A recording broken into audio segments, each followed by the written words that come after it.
It was supposed to do that part. I only tested the first part of the song, and I was like, that's kind of chill. But this, chung chung chung chung. I'm not diving with that. Got a little too crazy. You got a little too crazy. The Artless song.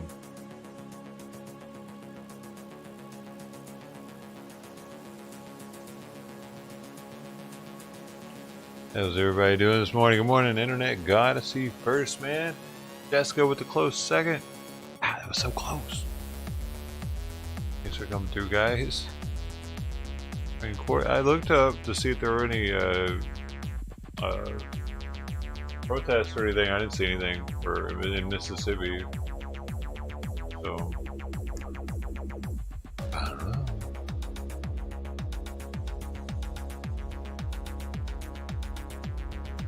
Nathan, good morning. Oh my gosh, my list messed up. Benjamin Andrews, good morning, man. Mark Skiball 79.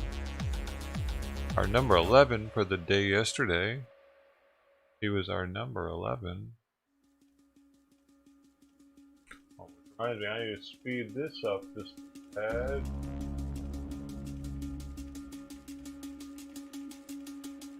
A little better.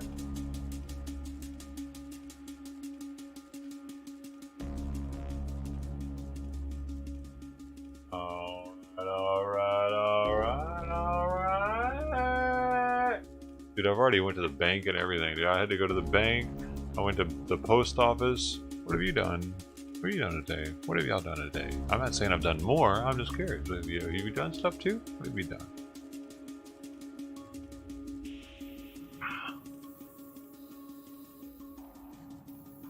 I go to the bank. Hey, we had a letter. We have a Christmas card from Tracy Lee, and I said I was gonna open up the Christmas presents and stuff for anything that I got on Christmas. But the Christmas card, you're supposed to open before Christmas so you can put them up for the holiday season, huh? I'll probably just wait till she's online and open that. So I can put it on the fridge. It'll be my only Christmas card. I don't even think I've gotten one from my rental agency yet. They're usually the only Christmas card. My rental agency loves me like family. Marilyn Henderson, who are you people? Who are you people? Don't do that. Don't leave without letting me know. Please, just let me know who the fuck you are. I don't care that you're doing what you're doing. I don't understand it. I see that it happens every day. One person or two person come in here and they'll be like VOI.FYI. I don't know what the fuck you're talking about, man. I need help. Help me.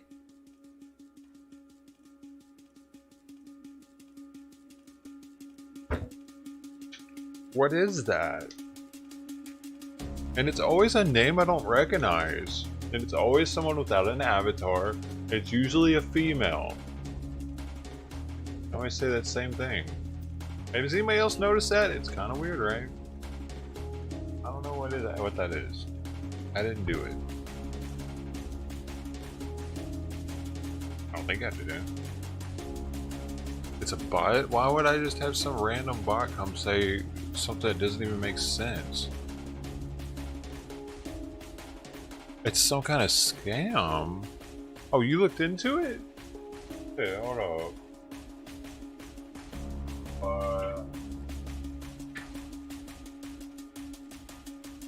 Oh shit! That's a fucking fuck you! Some fucking sketch ass. Dude, it's some sketch ass fucking porn site. They probably did just get all my information. They hacked into me right now. I'm done. They got me. I'm done. Any minute now, everything's gonna shut off.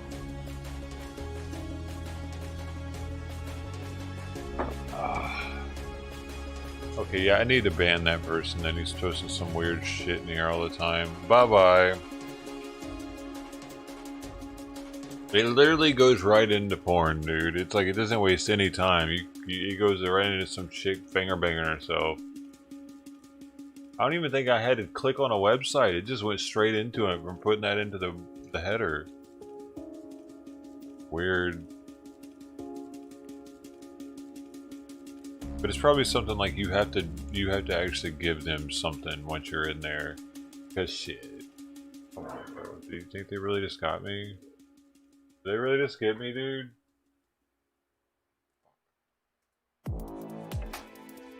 Huh? Dude, I'm actually a little nervous now. Might have gotten me.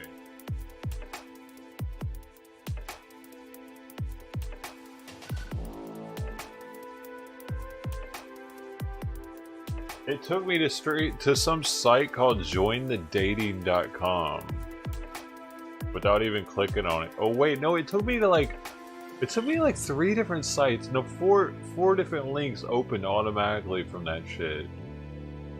One for the most popular dating site of this month.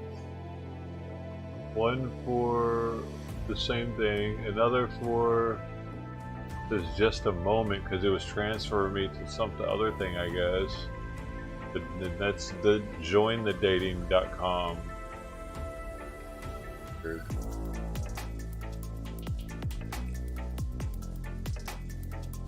I didn't actually click on anything on the sites though.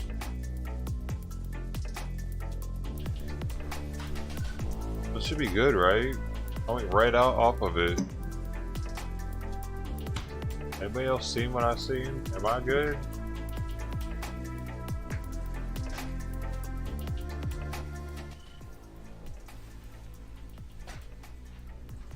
Am I good? Counsel? Okay.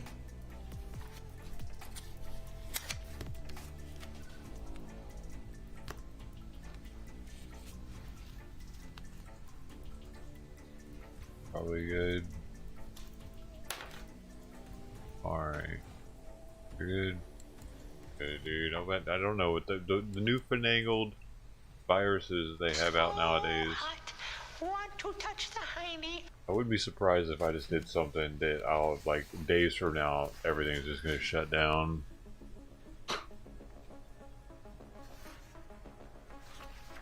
We'll know what did it.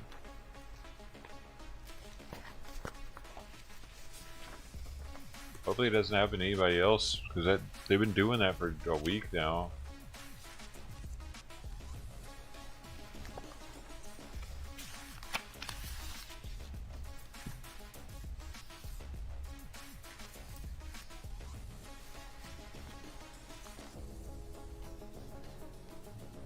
You leveled up and didn't realize it? Where are you at now?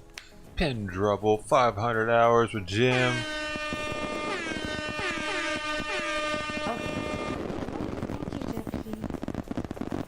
Very cosmopolitan.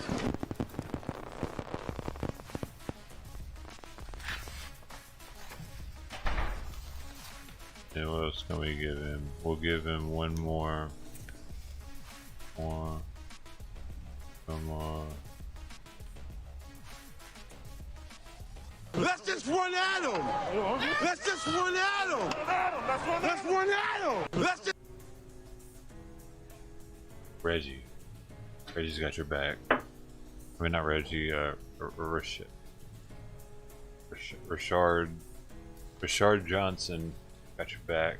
Well, seriously though, Jim, thanks for all the time you put in and hanging out with us, and thanks for your friendship, dude.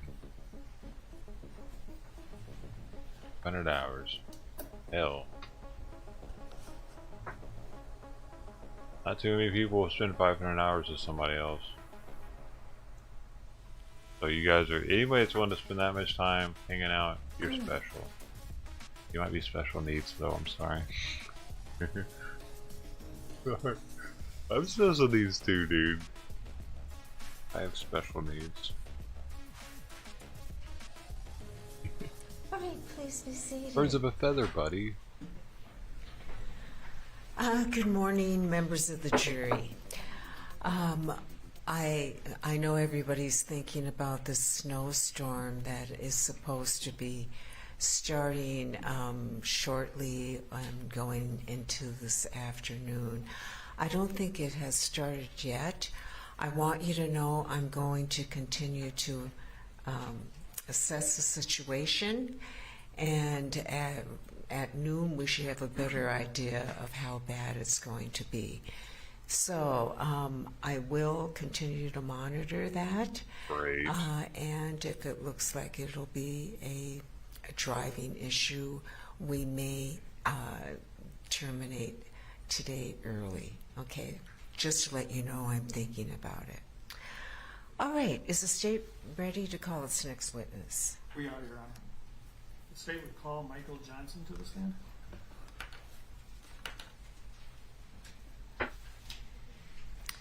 Okay, please come forward and stand behind the witness chair.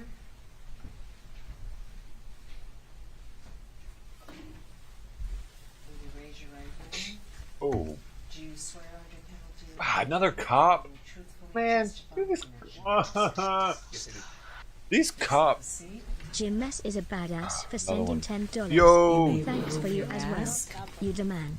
Chat is awesome as well, except for internet And God. state your full name and spell it. Michael Johnson, M-Y-C-H-A-L. Hold on, hold on. J-O-H. Pause for a second. Pop, pop, pop. That was the first song of the day. We got to give Jim some. Thank you, sir, for the first song of the day. You are the man. You're keeping the stream going. You're keeping the dream alive. My man, Jim Ass with the 500 hours. Thank you, sir, for the kind words and for your generosity. You rock, man. Michael Johnson, M-Y-C-H-A-L, J-O-H-N-S-O-N. All right, officer, a couple things to keep in mind when you're testifying. Yes or no answers, please. Don't shake your head. Don't say uh-huh or uh-uh. If you don't understand a question, ask for clarification. If an objection is made, stop talking immediately. Do not answer unless I tell you to.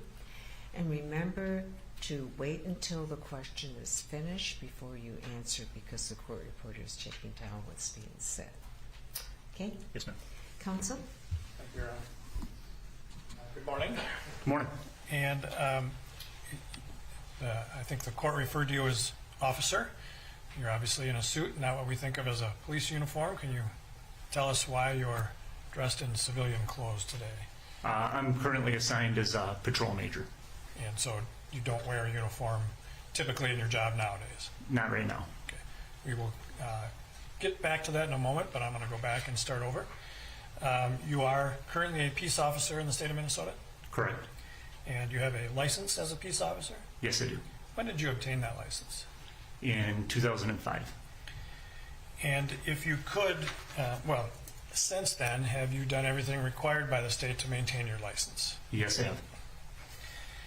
And can you tell the jurors, please, your educational background to be a police officer? I've got a bachelor's degree in criminal justice, followed up by a skills certificate that allowed me to be licensed by the state of Minnesota And when did you get your bachelor's degree? in 2002. And the skills program, when did you finish that? In 2002. And so at some point, did you become a police officer with the city of Brooklyn Center? Yes. And that was when? May 31st, 2005. And so from getting your skills done to that date, did you work at any other law enforcement agencies? Not as a licensed peace officer. Okay, explain that to us, please. I worked as a non-licensed community service officer. Which jurisdiction was that for? City of Cottage Grove. And, when I asked when you started, you said May 31st. Do you remember the date pretty specifically? Yes. Why do you remember it so well? It's everything in the department goes back to that one single date as a start date. And when you started that date, did you, get sworn in Yes. and take an oath, that kind of thing? Yes. And it's a pretty important day in your career. Yes, it was. And so when you started working for Brooklyn Center, what were your job duties? I was assigned as a patrol officer working an overnight shift. And so what kind of things did you do as a patrol officer? Do a little bit of everything for the city of Brooklyn Center, everything from medicals to traffic stops to major type of incidents. And at some point, did that change from being a patrol officer? Yes. And how did that change? I was assigned to a few other positions along the way, an auto theft investigator and a detective. And did you eventually become a sergeant? Yes, When did you become a sergeant? in October of 2015. And when you're talking about these other things that you did, were they after you became a sergeant or some before? Those were all before. So that helped you get promoted to sergeant. Correct. What implicit in my question is, that is a promotion to sergeant, right? Yes, it is. All right. And when you became a sergeant, how did your duties change? What did they become then? It then went from being as a call taker specifically to a person who supervised a group of patrol officers as well as still taking some calls. So were you a patrol sergeant? Would that be the right term? That would be correct. And so as a patrol sergeant, are you still out on the streets most of the time? I would be about 50-50. And when you're out on the streets, you're, well, I guess all the time you're supervising the patrol officers, right? Yes. And so when you have been working or in your work as a Brooklyn Center police officer, did you get to know Officer Kim Potter? It's a fairly small department, so I had known of her since basically the time I had started, but really didn't get to know her until I had been assigned to the shift she worked on in 2019. Okay. And in 2019, what do you mean by assigned to a shift? I had the chance we bid by seniority. I had enough seniority to bid to a day shift, which she was on that day shift. Okay. So prior to that, had you worked shifts with her? I'm not quite sure how that works. No, I hadn't. I was actually assigned to a night shift where she was assigned still to a day shift. So we never even really saw each other at that point. So for that 14 years, from 2005 to 2014, you were on, or 15, you were on different shifts. Correct. Okay. But then in 2019, did you become her supervisor? Yes. And so then how often would you supervise Kim Potter? That would be every working day, which worked out to about 7 days every 2 weeks. And as you're supervising her, well, strike that. Let me ask you this. Throughout your career at Brooklyn Center, were there times when you socialized with Ms. Potter outside of the workplace? Not before 2019. But after that, you had those occasions? Yes.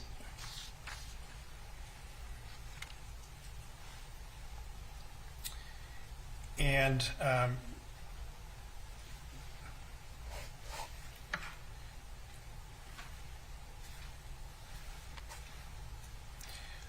do you also know Officer Anthony Lucky? Yes. And when did you get to know him? I don't know the exact year, but he was one of the explorers for the Brooklyn Center Police Department when he was still in high school. So still a teenager. Yes. And then obviously he became employed at Brooklyn Center as well, correct? Yes. And so did you know him then? Well, obviously you knew him. Did you supervise him then? He was in the field training program. I wasn't the field training supervisor, but for the time that he was assigned to Officer Potter for field training, I was his duty sergeant. So just so we can understand how that works, the trainees, the probationers, have a separate supervisor for that program. Yeah, when they're involved in the field training program, there is a supervisor who is in charge of the program, assigns them where they need to be, and track how they're doing. When they're out on the street, then it's the patrol sergeant who's supervising them technically out on the street. Does that make sense? Yes. All right.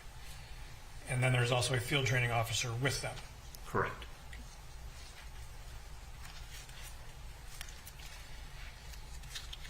Now, I mentioned earlier, kind of why you're not in uniform. Are you still with the Brooklyn Center Police Department? I am not. And when did you switch jobs? In October of 2021. And where are you working now? I work for the Goodhue County Sheriff's Office. And so that is the reason we kind of teased on later, you're not in a uniform. That's a non-uniform position. Correct. Okay. During your career, have you received training in how to use a taser? Yes. And have you been certified to use a taser? Yes. Do you recall when you first became certified to use a taser? The first time was in my initial training of the skills program back in 2002. So even before you became a police officer? Yes.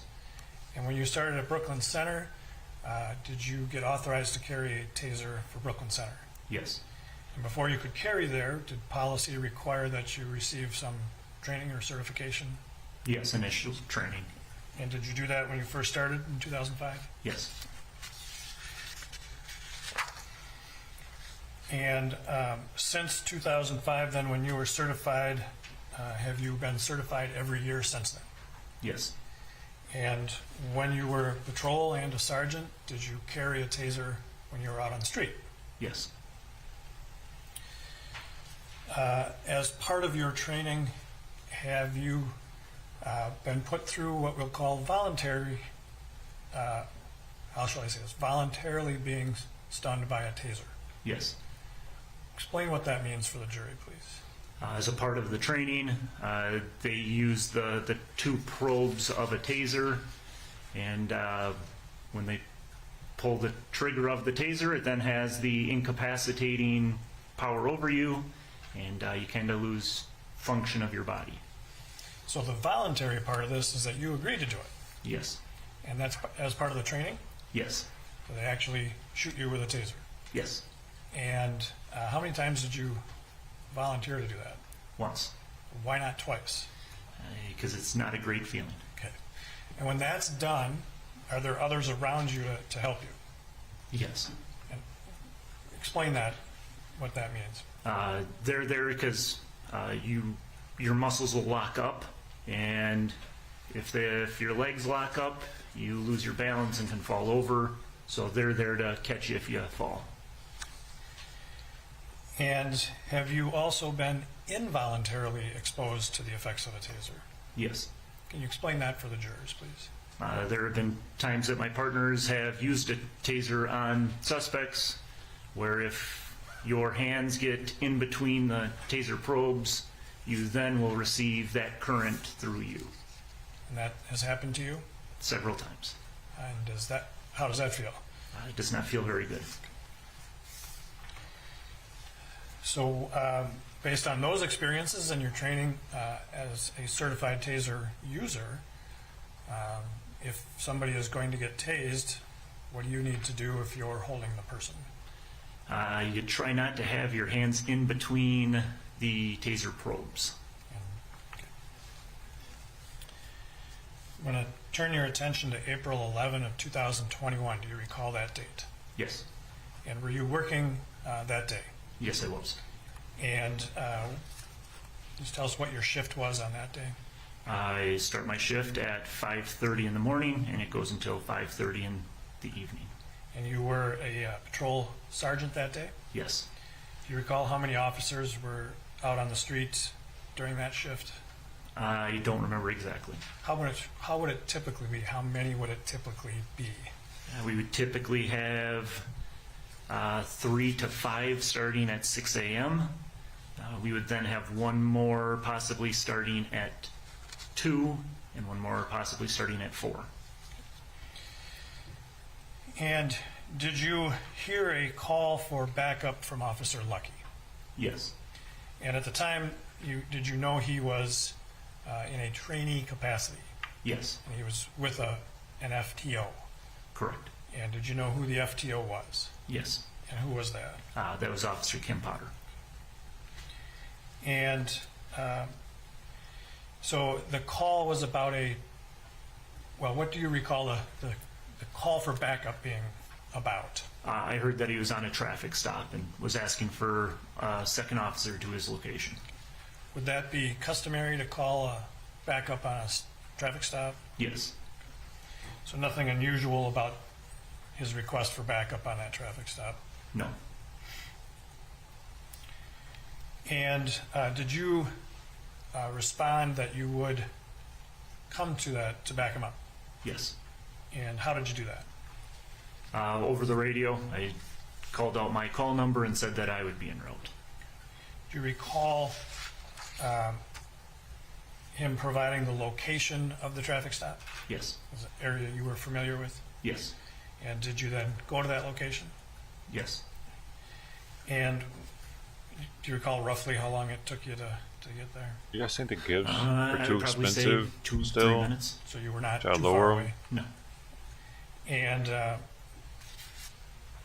can you just describe for the jury the general location where that stop was? I would be around 63rd Avenue and Orchard Avenue. Now, I'm going to put up on the screen an exhibit number 1, which has been received in evidence.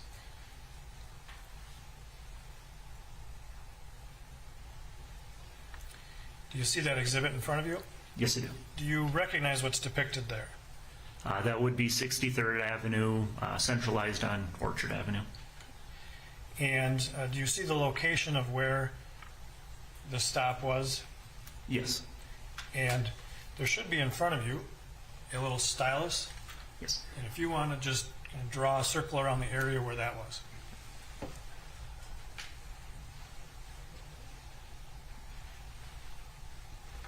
And so, just to be clear, or for the record, you're drawing a circle around the location on this photograph where the blue rectangle and the yellow X are, correct? Correct. And so did you, in fact, drive up and stop behind the stop? Yes. Okay. How much should And they so be? this location, from your years of working at Brooklyn Center Police Department, what county is this area located in? Hennepin County. And as you arrived there, where did you park in relation to Officer Lucky? I parked directly behind him. And were you working alone or with another officer? I was alone. And so as you got there,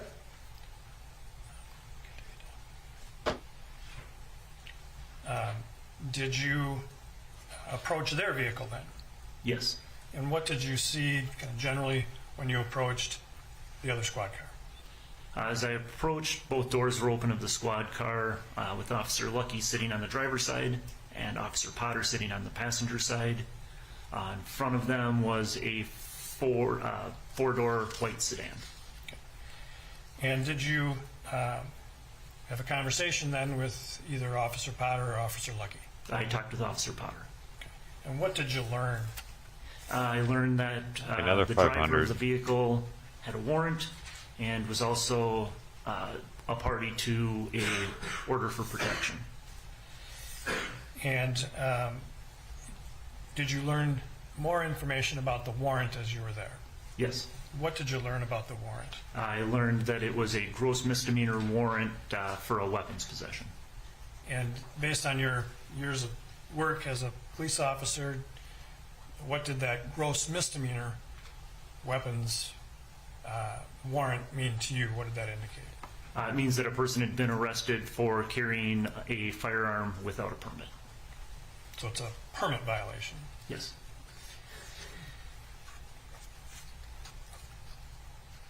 And so as you're conversing with them, was a decision made about what to do?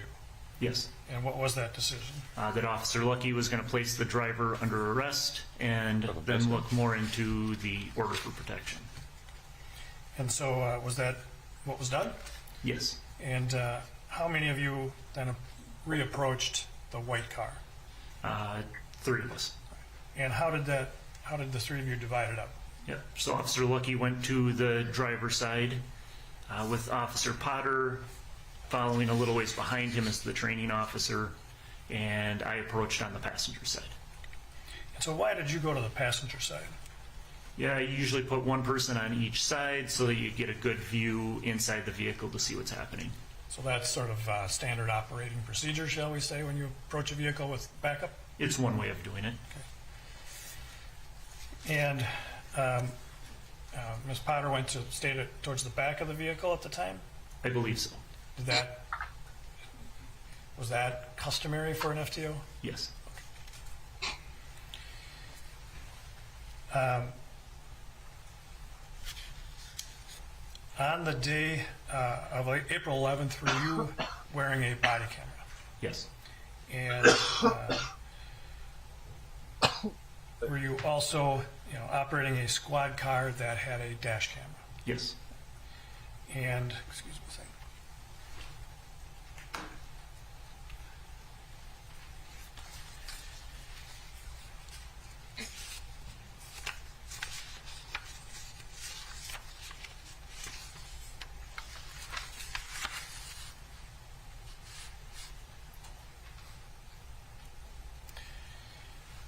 And the dash camera, was it activated as you came up and stopped at this stop? It was activated when I activated my body camera. Okay. So did you activate your body camera before arriving at the stop? I activated it just as I pulled up. Okay. And why did you do that? That's policy. Any traffic stop, we turn on our body camera. Okay. And so when you do that, your dash camera automatically comes on. Yes. And before today, have you had a chance to review your body camera from this incident? Yes, I have. And have you also reviewed the dash camera? Yes, I have. And before today, we were able to show you some of those that would be exhibits today, correct? Yes. And so you recognize those as accurate recordings of what happened? Yes. Your Honor, we would offer exhibits 61. Can we get to the fucking point here? Jesus Christ, this shit's ridiculous. What is he even there for? There be no objection. 61 will be admitted into evidence, and you may publish counsel. Look at his low-key blue stripe. Now, before we Love that.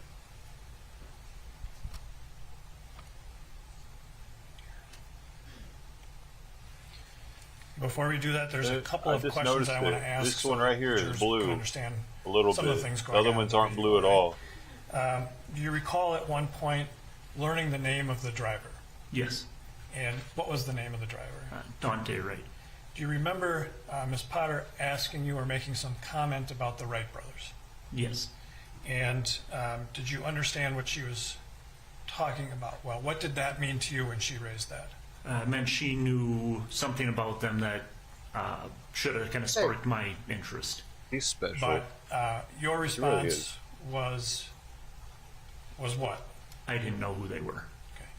And the Wright brothers that she was referring to, do you know who she was referring to? No. Okay.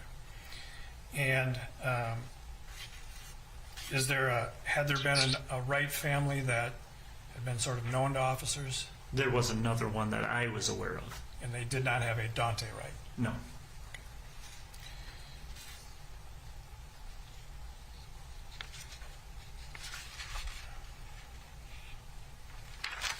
All right, so what I'm going to do then is start Exhibit 61, please.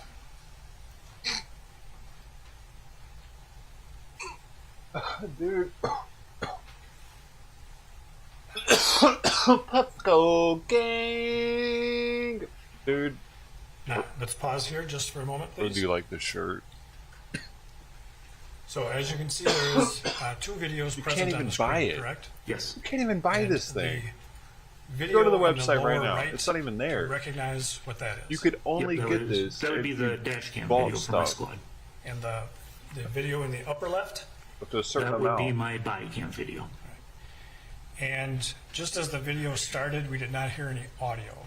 Correct. Eventually there will be audio, correct? Yes. Can you explain why that happens? Both of the cameras are constantly recording and will save the And it was first free. 30 It was seconds free. before the video is actually started. And that 30 seconds is the part without audio. Yes. This is the highest And then, quality as shirt we're I've looking at ever this, gotten for free. Just for the record, its timestamp is For the record. 13:59:16. Where are you driving here in this video? This would be 63rd Avenue. And which direction are you heading here? Hey, Lynn. How's it going? I believe this would be headed eastbound. Lynn knows. Tested you a Lynn little knows too when much, to show didn't up. I? Is this, you're about to make a U-turn, Waited. correct? Okay, if this is before I'm about to make the U-turn, I'd be going westbound. Yeah, and so you had to make a U-turn to get back to the stop. Yes.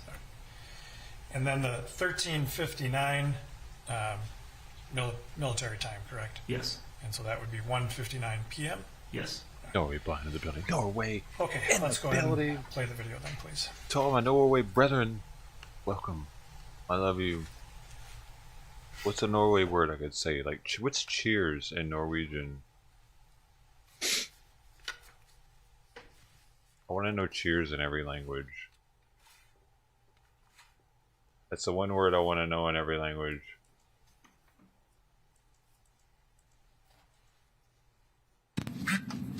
No, female doesn't know who he is. Said he's a 14-year-old black male with dreads. When he walked in the house, said he was running from the police and he needed her to be quiet until they left.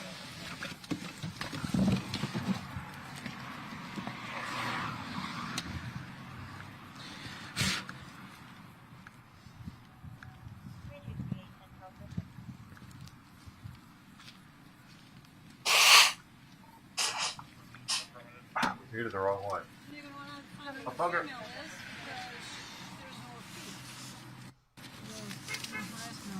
He's got a gross misdemeanor warrant, and there's an OFP for a female, so I need to ID her. There's also residue like weed on the middle console, so probably search the car. Apparently the car is his brother's. You want to tell him what the warrant's for? Warrant is for the weapons violation. Oh, gross, yeah. So, Duante Wright. Duante Wright? Duante Wright. Aren't those the Wright brothers? Not the ones that fly, but the other ones? I don't think so. Okay, so I'm just going to get him out and cuff him up. I mean, he's at work, so I'm just Yeah, that's fine. Yeah, we will be here in a second. She's short. Wonder how much she can bench. She can probably bench like 250. And by the way, if I didn't ask you, what is your current rank at Goodhue County? Major. Okay, so Major Johnson, we heard in that video a voice saying, "I don't think so." Did you recognize that voice? Yes. Whose voice was that? That was mine. And that was in response to Ms. Potter's question about the Wright family. Yes. So then we saw just at the tail end of that, the three of you start to approach the vehicle, correct? Yes. And when you approached the vehicle on the passenger side, what did you observe? I observed that there was a female sitting in the passenger seat in the front. Did she have anything in her hands at the time? Not that I remember. Okay. Do you remember indicating that she had some paperwork in her hands as you approached? That's possible. And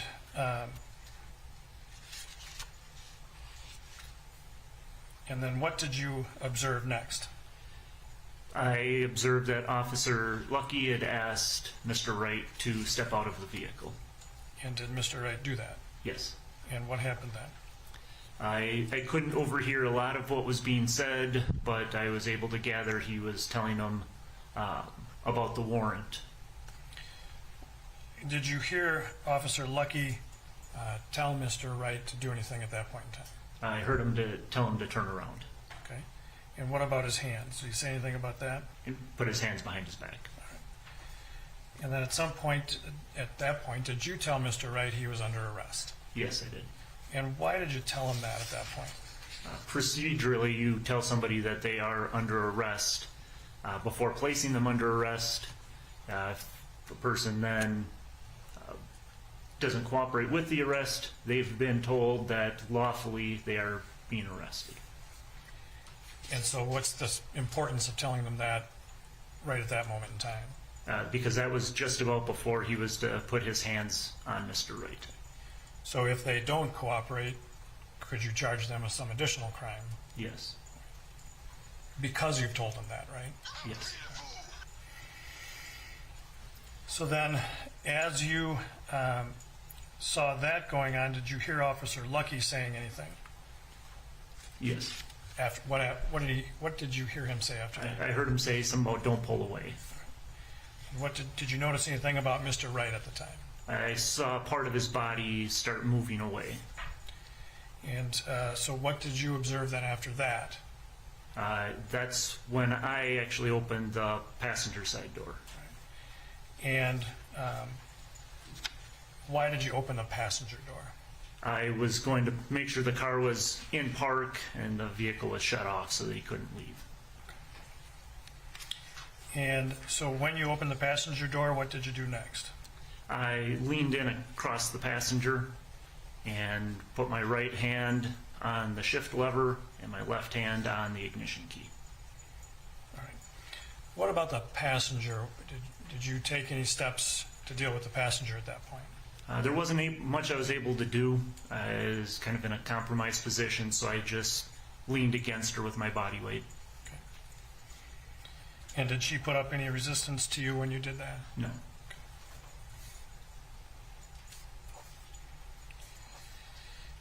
And at that point, where were you standing? I was leaning into the vehicle. Okay. Where were your feet? Feet were either on the curb or on the street.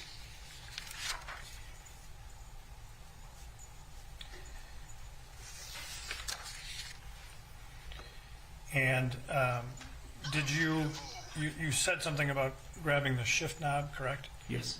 And what did you do with that? I pushed it forward, which would be towards the park position. So had it been out of park? I don't believe so.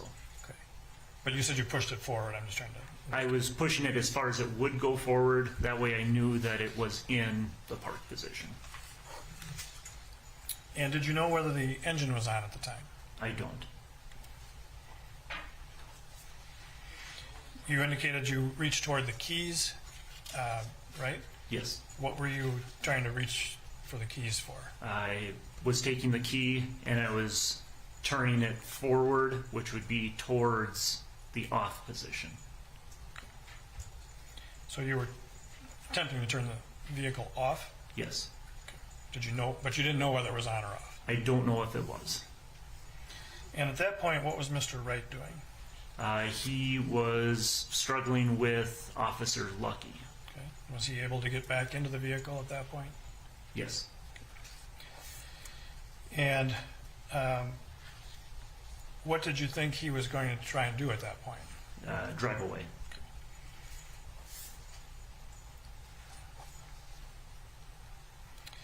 And so at some point, did you remove your hand from the shift knob? Yes. And what did you do then? I took both my hands and held on to Mr. Wright's right arm. And were you able to grab his right arm? Yes. And why did you grab his right arm? Two things. One, to prevent him from shifting the vehicle, and one, to put him into a handcuffing position. At that time, did you know what Officer Lucky was doing? I couldn't see Officer Lucky at that time. Okay. Did you know what Officer Potter was doing? I don't. And you grabbed him to put him in a handcuffing position. I'm not sure how to ask this, but who else did you think was going to help you handcuff him? Does that make sense? Yes. I believed it would either be Officer Lucky or Officer Potter that would be controlling his left arm to put him in a handcuffing position. And when you did that, when you grabbed Mr. Wright's right arm, were your feet still on the street or the curb? Yes. And did you then hear Officer Potter's voice? Yes. What did you hear Officer Potter say? I heard something to the effect of, "I'll tase you." And what happened after that? I heard the verbal command of taser, taser, taser. And then what happened? And then I heard a loud pop. And did you know what the loud pop meant? I thought at the time that it was a taser. When you heard taser, taser, taser, what did you do with Mr. Wright? I let go of his right arm. And why did you do that? I didn't know where those taser probes were going to be going, and I didn't want my hand in between them. And when you let go of him, you had hold of his right arm. Was that the only way you were holding him? Yes. And did you see his position at the time that you let go of him? All I could tell was that he was sitting in the driver's seat. And where were you looking at that moment in time? Do you recall? Kind of down towards the center console. Okay. So after you let go of Mr. Wright, what happened next? I saw him going for the shift knob, and I started backing out of the vehicle.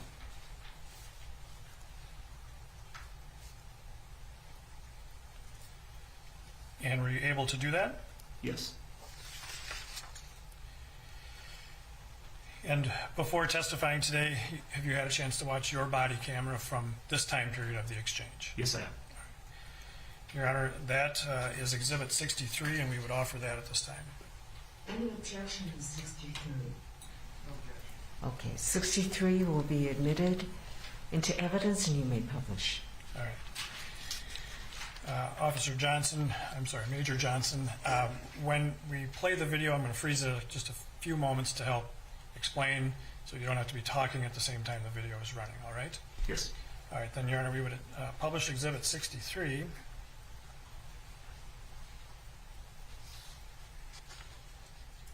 We will be here in a second.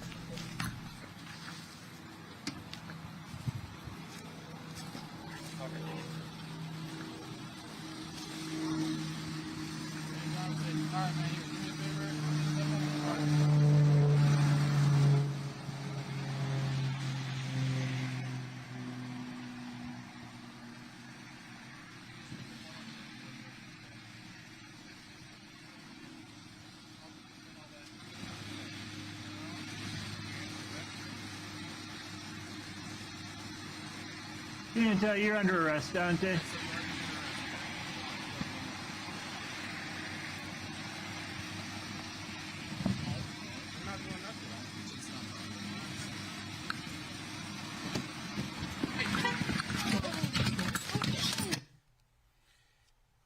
Now, I have frozen the video here, and for the record should reflect that the timestamp indicates 2:01:52. Is that correct?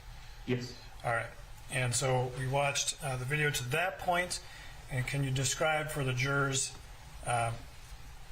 obviously this is the blue jeans are the passenger, correct? Yes. And this is the point where you're sort of leaning against her? Yes. Can you describe for the jurors, the arm we see here across really the top of the screen? It looks like my right arm there is going for the shift knob. All right. And this is the moment when you were able to, were you at this moment able to grab a hold of the shift knob? Yes. And can you tell what your left arm is doing? I can't see on the screen with the shadow, but that would be the time that my left arm would be going for the key. And by shadow, what is it? On the monitor here. Yeah, you probably can tilt the monitor if that gets rid of some of the glare, maybe? Maybe you can. Yes. Okay. And, all right, so this is all right, so what I'm going to do is let this run to 2:02:54.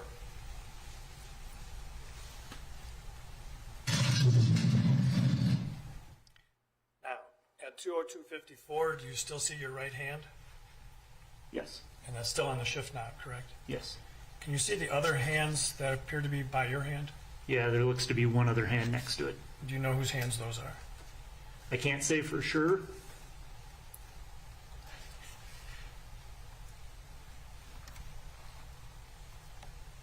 Okay. Who else was in the vehicle at the time? Mr. Wright. And, okay, let's run it to 2:01:56, please.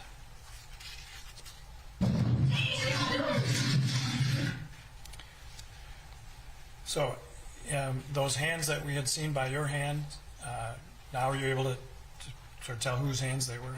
Yes. Okay. Whose were they? Mr. Wright. Right. And so he appears to have been trying to move the shift knob. Yes. But you prevented him from doing that. Yes. And then he pulled away from that, correct? Yes. Now, in this moment, we can see your right hand still on a shift knob, is that right? Yes. And what is your left hand doing? That would be reaching for him. And we'll hear a voice say, "Just stay back." Do you recall who said that? I didn't hear that part. Okay. All right, let's play to 58. Just take a quick, Please. Just say that. Bro, just take a quick second. Her shirt says, "The peace, obey." Obey. Like, how ironic is that? Did you hear the voice there? Yes, Whose voice is that? that was me. And who are you saying that to?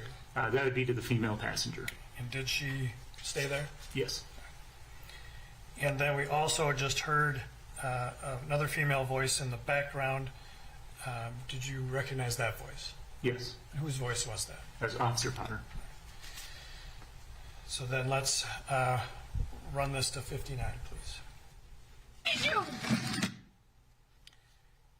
Now, at this point in time, can you describe for the jurors what you've done with your right arm?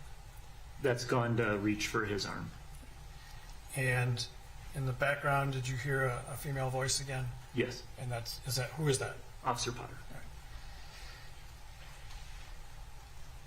And then let's go to 2020.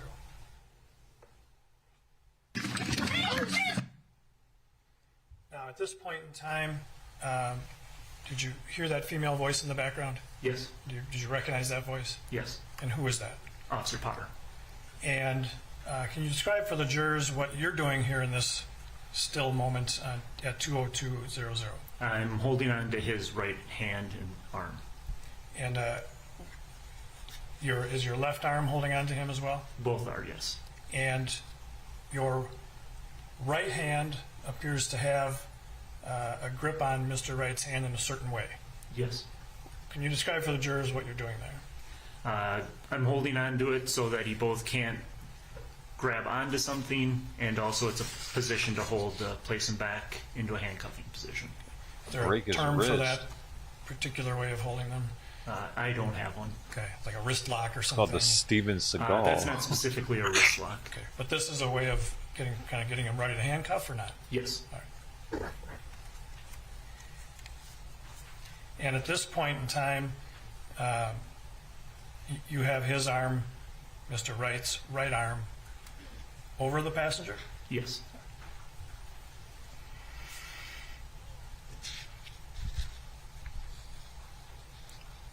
Okay, we'll let this run to the end now, please.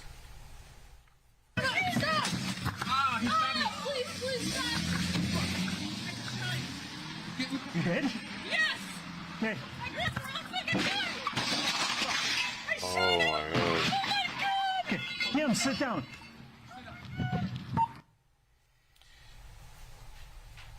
And Major Johnson,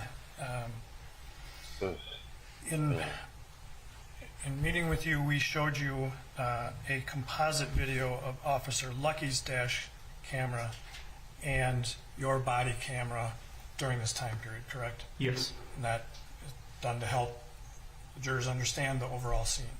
Yes. And does that composite video fairly capture what happened in this time period? Yes. Your Honor, we would offer Exhibit 62, which is that video. Any instruction to 62. 62 will be admitted and you may play it.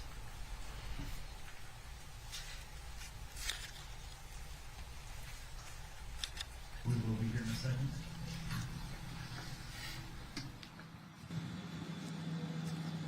Talking to you.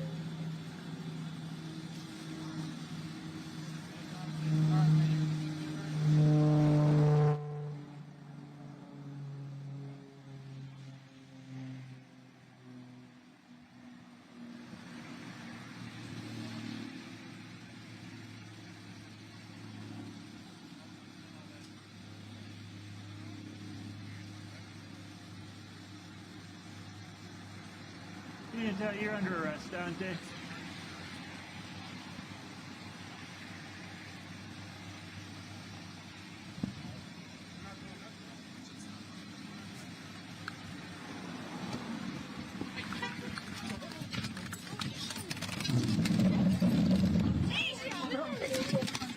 Just stay back.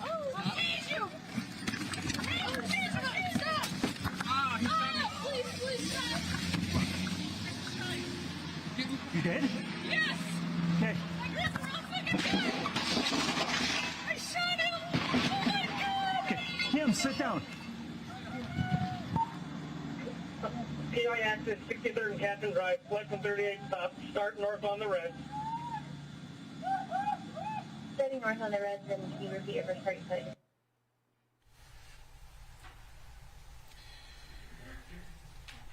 Before Ms. Potter said, I shot him, did you know that that sound had been a gunshot? No. And after that, did you observe what happened to the white car? Yeah, I observed it continue eastbound down 63rd and drive into oncoming traffic. And did you, obviously you heard that there was a crash down that direction. Yes. So sometimes it's maybe easier for us to refer to the stop scene and the crash scene. Does that make sense? Yes. Because there were essentially two scenes that day. Yes. Did you go down to the crash scene? No. And why not? Because Officer Salvosa was already there. Okay, and how did you know that? I could see his squad pulling up right as Mr. Wright's vehicle had gone into incoming traffic. Okay. And at that point, did you know that Mr. Wright had been shot by Ms. Potter? I knew that a shot had been fired, but I didn't know if he was hit. Okay. So when you're saying he drove into incoming traffic, you didn't know his physical condition at the time of the crash? Correct. Now, we heard some radio traffic calling for north on the reds. Did you recognize that voice? Yes. Whose voice was that? Officer Salvosa. And did you do anything with your radio at that point in time? I was trying to transmit, but I wasn't able to. Why not? Because there was other people on the radio. Okay. So only one radio can run at a time? Yes. All right. And so were you eventually able to get on, well, was it Officer Salvosa's radio traffic that was interfering with yours? I think so. Could be, I guess is one way to say it. Yes. Yeah, right. And then, so were you able to eventually get on the radio? Yes. And what did you do? I called out that we had had shots fired and asked for additional resources to 63rd and Noble. When you said shots fired, plural, do you know why you said shots if there was only one? It's just always the way that it's been said. I don't know where it came from, so it's just been shots. Yeah, just sort of typical language, right? Yes. And then, so the additional people that you called in, why did you do that? Because I knew that we had two scenes.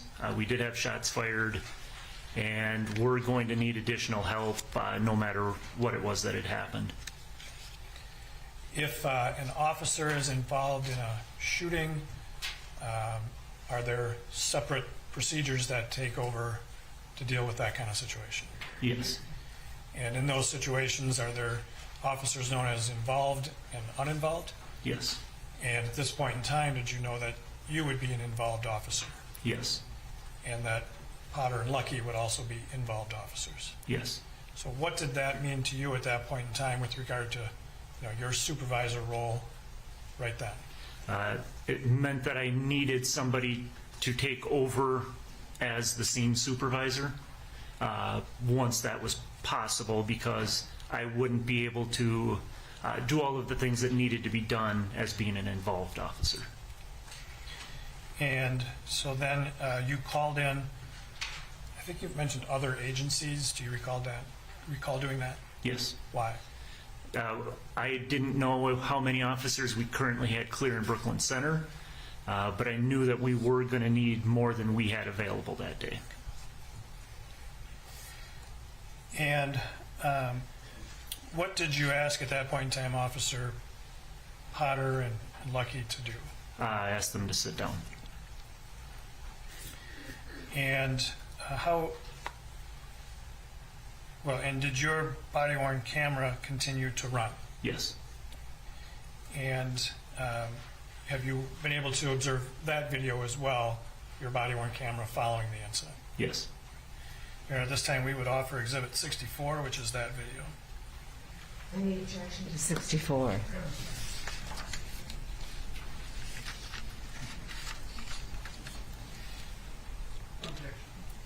64 will be admitted and you may publish. You did? Okay. I grabbed the wrong fucking gun! I shot him! Oh my god! Okay. Kim, sit down.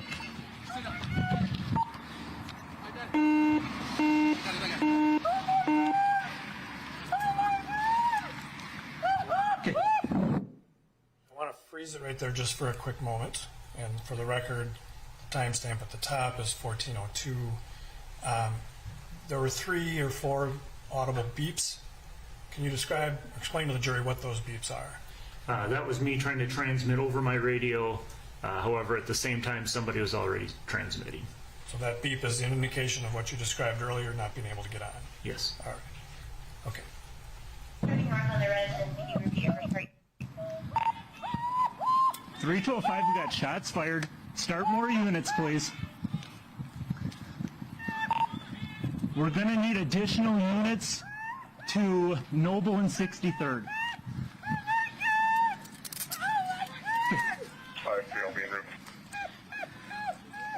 Just breathe. Are you okay? Just breathe. Just breathe. Reach your 1970 at gunpoint, 63rd Catherine Drive. Okay,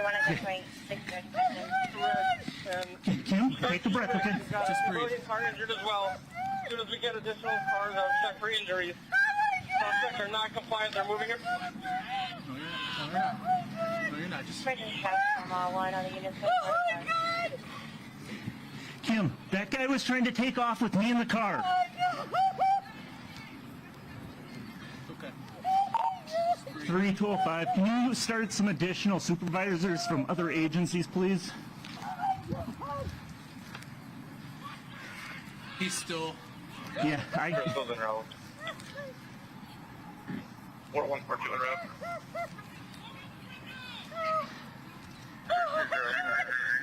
Not locked in route. Yeah, Kim, take a breath, okay? Kim, take a breath. You're all right, Kim. Reach tonight. It will take 2 rigs, stage them a couple blocks out. Oh my god! Oh my god! Copy, stage couple blocks up. Driver, stop breathing. Driver not breathing. I'll take an additional squad and we'll yank him out. But get him here on the rest. I'm by myself, holding him at gunpoint.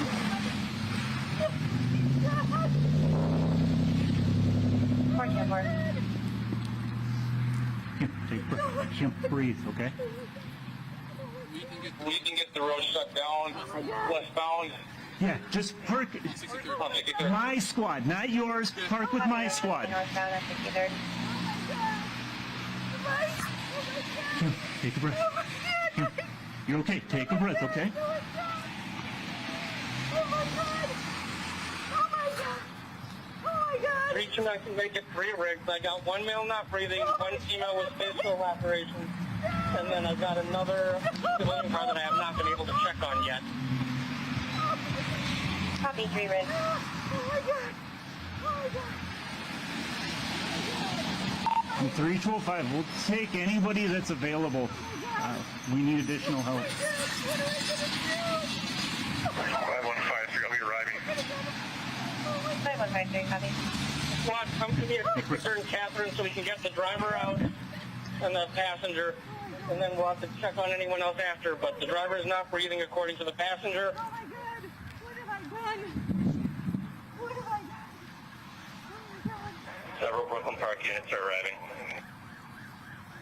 1405. Yes, we're all right. Passenger's moving around. I can't see him, so we're going to need to extricate him if he's not breathing. So I'll wait for additional to come up with a plan.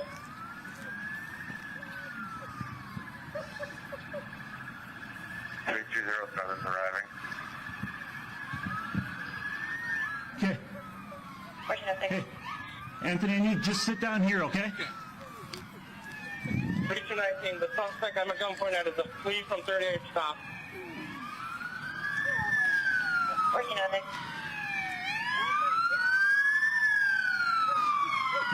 Hey, both you guys, okay? Are you anything injured?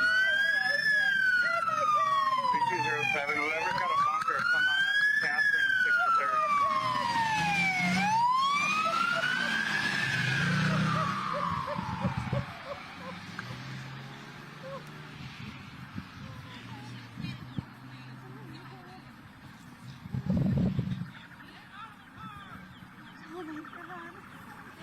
for domestic, 15-year-old son, 2624 94th Avenue. 414 arriving. For domestic. Oh my god. Oh my god. Daddy, can you go call Chuck for me? Yep. Hey, Kim, as soon as we're code 4 here, I'm going to get all that taken care of for you, okay? 108, 5200, domestic. You guys good? I'm just take care of that first, and then I'll need somebody.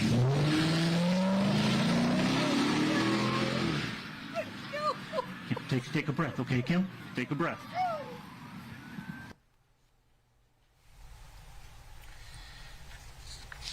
In the video, Miss Potter can be heard saying, "I'm going to prison." And that was when you said to her that he was trying to drive off with me in the car. Yes. Do you remember saying that to her?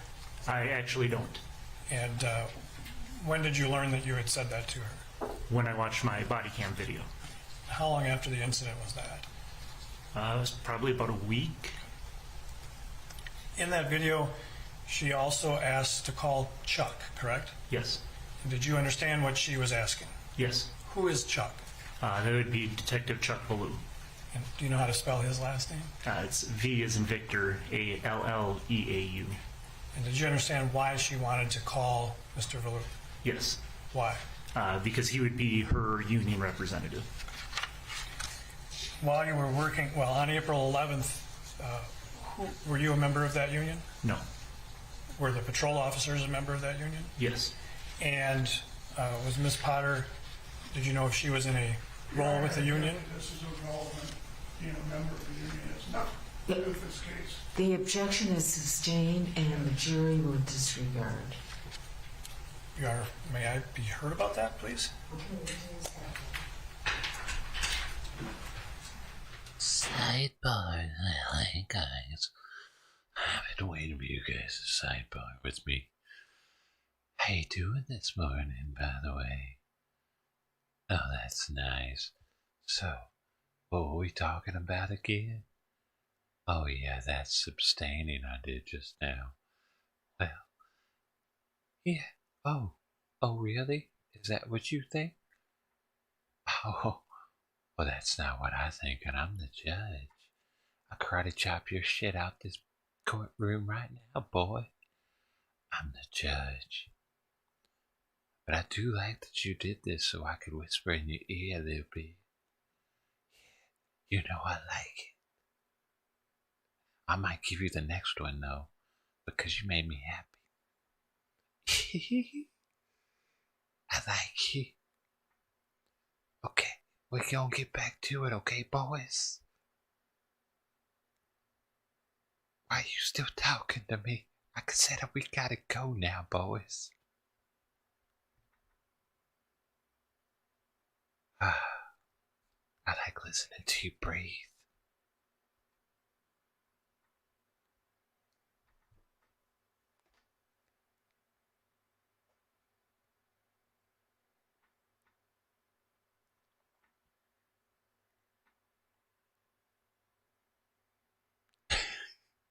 She's way less creepy.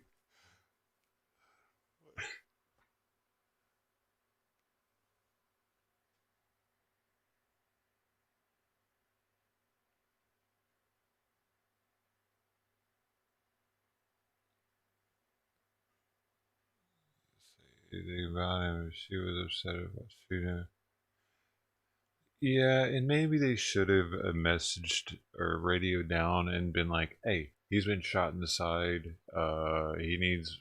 I mean, I don't know, dude. It's like they didn't know he was shot. That's kind of a problem. You know what I mean? A little bit. They didn't realize that they had been shot by her point blank with a hollow point to the side of the rib cage.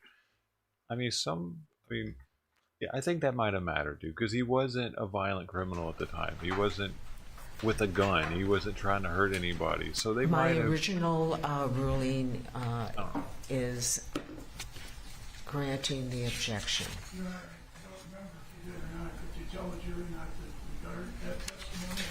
Okay. Ms. Potter's union membership is not relevant to any issue in this case. You are to disregard any testimony regarding that. Okay?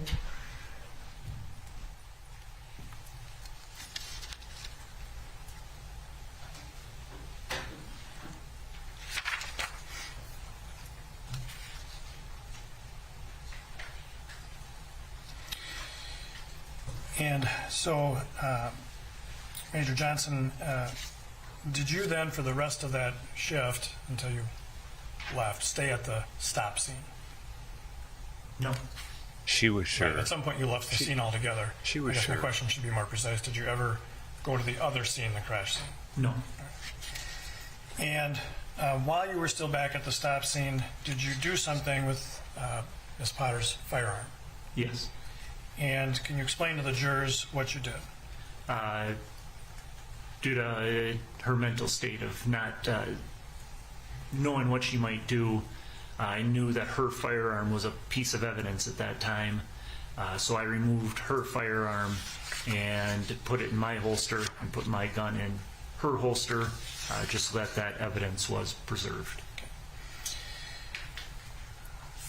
And then was that all captured by body camera as well? Yes.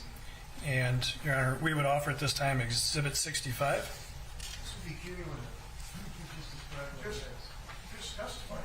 Okay. The objection is overruled. I'll allow you to play the video. And 65 will be admitted into evidence. Thank you, Your Honor.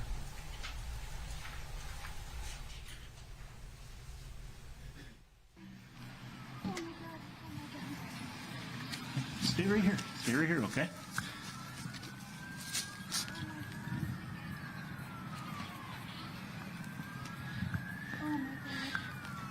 Kim, I'm going to take this but give you mine, okay?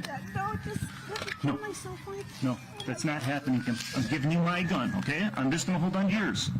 All right? Kim? We'll get it all figured out, okay? I don't know. I don't know what's happened. Okay, Kim, sit down, please, okay? My gun in your holster. I don't know what happened.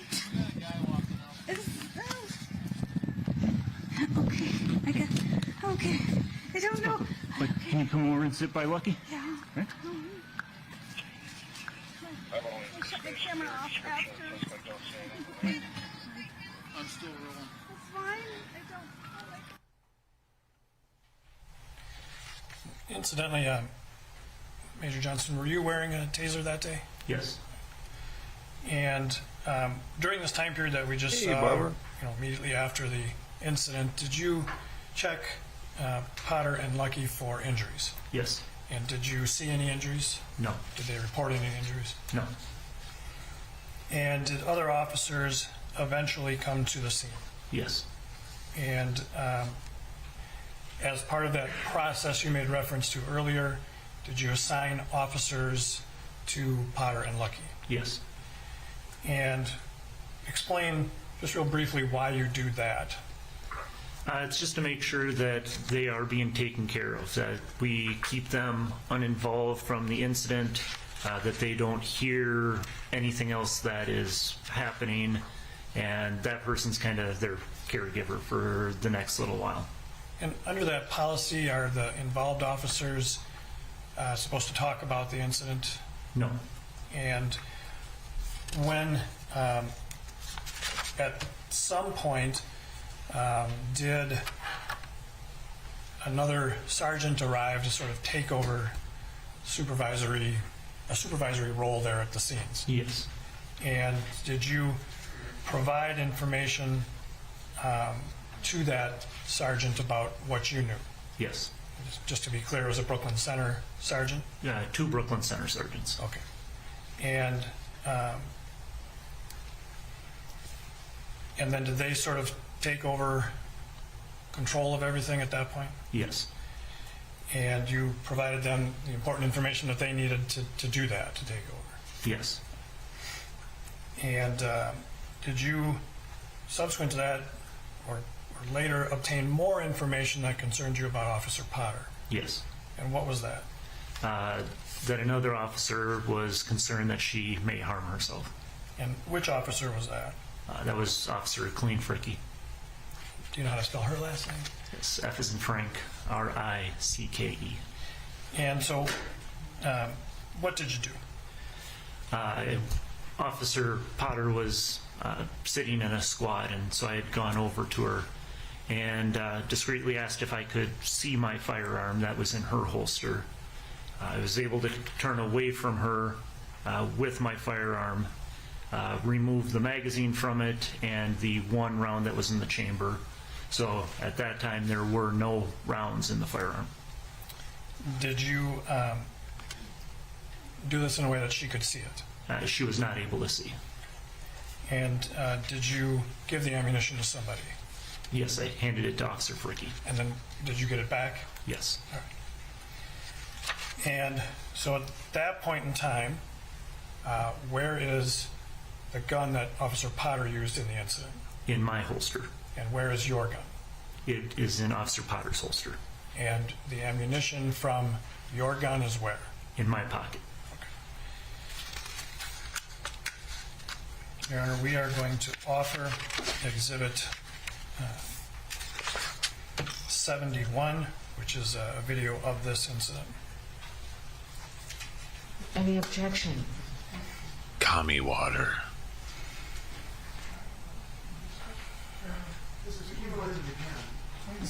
Kami water. Okay, the objection is overruled. I'm going to let 71 in to be played. Kami water.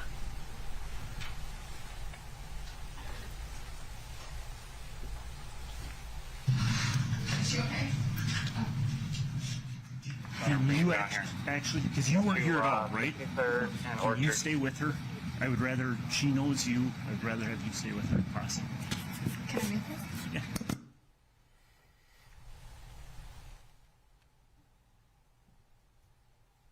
Man.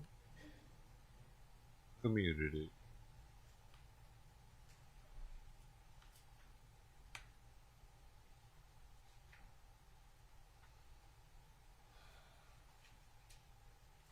It's a little female cop, ain't it? I think I'd take her. There was somebody in the back of my squad who needs an ambulance. She needs a cut lift. Okay. It's wait on. Talk to Peterson or somebody else. Okay. All I want you to worry about now is... She would know what's coming. There's a female in the back of 332. She has some facial injuries. Can you just make sure she gets seen? No problem. Got it. Kim, can I see my gun real quick? I'm going to give it right back to you, okay? Very good.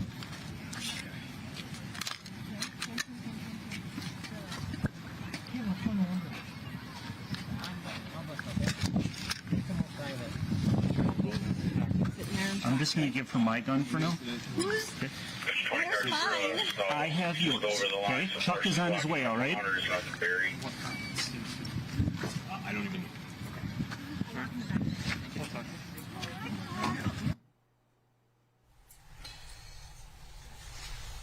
And then, at some point, did a commander come to the scene? Yes. And so just explain to us the kind of the hierarchy of sergeant, commander. Yes, so sergeant, and then my direct supervisor would be the patrol commander, and his direct supervisor would be the chief of police. And who was the patrol commander at the time? Tony Grunig. And you can see the habit I'm in. Can you spell Grunig for us? G as in George, R-U-E-N-I-G.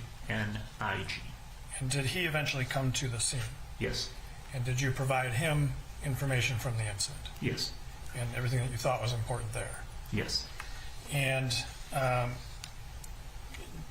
did you explain to him that you thought the person was trying to drive away with you in the car?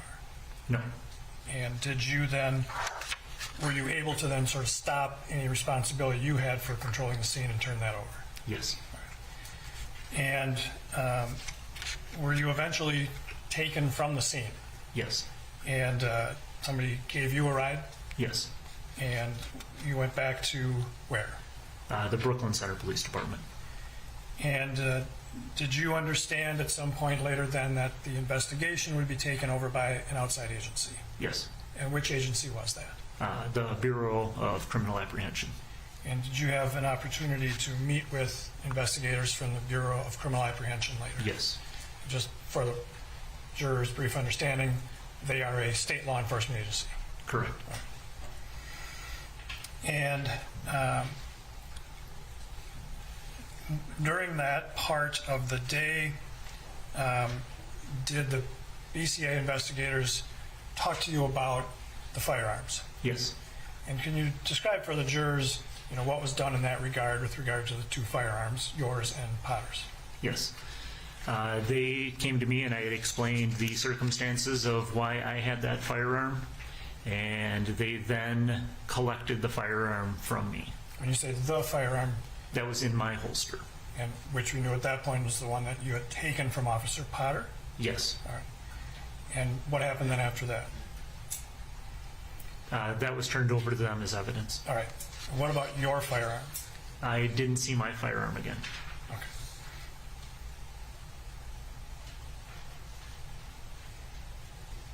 So the BCA did not bring your firearm back to you? No. Okay.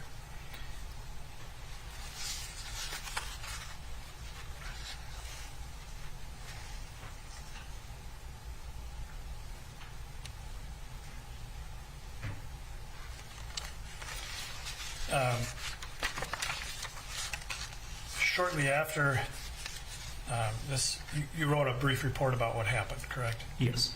And would it refresh your recollection about those moments if you had a chance to look at that briefly? Yes. Okay. Your Honor, may I? I do have a copy of it. Oh, with you? Yes, I do. If you want to look at if you could please, the second page, the last paragraph. Do you see that? Yes. And counsel, just for the record, Bates 650. Just read that to yourself. Does that refresh your recollection about your firearm? Yes. Okay. So did they bring you your firearm at some point? They may have brought mine back, but I didn't get it back. Okay. That is still with the BCA. All right. So they came to you with it, but maintained it as well? Yes. All right. I just wanted to clarify that. Okay. And so you turned over to them Potter's firearm as well? Yes.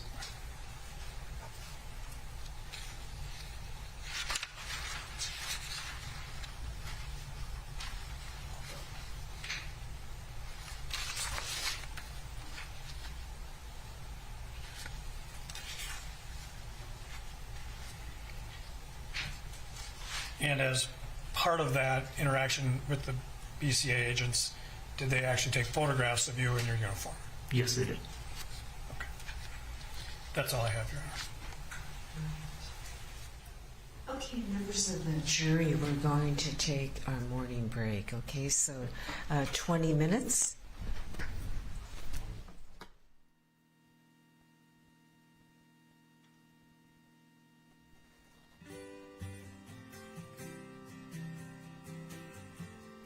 Oh, fuck.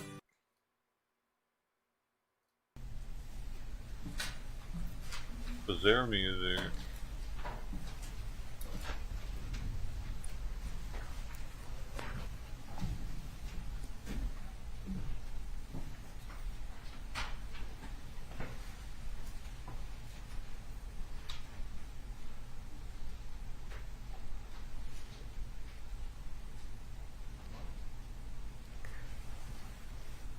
Okay, counsel for the state, I just want to emphasize again that I'm going to start regularly sustaining objections to cumulative. If you put a witness on the stand, go through a lot of detail on what happened, and then want to show the video afterwards. I think Mr. Frank was pretty efficient during the beginning when he was showing the tape, stopping it and having the officer explain what they were seeing. But I'm not going to allow any more lengthy testimony what about what's going to happen and then show the video. So please keep that in mind. All right.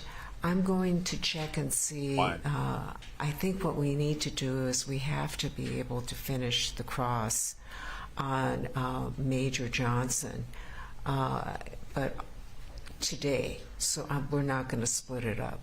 But let's take a 20-minute break and I'll check out what the weather is. Okay.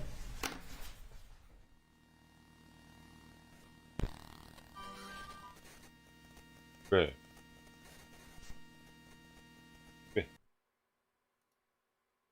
music is not good. Great Seal State. Great Seal State.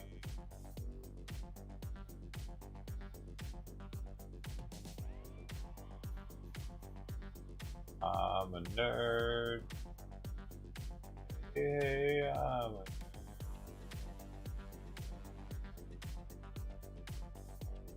Most of the streaming nerds are on Twitch, dude. I'm one of the rare streaming nerds on YouTube. Actually, it's very rare. That's the rarest YouTuber. A streaming nerd YouTuber. They get all nerded out on Twitch because you can nerd out way more. And it's harder to nerd out on YouTube. It's like more complicated to nerd out over here for whatever reason.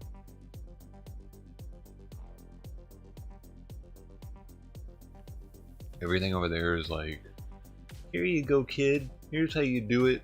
It really is like more. It's easier to nerd out over there. YouTube is more like, you figure it out, motherfucker.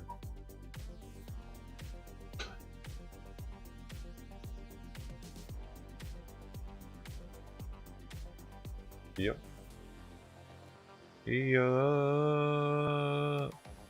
Dude, I got some crackling going on somewhere. Every now and then I hear it. Don't know why. Get flexing. Yeah. Like little things like that. Why don't more people have that on Twitch or...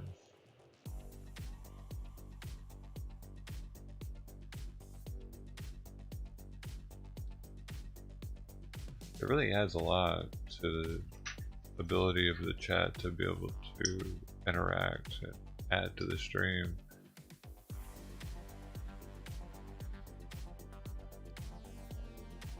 That and sound commands. Why don't more people have those? I guess because they're annoying. It can't be.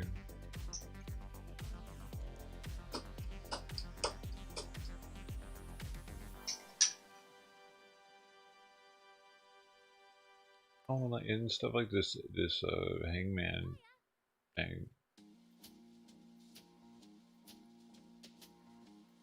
Right now, this is what we got right now so far on hangman. This is the word. It starts with an A. We've already used D-O-N-E and H. D-O and E are always tried. H has already been used, as you can see. So now we're trying to figure out what is that word. It starts with an A.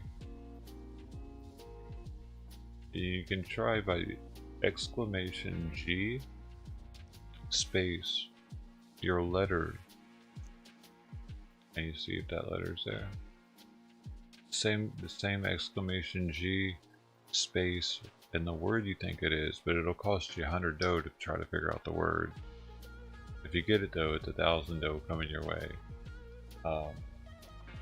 It costs less to pick a letter, but you don't get as much if you find one.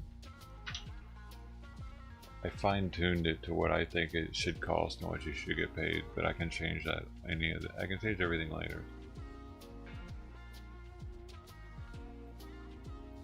Word is that affidavit? Affidavit. Is it actually affidavit?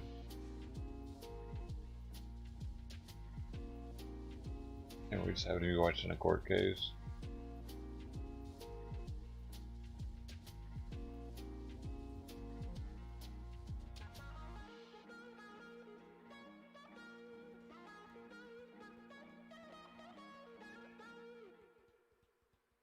Why y'all picking B?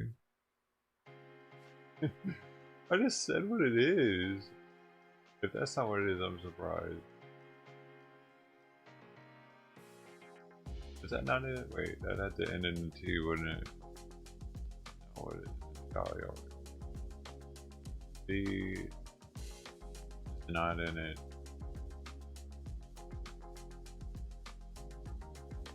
F though.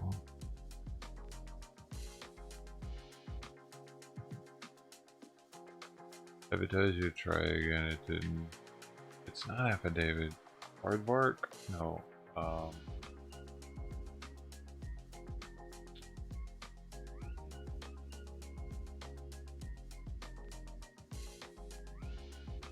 And dude, sometimes it comes with some pretty hard words. I don't know what words it uses, or it's random.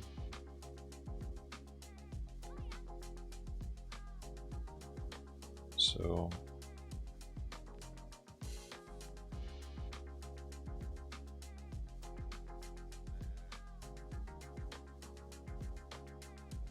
uh-oh, somebody just got some letters.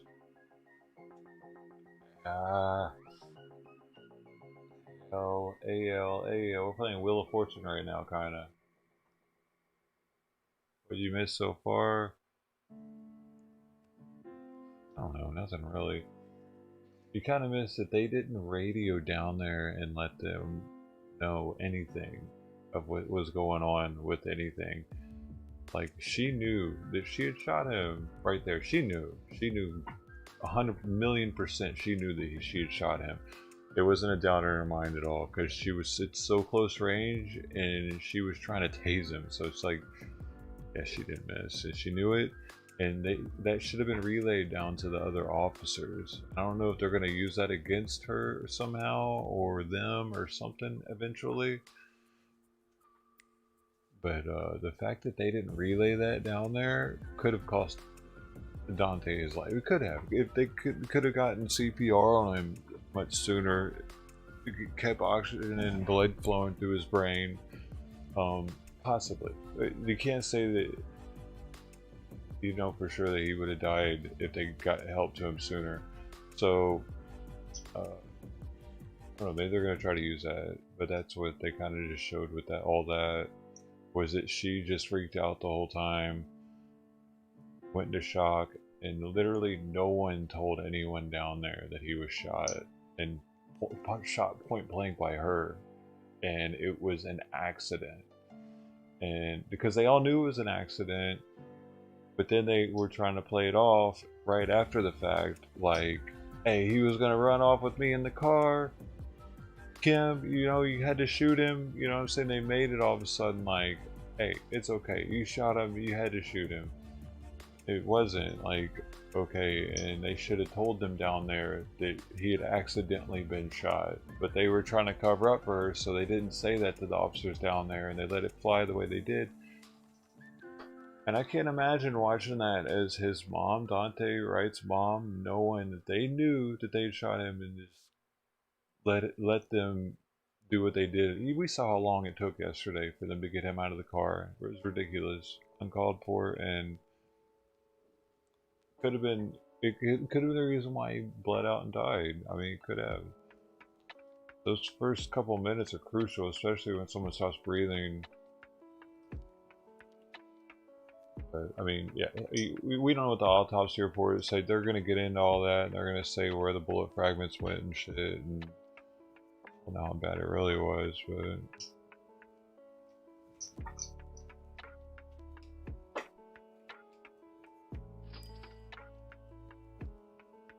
yeah, he didn't know he was hit, but he didn't know he was hit, but Kim knew he was hit. That's the problem. Kim damn sure knew that she had shot him and was saying it over and over and over because she knew, so he knew, dude. He didn't know, he didn't see the bullet go in the guy's abdomen or wherever it went. He didn't see it enter the guy's body, right? He didn't actually witness a bullet pierce his skin. So he can say, because he's a cop, he knows how that shit works. He can say, I didn't know he was shot. I didn't know he was shot. Not for sure. I didn't see the bullet go in. You know what I mean? So they knew. Fuck that they didn't know. They're trying to cover it up though. They're trying to cover her ass, their ass, because she had a bunch of stripes right here. You know what those stripes mean? Those are the years that she's been there. The military does those same stripes on the sleeve. She had a shit ton. She's like, I mean, way above them in seniority. So they were freaking out like, oh shit, our senior, we're like, training officer just fucked up. We gotta cover her ass. We gotta help cover her ass. I didn't see nothing. I didn't see nothing. Kind of thing. Plus it makes them, it could make them culpable, is that the right word, for his death, if it's for not saying sooner that they knew when they could have known. Actually, they know what's going to get them in trouble, dude. Cops of anyone, cops and prosecuting attorneys know what can get them in trouble with the law and know how not to get in trouble.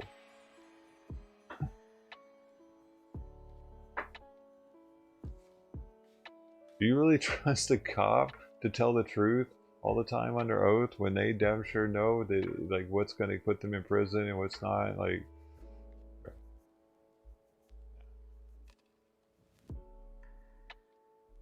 no one wants to go to prison, dude.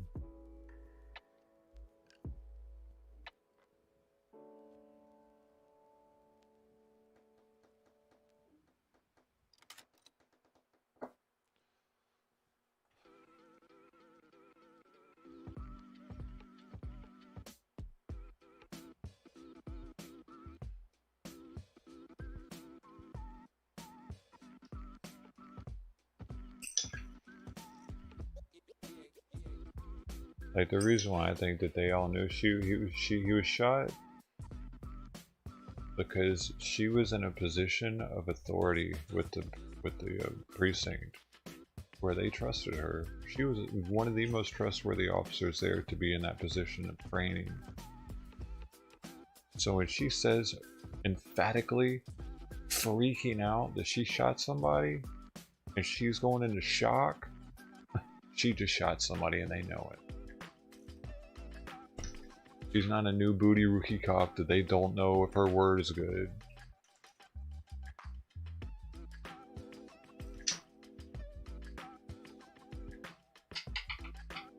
And if you don't agree with me, that's okay, you're probably just stupid.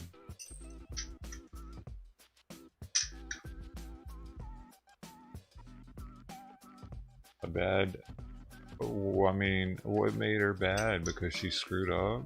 Because she made a mistake? Who knows what's going on in her life that when that happened? What if, like, she wasn't getting hardly any sleep or something because of something, a death in the family, or fucking cat died? I don't know, dude. Something could have been going on. Maybe relationship issues. For whatever reason, she was able to make it into that position as a training officer, and she'd been there. Was she, dude?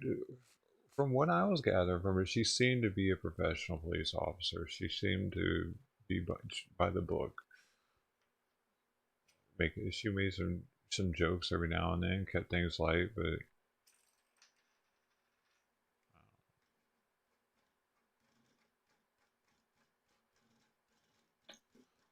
I do kind of wish she wouldn't have grabbed in there and grabbed that paperwork, because that's when the dude jerked away. As soon as she goes in and she grabs whatever paperwork she grabbed from the officer, he saw that as his opportunity to jerk away for some reason. He saw the woman officer there.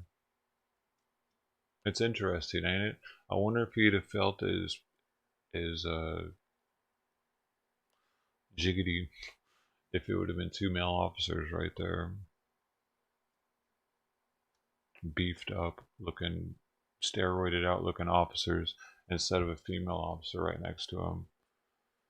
That's probably partially why he ran. I bet female officers get way more runners than male officers, dude, actually, because you're able to jerk away from them easier. 9 times out of 10, they're going to be smaller than a dude.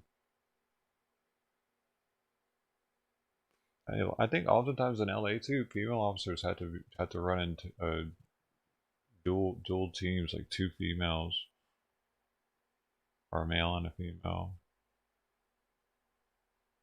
Or is that all LA cops?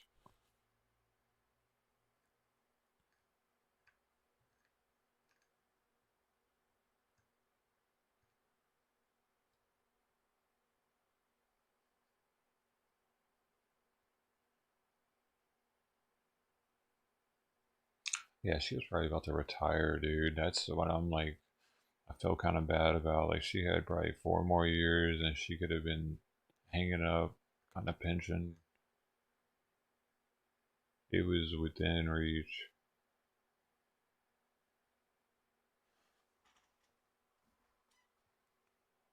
But she cared more about that in that instant than the guy she had shot. And that's going to be an issue. I think they're going to bring that up probably. The fact that she was sitting there like talking about how she's going to go to prison, but she wasn't talking about, oh my God, he might be dead.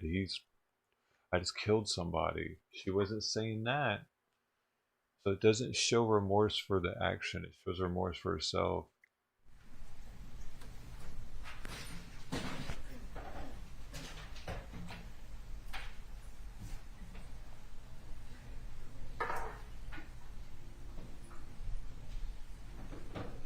She saved future victims. How can you say that though? Okay, Debbie.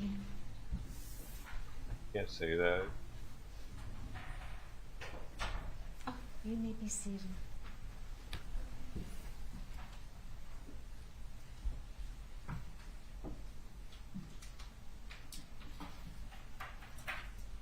How do you know that those victims won't just find some other scumbag boyfriend that likes to be a shithead? Because that's who they are. People find who they find because that's who they're attracted to, man. People hook up with people that fuck them over because that's what they like. It's like subconsciously. Because they oftentimes do it over and over and over. But it's because they didn't hook up with him. She didn't save them from anything. Victims. But had he hurt somebody with a weapon previously? I didn't know. All I know is he had a weapon charge, so I thought he just had one for protection. Didn't seem like a gangster type to me, honestly. Seemed like a wannabe. Showing his friends, hey look, I got a gun, guys. Shh.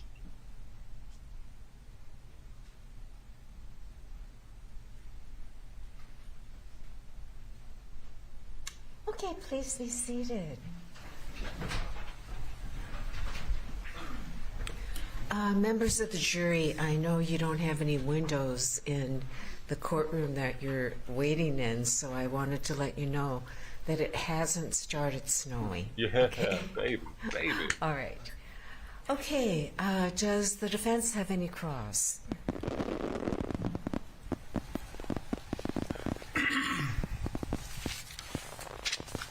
Good morning, Major Johnson.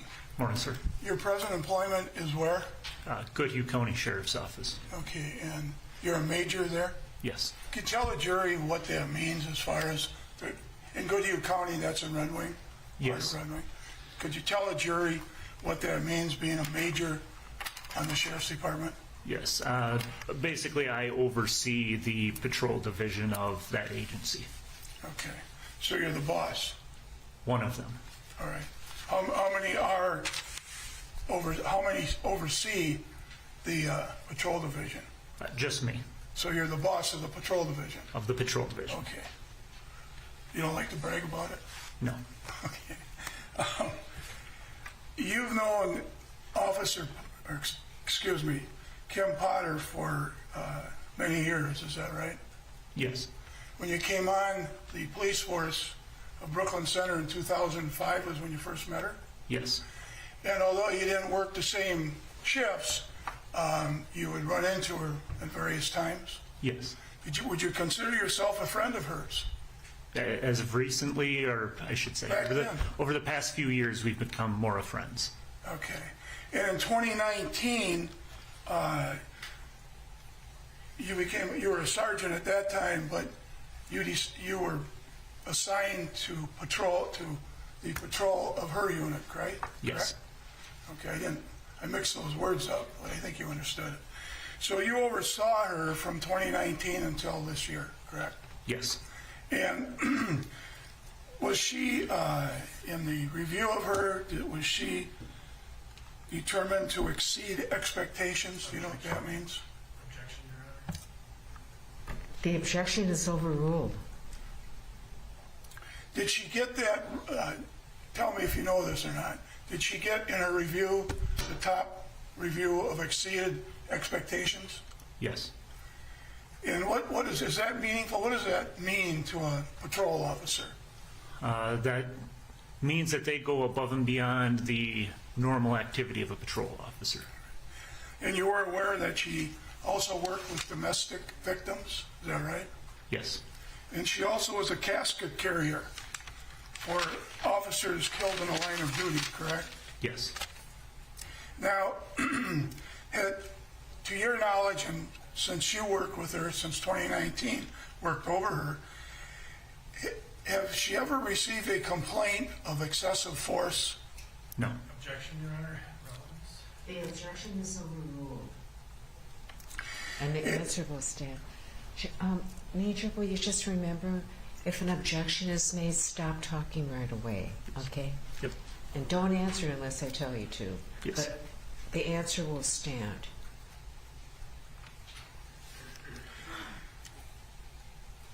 Okay. So, let's just go to the incident. On April 11th, you heard Officer Lucky over the phone, go ahead. Radio. Radio, thank you. You heard Officer Lucky over the radio say he's making a traffic stop. Yes. And you knew at that time that Officer Lucky was a trainee, and Officer Potter at that time, was their FTO, correct? Yes. Field Training Officer? Yes. And so you decided to go there as being the officer to watch over it, correct? To be his assisting officer, a backup officer. Okay, backup officer. Your Honor, excuse me a minute.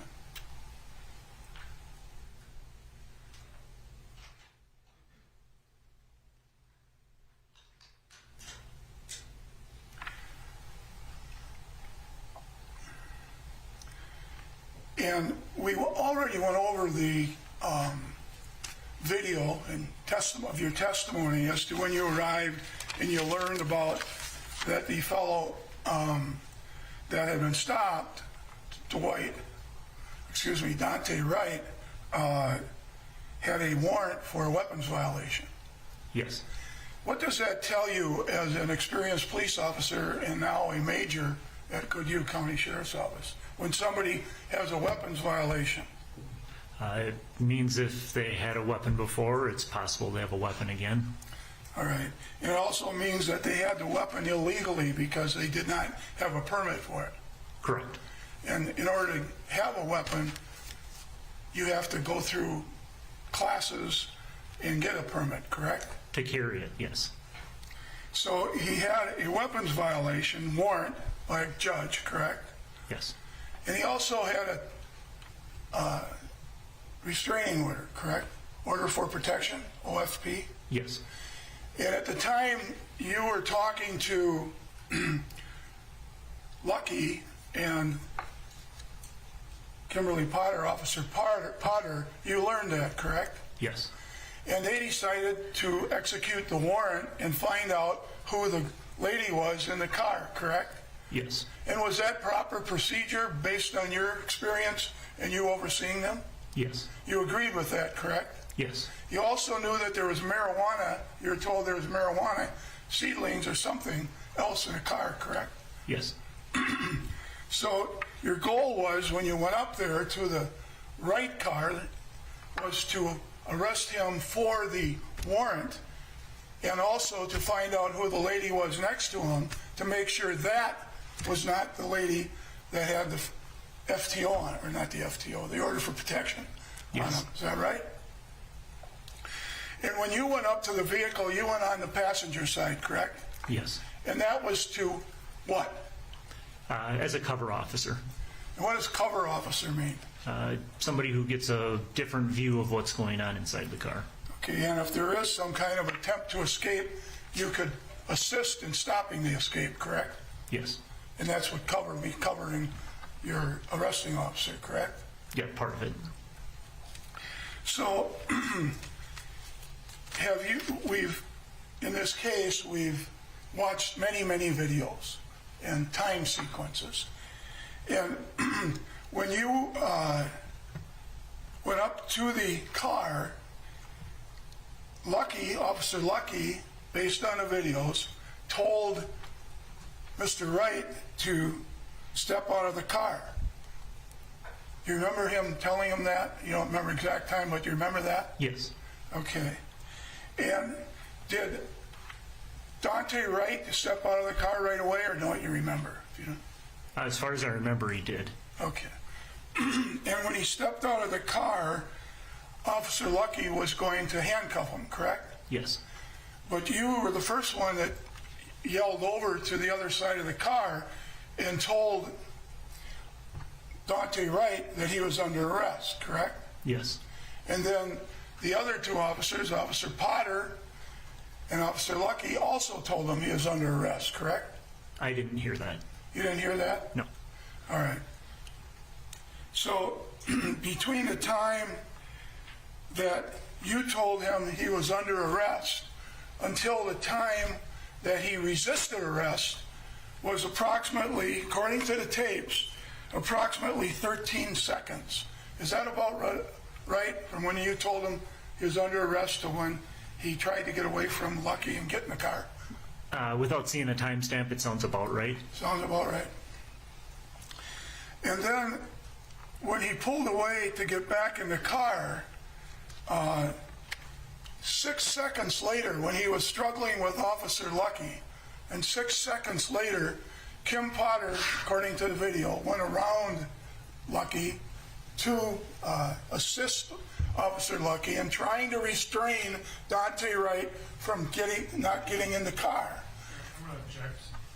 That's what's in the video, Judge. I'm cross-examining him. This witness is sequestered. He's talking about some other piece of evidence.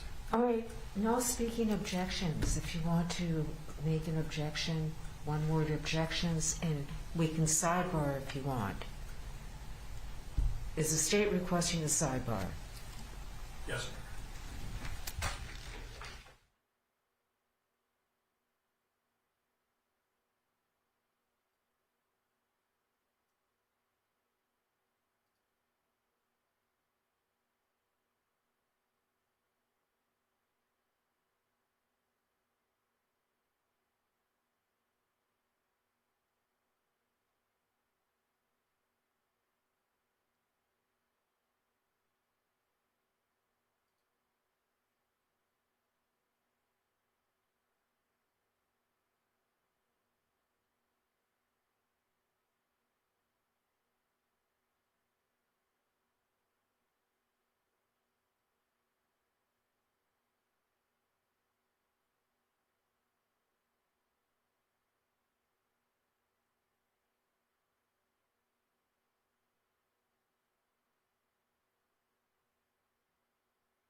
Oh, I know it.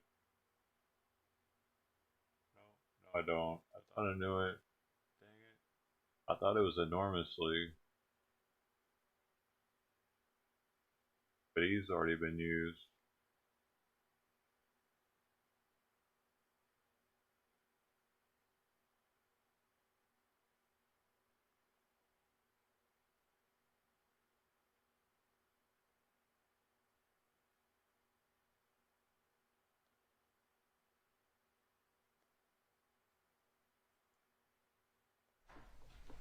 The objection is overruled, and you may proceed, Mr. Gray. Thank you. According to the other videos shown to the jury, after you said he was under arrest, approximately 13 seconds later was when Duante Wright started pulling away and trying to get back in his car. Do you agree that that's what you saw? Yes. About 13 seconds? And then 6 seconds, approximately 6 seconds later, although you didn't hear it, on the videos from the other officers, from Officer Lucky, Officer Potter said, "I'm going to tase you." And that, did you hear that? Yes. Well, you heard the second one, I think. There was "I'm going to tase you" first. There's two "I'm going to tase you." One you didn't hear. It was on the other side of the car. I heard one. Yes. We'll get there. And then after, oh, by the way, when Officer Lucky was attempting to keep him outside the car, was Duante Wright resisting, or was he not? He was resisting and trying to get back in the car, wasn't he? That's what it appeared. Yes. And he didn't stop at any time when Lucky was wrestling with him to say, "Okay, I give up," and put his hands behind him, did he? Okay. And although he didn't hear it, seconds later, there was a statement by Officer Potter, "I'm going to tase you." He didn't stop then either, did he? No. He kept resisting, right? Yes. And what's an officer supposed to do when you're executing an arrest warrant for a weapons violation and trying to find out who the lady is when somebody does that? Are you supposed to let them go? No. What are you supposed to do? Put them under arrest. And if they try to get away, use force, correct? Yes. So,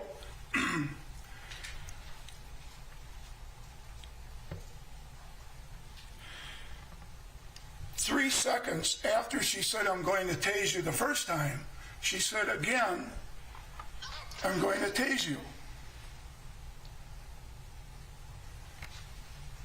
And at that time, according to the videos, she was pointing what she thought was a taser, but it was a gun, at Duante. Right. Is there a question, Mr. Wright? Yes, I am. I wasn't done with my question. At any time between the time that you saw him, by Wright, Mr. Wright, go into the car, into the white car, until you heard the second, "I'm going to tase you," did he stop resisting at all? No. Did he enhance his resistance by still fighting with people to get in the car? Yes. And what's your size? What are you, 6'2" or something? Yes. 6'2"? Good shape? I'd like to think so. All right. Hey, bye, Jessica. And we've seen Officer Lucky. He's a good-sized man, correct? Yes. Did it appear unreasonable to you as an officer that this driver of this car, Duante Wright, with this warrant, would do what he did? Did it seem unreasonable to you? Yes. So after the second, "I'm going to tase you," and that's the one you heard, after you heard that one, did the Duante Wright stop at any time and say, "Okay, I'm done, give up"? No. And at that point in time, was that when you went into the vehicle to grab that shifter? It was probably a little bit before that. Okay. And you were in there and you were struggling with him with your strength, right? Yes. To you, it was an exigent circumstance, an emergency, correct? Yes. And you were trying to get a hold of the shifter to stop him from grabbing that, correct? Yes. And you also tried to get a hold of the key with the other hand, correct? Yes. And you were in that vehicle and your body was lying over the young lady in there, correct? Yes. And one reason your body was lying over her was to keep her from sitting there, right? So she wouldn't get involved. Your statement? Yes. And then you weren't having any success in calming him down either, were you? He was still fighting and struggling, correct? Yes. And then you heard taser, taser, taser, and that would be approximately 3 seconds after you heard Officer Potter say, "I'm going to tase you." There was a time period between when she said that and when she said taser, taser, taser, correct? Yes. During that time period, did Duante Wright at any time show any sign of stopping, giving up, saying, "Okay, I'm done"? No. And then after, when the taser, taser, taser was said, approximately a second later, you heard the shot, and you thought it might be a taser, might be, you didn't know. It was a loud noise, correct? Yes. And the reason that an officer with a taser says taser, taser, taser is to warn other officers that were in the vicinity of this fellow, Duante Wright, to back off, correct? Yes. And by the way, in using a firearm, you're taught in training that if you use your firearm, you're expected to shoot your firearm twice, correct? Not every time. Okay, but are you trained on that? It is one of the things, yes. Yes. And that's called using deadly force, correct? Yes. In this case, you heard one pop and that was it, correct? Yes. In between the time of taser, taser, taser and a second later, did you release from the body of Mr. Wright? Yes. And then you went outside the car, correct? Yes. And you're disoriented, correct? Yes. And that's because of your struggle with him and the loud noise. Fair statement? Yeah, the loud noise. And you, as soon as you got out of the car, according to the videos, that car took off like a jet. Fair statement? Did you see it in the video? Yes. Did it go quite fast? Yes, took off quick. And within seconds after it took off, there was a loud crash. Actually, 2 crashes, correct? Yes. And that was the accident down the block, correct? Yes. Approximately a block away, half block, you remember? Just a little more than a block. More than a block. And then Officer Potter realized that she had shot him. Fair statement? Yes. And you didn't know that at first, correct? No. And then after she said she shot him, she was really having a difficult time saying, "Oh my God, oh my God, oh my God," correct? Yes. And you were concerned about her, correct? Yes. And then she said, oh my God, I'm going to go to prison." Do you remember her saying that? Yes. And Lucky said, according to the video, "No, you're not. No, you're not." Kimberly says again, "Oh my God." Lucky says again, "No, you're not." You remember that? I don't. All right. Then you said, "Kim, the guy that was trying to take off with me in the car." You agree you said that, right? Yes. And if he had taken off with you in that car halfway, what would have happened to you? What would you think would be the worst that would happen? Probably dragged. Dragged and what? Injured. Seriously injured, maybe even dead, right? Yes. And if that were the case, would an officer in your position, with Officer Potter trying to stop him from resisting with you and resisting Lucky, would it be fair for that officer to use a firearm to stop him? By state statute, yes. By state statute. Yes. There's a statute that says to avoid death or grave bodily harm, you have a right to use deadly force, correct? Yes. And you're aware of that statute? Yes.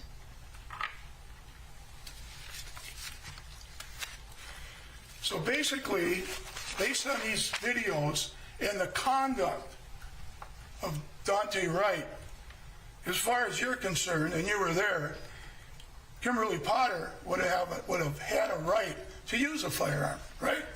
Yes.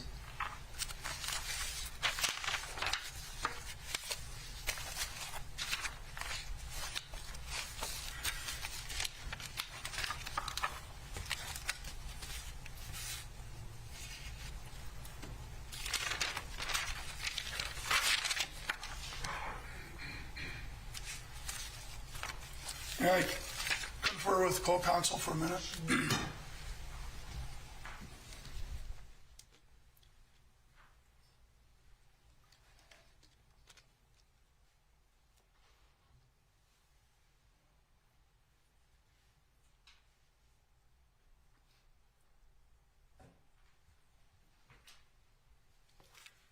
Thank you, sir. I'm done. Thanks, Judge. Were you direct?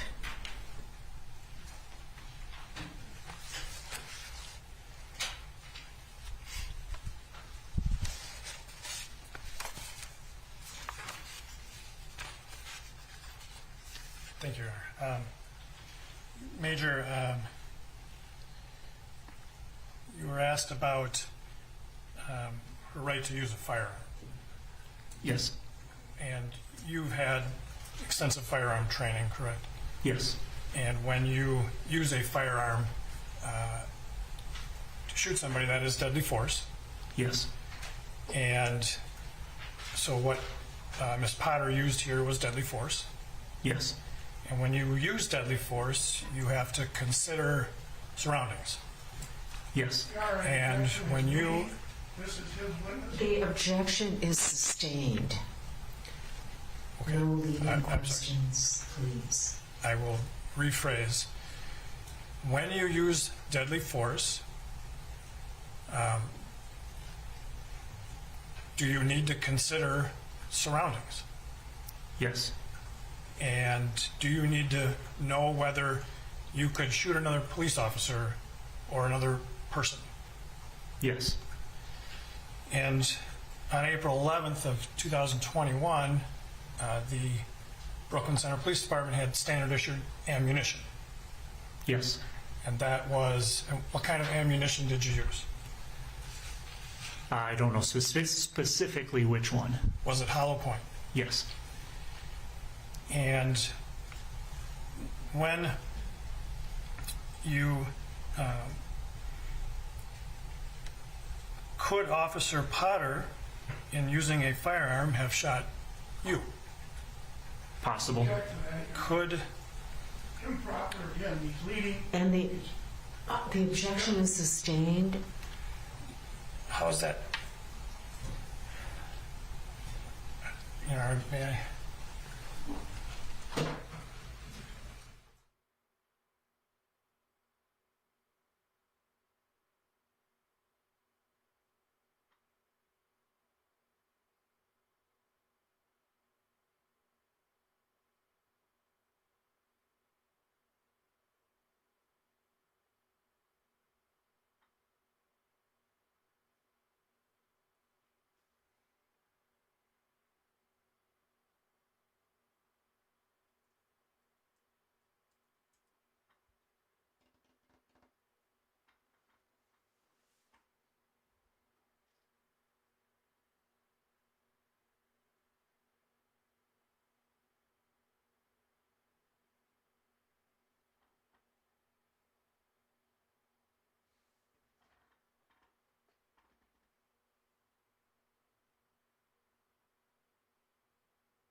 Okay.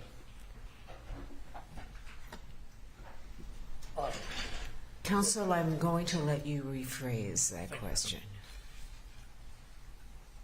When you heard this loud pop, which side of the car were you standing on? Passenger. And which side of the car was Officer Potter on? Driver. And where in relation to the two of you was Mr. Wright? In between. And when you heard the loud pop, where were you in relation to Mr. Wright? How far from him? 6 inches to a foot. And where was the female passenger at the time of the pop? Right to my left. And where was Officer Lucky? I don't know. And at the time of the loud pop, you could not see Officer Potter, correct? No. And in part because you were looking, well, why is that? I was kind of looking down towards the center console, and Mr. Wright was in between us. And you don't know, well, let me ask you this. You did not take out your, well, did you take out your gun and shoot Mr. Wright? No. Did you take out your taser and taser Mr. Wright? No. You indicated that you could have been dragged. Were you dragged by the car? No. And in fact, did you just stand up as the car pulled away? Yes. The entire time of the interaction with Mr. Wright, where were your feet? Either against the curb or against the street.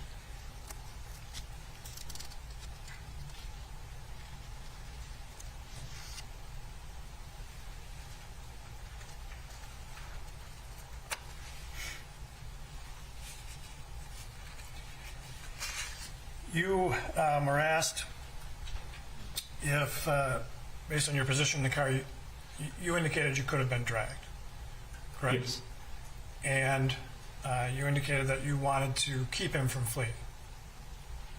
Yes. And is that, why did you then grab the shift knob of the car when you first reached into the car? To keep it in park. And to prevent it from moving? Yes. And when you had your hand on the shift knob, did the car move? No. When you had your hand on Mr. Wright, when you had both your left and your right hands on Mr. Wright's right arm, did the car move? No. After Officer Potter used her taser, did the car move? After the taser? Correct. I'm sorry. After she said taser and used her gun, did the car move? Yes.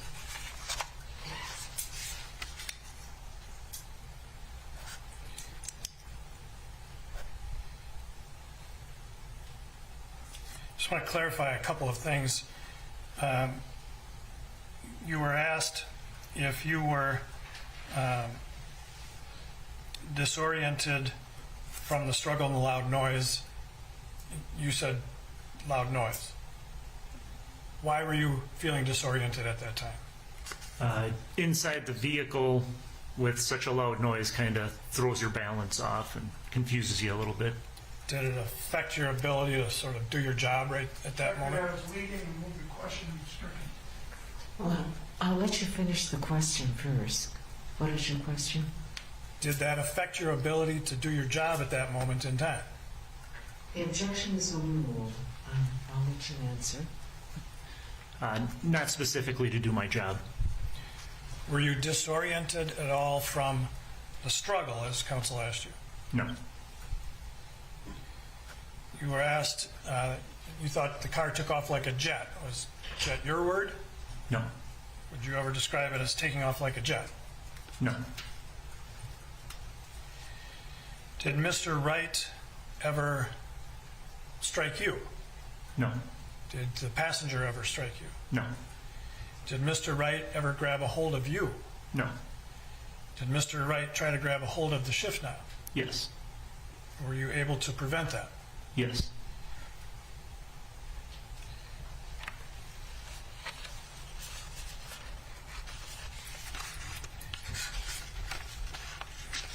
Mr. Earl Gray, Mr. Gray, with a name like Matt Frank, I should not make that mistake. Mr. Gray asked you if you were lying over the female. At any time, was it necessary to hold yourself up by leaning on her? To hold myself up? Right. I was just kind of balancing against her. Okay. Were you standing on the ground at that point? Yes. What was the point of leaning against her? So that she wouldn't be involved in what was going on.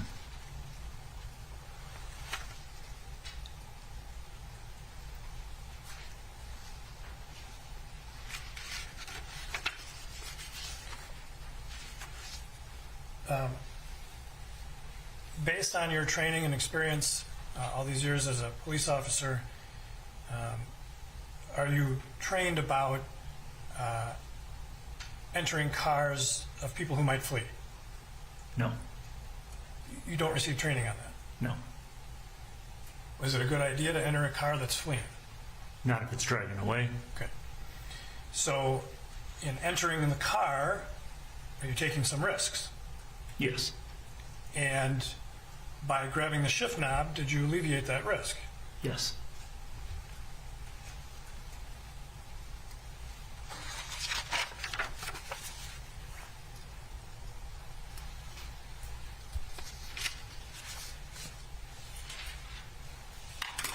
You indicated earlier about a weapons warrant. Is it always good to be concerned about the potential of a weapon when you make a traffic stop? Yes. And so that makes you, I guess, extra aware to the presence of a weapon. Would that be fair? Yes. At any time during your interaction with Mr. Wright, did you see a weapon? No. Did you see him reach for a weapon? No.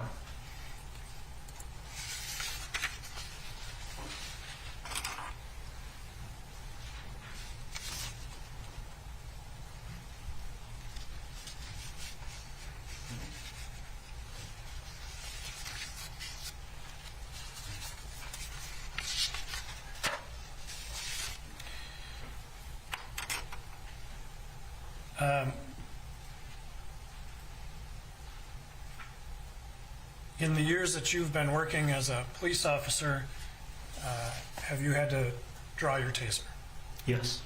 Have you ever drawn your handgun instead of... The objection is sustained beyond the scope. Does it exceed expectations to draw a gun and shoot somebody to death instead of their taser? Same objection, Your Honor. The objection is sustained. Your Honor, may I have a sidebar with the court? Yes.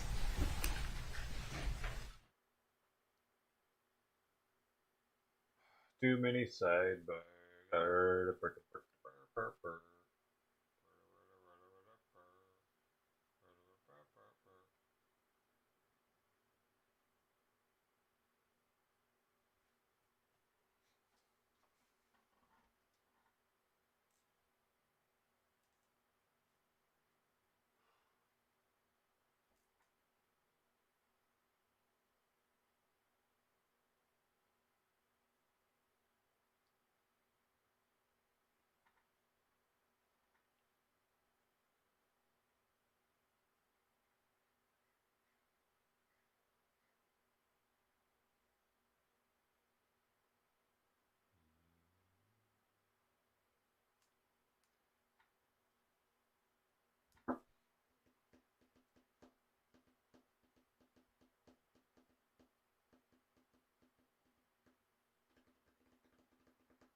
Okay, if the objection is sustained, it's beyond the scope.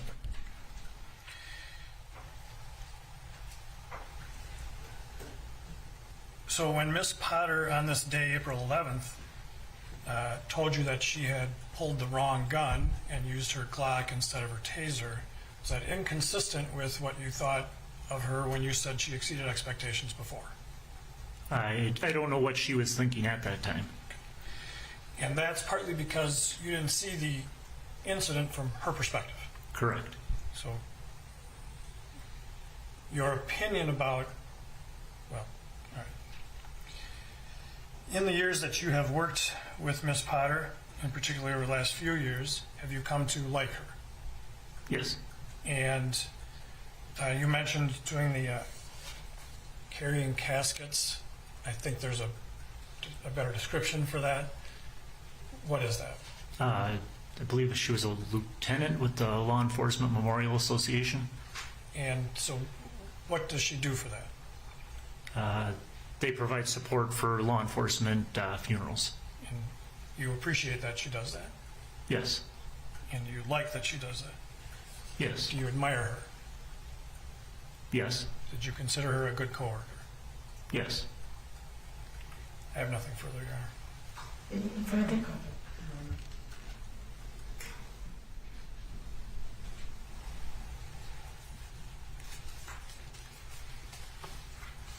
With respect to hollow point bullets, are they used by law enforcement because a hollow point bullet will stay inside of the person shot rather than go through the person and hit somebody else? That is a ballistic characteristic, yes. Yes, and that's why they're used? Yes. And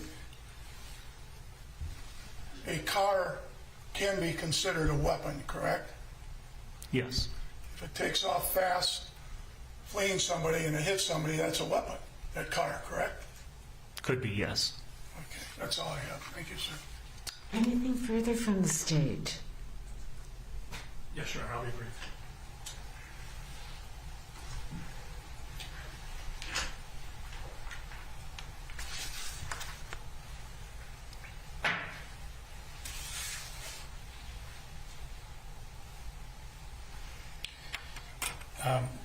One thing that can hollow point bullets also affect the damage done to the person shot? Yes. And in training as a police officer, have you been trained about the dangers of shooting occupants of vehicles? Good. Object outside the scope of my cross-examination. The objection is overruled. You may answer. I don't think we've ever had a specific training on that. On shooting occupants of motor vehicles? On shooting into a vehicle, yes. And in fact, there's a policy about it.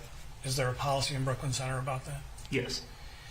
And is there also a policy about using a taser on people who are operating motor vehicles? Judge, same objection. I didn't mention it at all. All right. I'm going to let you answer. Somebody that's operating a vehicle, yes. And so the reason for that is what? If they're driving a vehicle and you incapacitate them, it could cause an accident.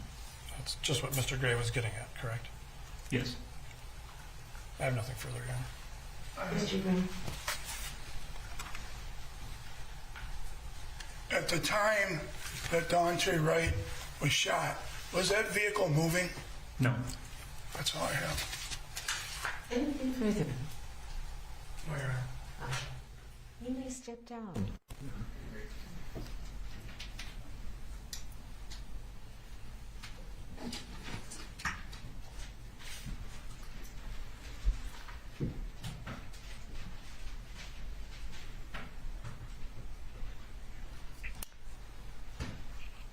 All right, members of the jury, we're going to break for lunch, and I'll check the weather in the meantime, okay? Whatever, dude. I see in her eyes she's a bitch, dude. She just plays a nice lady when she's got the cameras on her and shit. Yeah, I just saw it. I saw it right there. Just like, I'll check the weather. Idiots. I just you can see it in her eyes. Peasant jurors. I'll check the weather for you.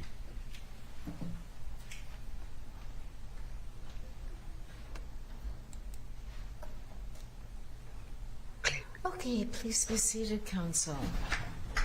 I take it the state has seen the defense's objections to the exhibits. Your Honor, you're referring to the autopsy photos? Yes. We did receive the email, yes. Okay. I haven't had a chance to look at these photographs, but if they have already been shown in the past. Your Honor, they have not, and I do have plans to get a flash drive for the court and counsel during our break. Okay, good. Thank you. We'll deal with that. I don't know if we're going to get to the medical examiner today or not, but we might as well try to take care of this, as soon as we can. Right. Are we leaving early today, Judge?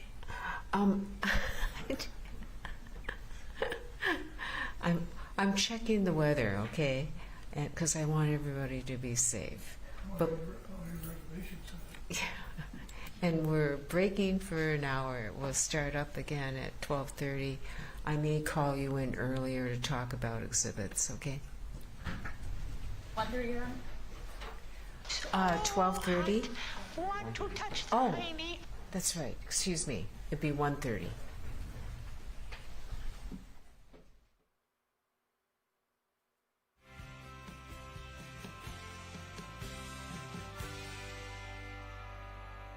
Weird.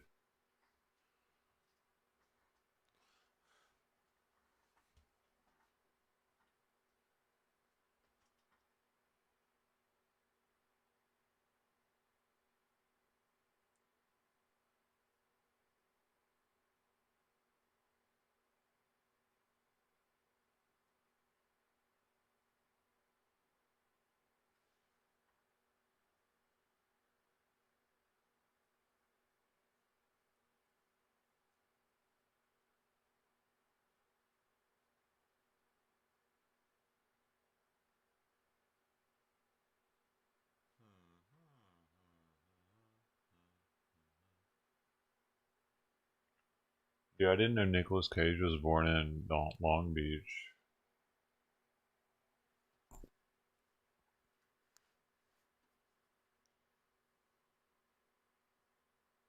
I just found it out.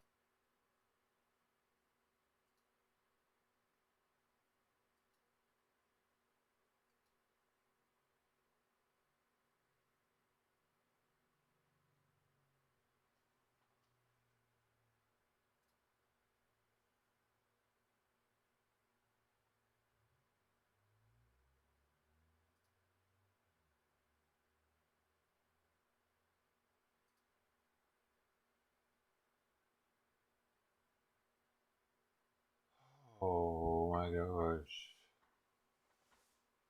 Now what? Keanu Reeves, I think he must be the coolest actor of all of them, though. I keep getting hit up with Keanu Reeves' awesomeness on Facebook, talking about how Keanu Reeves is the most awesome man alive. Anybody else getting those? What's really going on?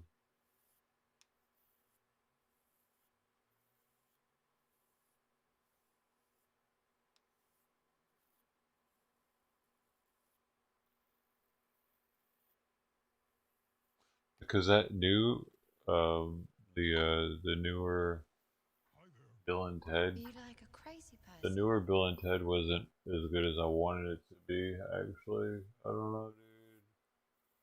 It was made for dads to watch with their kids.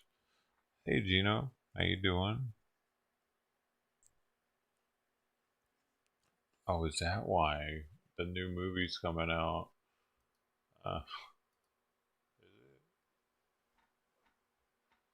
Maybe.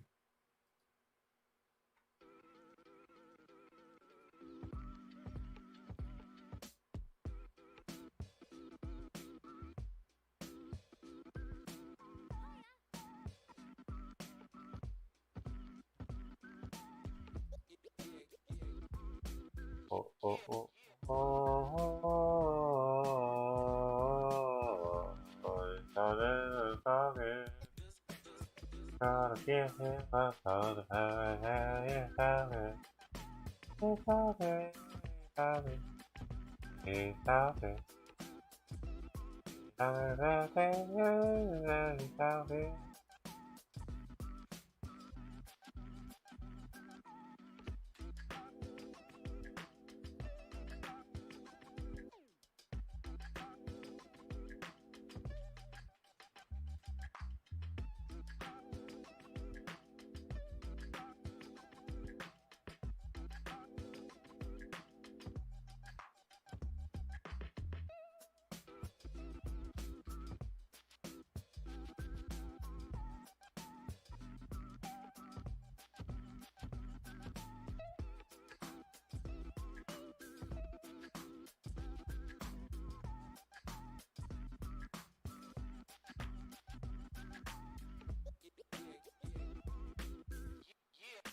oh yeah, oh yeah.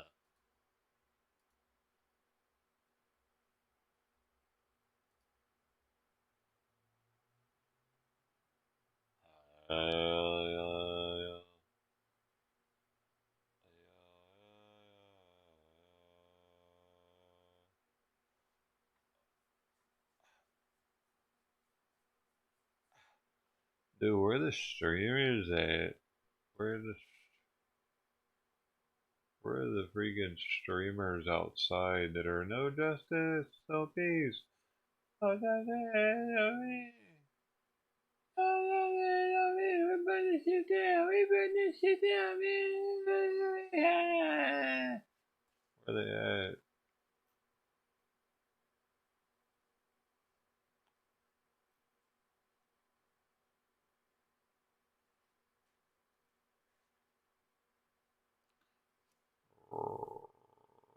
Real fucked up all drugs. Oh my gosh. Dude. When are they gonna get to the real evidence?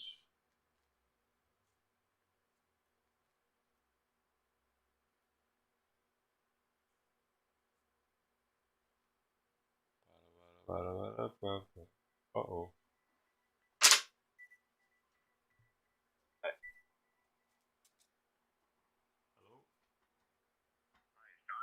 Hey, is this him? I'm sorry, I'm not interested, man, but thanks for calling.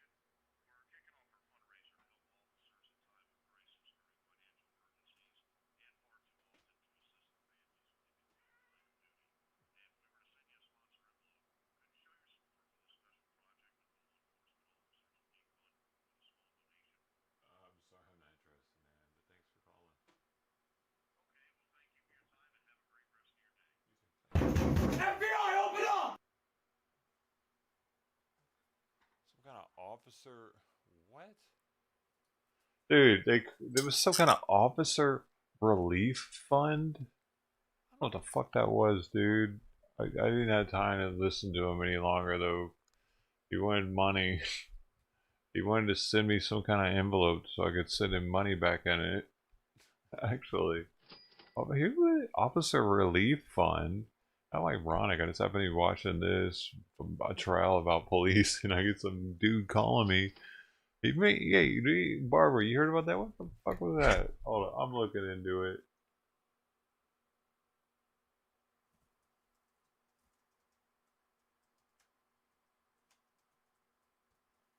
Man, I need an Officer Relief Fund fixing my car when they shot up, motherfuckers.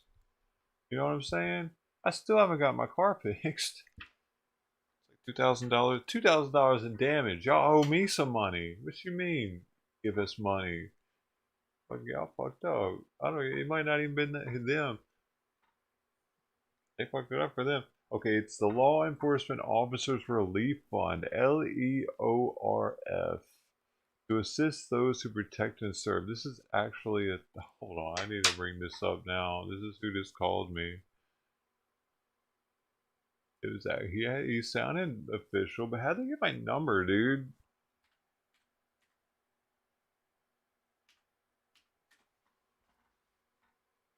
They're probably watching the stream or something too.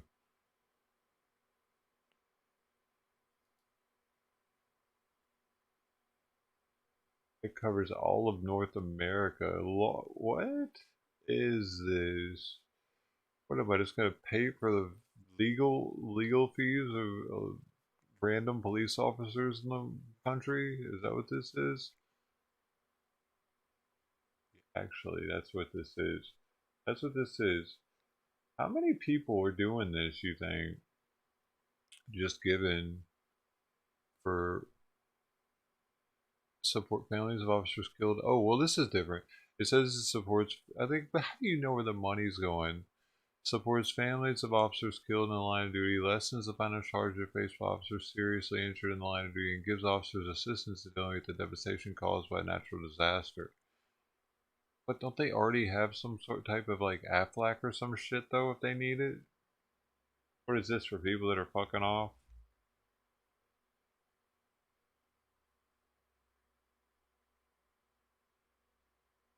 Your local law enforcement officers face disasters every day and are the first on the scene to protect and save lives, often while risking their own. The Police Troopers Relief Fund, a special program within the Law Enforcement Officers Relief Fund. Well, this is different. This is like a special one. So that's for that. This one's for actually covering their legal shit, I think. The main one. How's it cost to find insurance? You said no. Okay, I guess not then. Legal defense fund coverage. That's probably mainly what it's for. A lawyer probably just called me, honestly. That was probably a lawyer trying to get more money in for their lawyers, for other lawyers.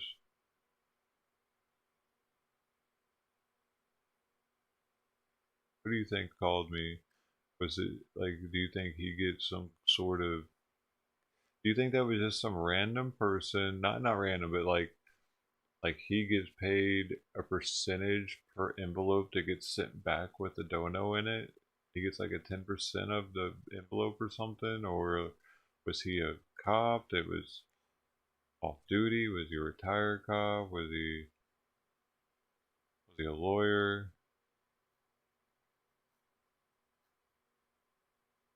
Like, I can't even trust him. Like, I can't trust some dude on the phone that's cold calling me to tell me who he actually is. I can't trust the name. And I've seen Wolf of Wall Street.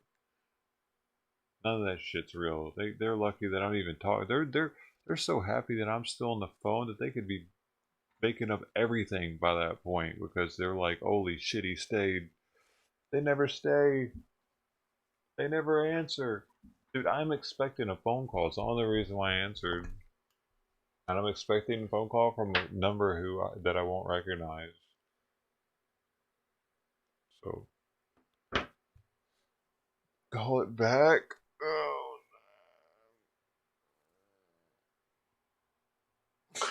right? It's probably like a personal number. He's like, hello?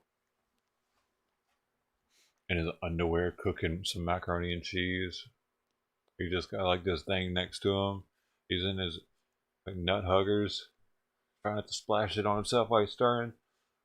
Hello? Hey, yes, sir. Yes. He knew my first name, though. How do you know my first name?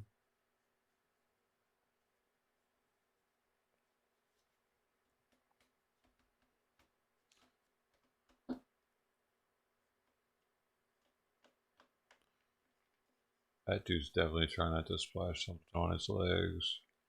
Hot mac and cheese. He cooks it on the oven because he gets the Kraft mac and cheese. He makes it in the pot. The real mac and cheese, though, if you want the good stuff, you got to make it in the oven.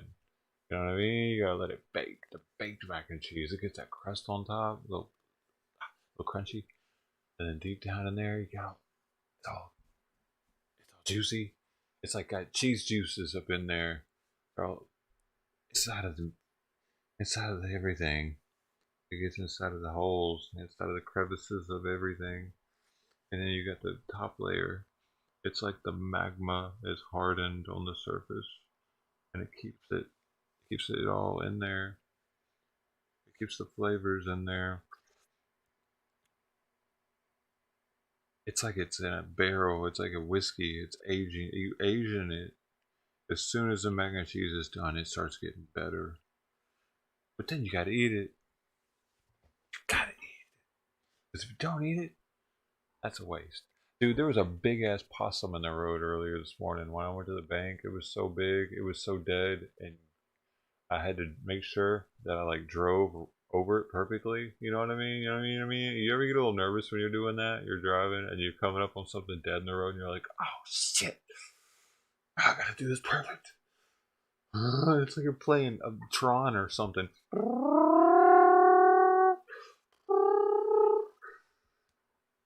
And if you get a little, you're like, shit, I didn't do it. You're like, God, error. You errored on that one. You definitely like have to use another life or something if that were a video game. You damage the vehicle or whatever, you know. And the bigger you, sometimes you gotta just pull over to the other lane if it's too big. A deer or something. Possum, dude, it was pretty big. I think it might have been living under the house. Maybe because I haven't seen the cats. The outdoor cats have been gone for 2 weeks now. I haven't even put water, or food, or anything out there because they're darn never cat. Like I've never seen them anymore. So one of them's still shitting back there, but I think that maybe a possum moved in for a little while, and then the cats were like, "Fuck that shit." You know what I mean? I can imagine possums are crazy looking, and they're bigger. But and they can bite. They got some crazy looking teeth. But I mean, maybe the cats will come back now because dude, that thing had to have been living somewhere around here. But I don't know. I miss the outdoor cats. I miss, even though it was like a chore to do it, I felt like I was doing something to help something that might need help. Like I was giving them flea medication too, like every now and then, so it could give them some relief.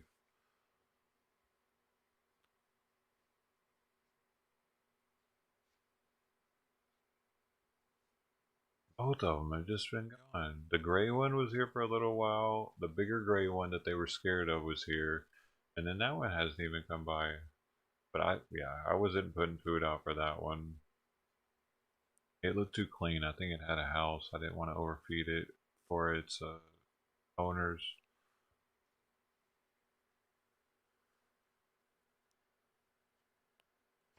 They're phasers, dude. I've seen someone have a pet possum, not in person, but on YouTube or something, and they like to rub their face on stuff. They get stuff soaking wet, pretty much, dude. They're so ew. Like if you have a pet possum, you have to get used to them. They called sloughing, I think is what the lady called it. She had one, and she'd have to let it do it because it always wanted to be next to her and slough her. Her head, everything. It was her. Everything was always covered in possum spit. She like ew. And it liked doing it to her face or head mostly, her hands. So she was always all sloughed up. So they can be very affectionate and loving, but it bugs me when Simon even does that. How he likes to like bite on me and lick on me and make sure I smell like him. Like, bruh.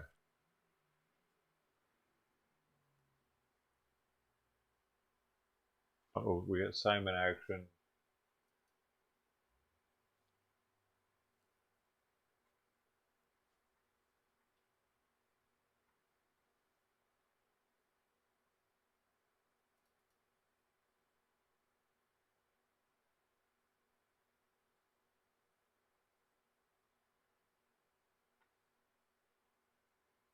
He moved.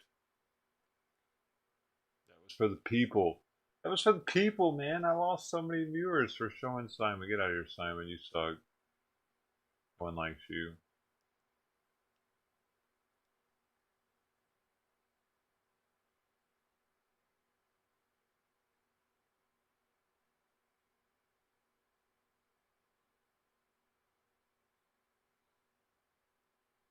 What dog knows?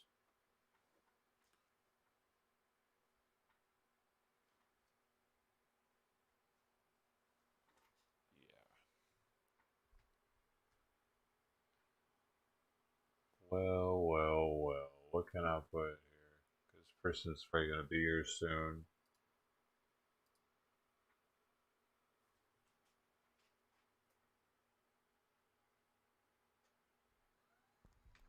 Oh.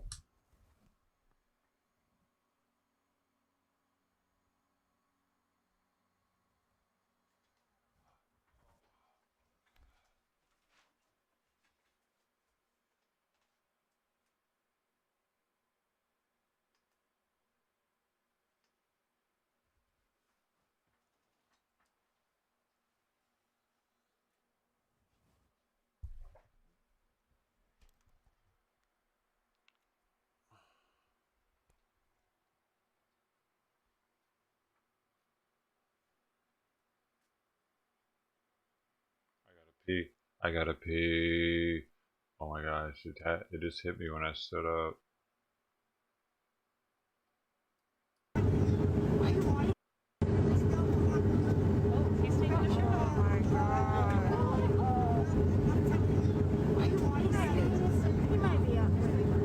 Still tell you that. You's a bitch, and I fight for black people. And I'm gonna tell you what the it is. You gotta lock me up. Just Cause I'll beat your ass. before we get the situation. You know that. Help! Help! They will cover your mouth and you can die. Be quiet. Help! Help! Help! Ladies and gentlemen, this is a safety issue we are landing. Is it just for your own sake? Please take your seat and fasten your seatbelt.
Wonder what's in the package. They knew what it was or something. Is it drugs? Because there's a lot of ambulances. There are a lot of ambulances. They knew exactly what package to go for.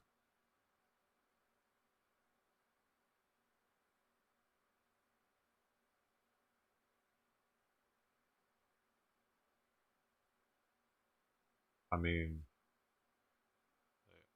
they got the easier package to get, but this idiot is probably a doll. No, man, those ambulances give it away. There's something going on. They knew what they were going for.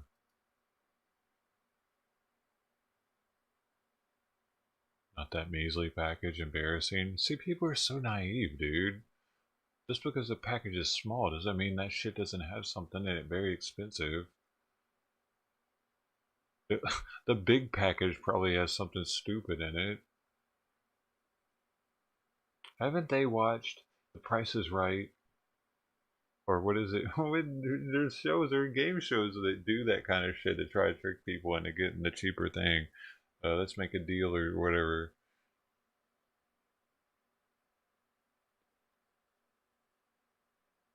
It's too bad they're not saying what was in it.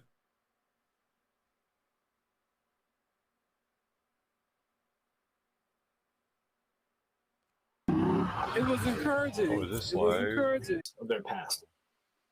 I don't mind saying. TJ's live. Maybe this talks about it. Man. Lame. Hey, Joe Rogan. Oh my gosh. Dude, this bear.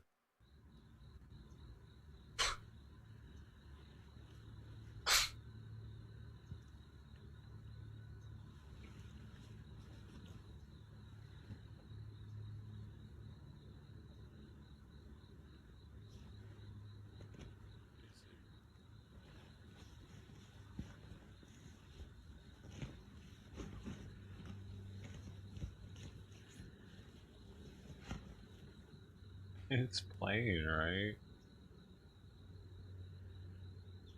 My feet are strong.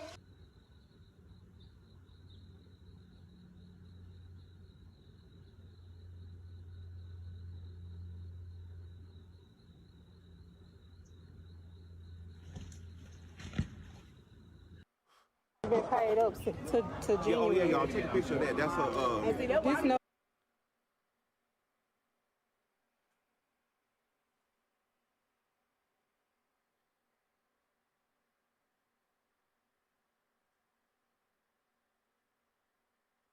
Jeez.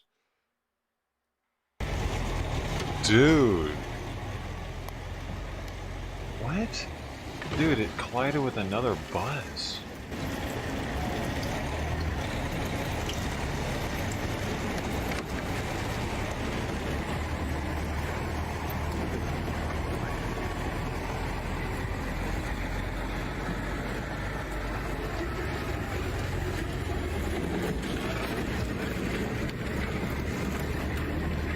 I don't think I've never seen a bus that a school bus that messed up before. Jeez. Oh. Hello? Morning.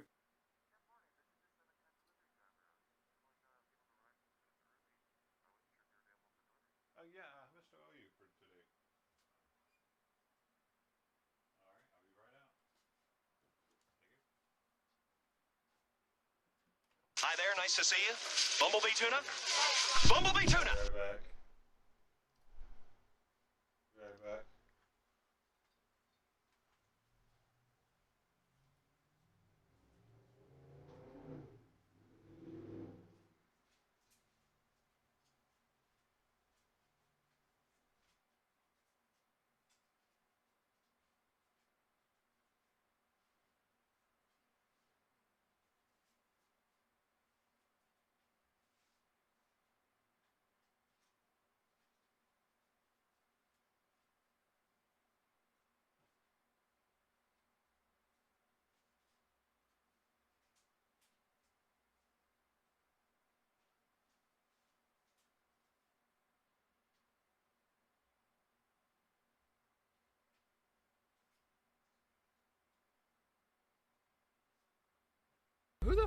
case for this? Do I talk to the police department? How does this work? Talk to George Soros. He's the one that started all of this bullshit. George Soros.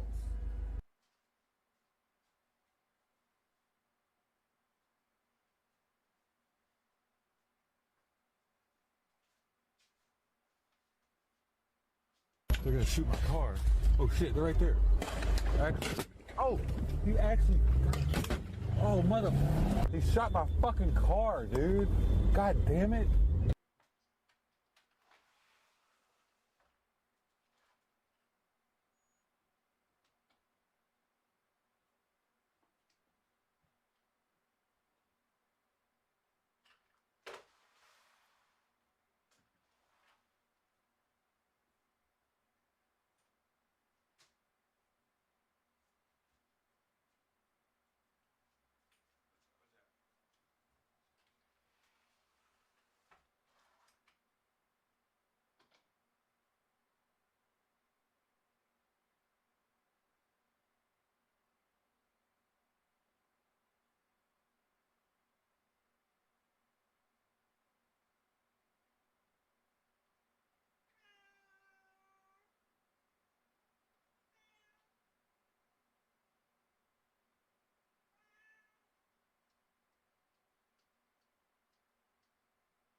Dude, they gave me a free thing of Q-tips. That's pretty dope.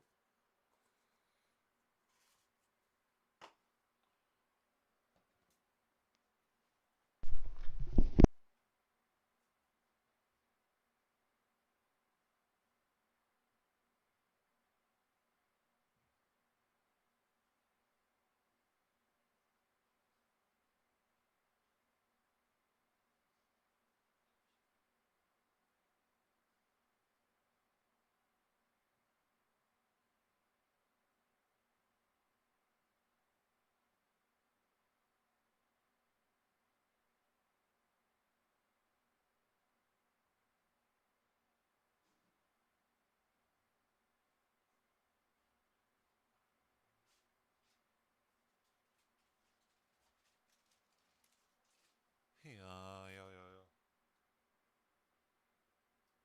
They gave me a free thing of Q-tips. Pretty cool.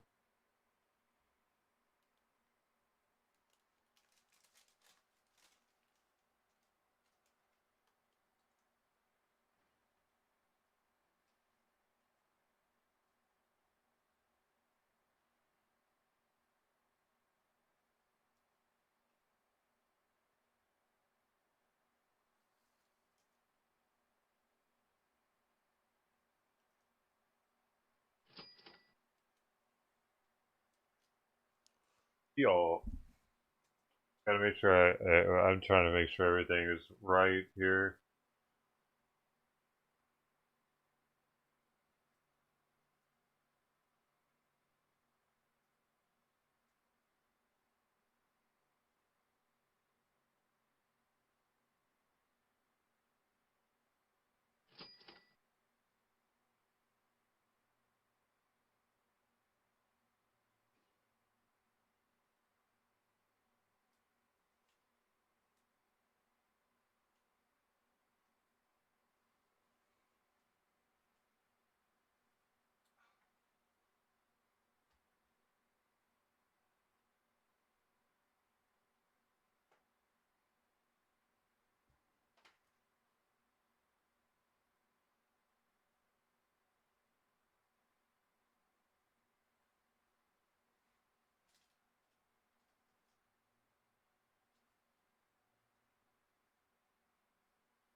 Alright, so the game.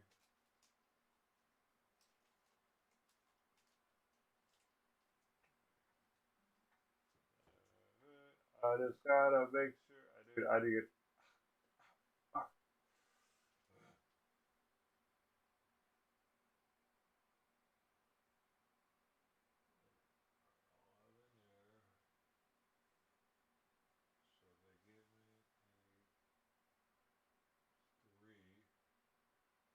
So they give me a 3, 4, 5, 8.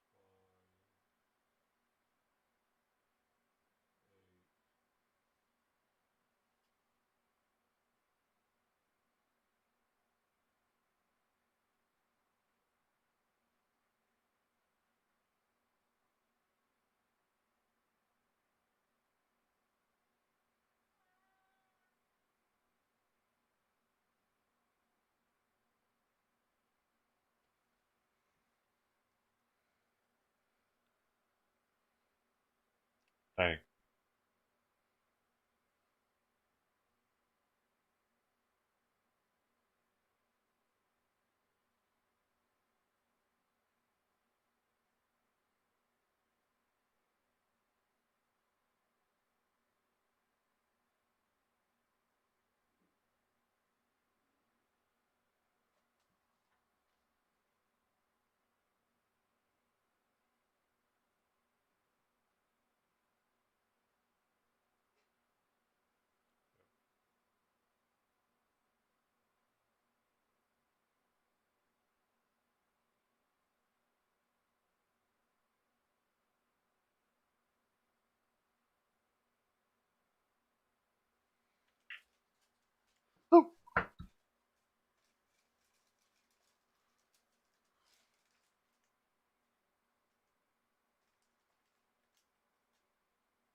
Oh, dude.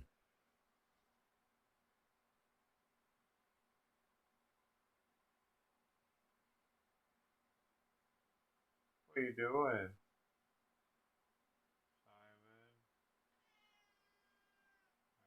Simon.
Hey, I swear, this cat he could play all day long, every day.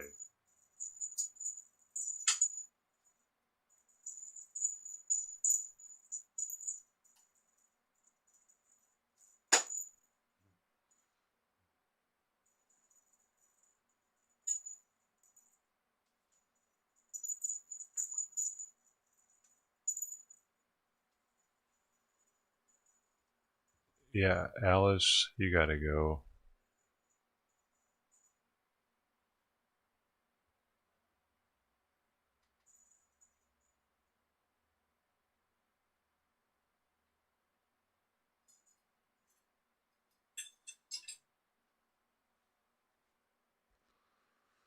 Hey, Nick, how's it going? How's it going?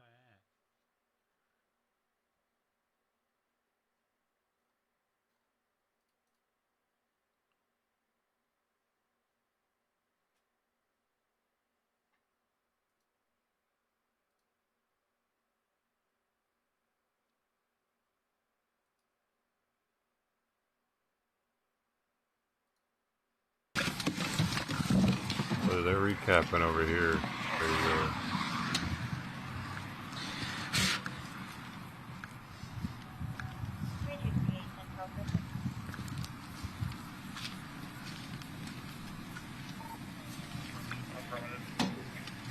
You're going to want to find who the female is because there's no OFP. He's got a gross misdemeanor warrant, and there's an OFP for a female, so I need to ID her. There's also residue, like weed on the middle console, so probably search the car. Apparently the car is his brother's. You want to tell him what the warrant's for? Warrant is for weapons violation. That's 17 minutes. Oh, gross, yeah. So. Duante Wright. Duante. Duante Wright? Duante Wright. Aren't those the Wright brothers? Not the ones that fly, but the other ones? I don't think so. Okay, so I'm just gonna get him out and I cuff him up. I mean, he's gonna work, so I'm just Yeah, that's fine. Yeah, we will be here in a second.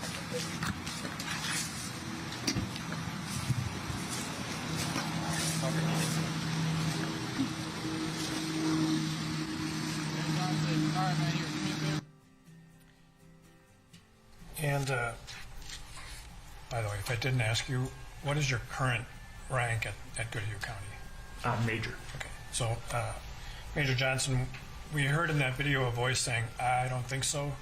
Did you recognize that voice? Yes. Whose voice was that? That was mine. And that was in response to Ms. Potter's question about the Wright family. Yes. So then we saw just at the tail end of that, the three of you start to approach the vehicle, correct? Yes. And when you approached the vehicle on the passenger side, what did you observe? I observed that there was a female sitting in the passenger seat in the front. Did she have anything in her hands at the time? Not that I remember. Okay. Do you remember indicating that she had some paperwork in her hands as you approached? That's possible. And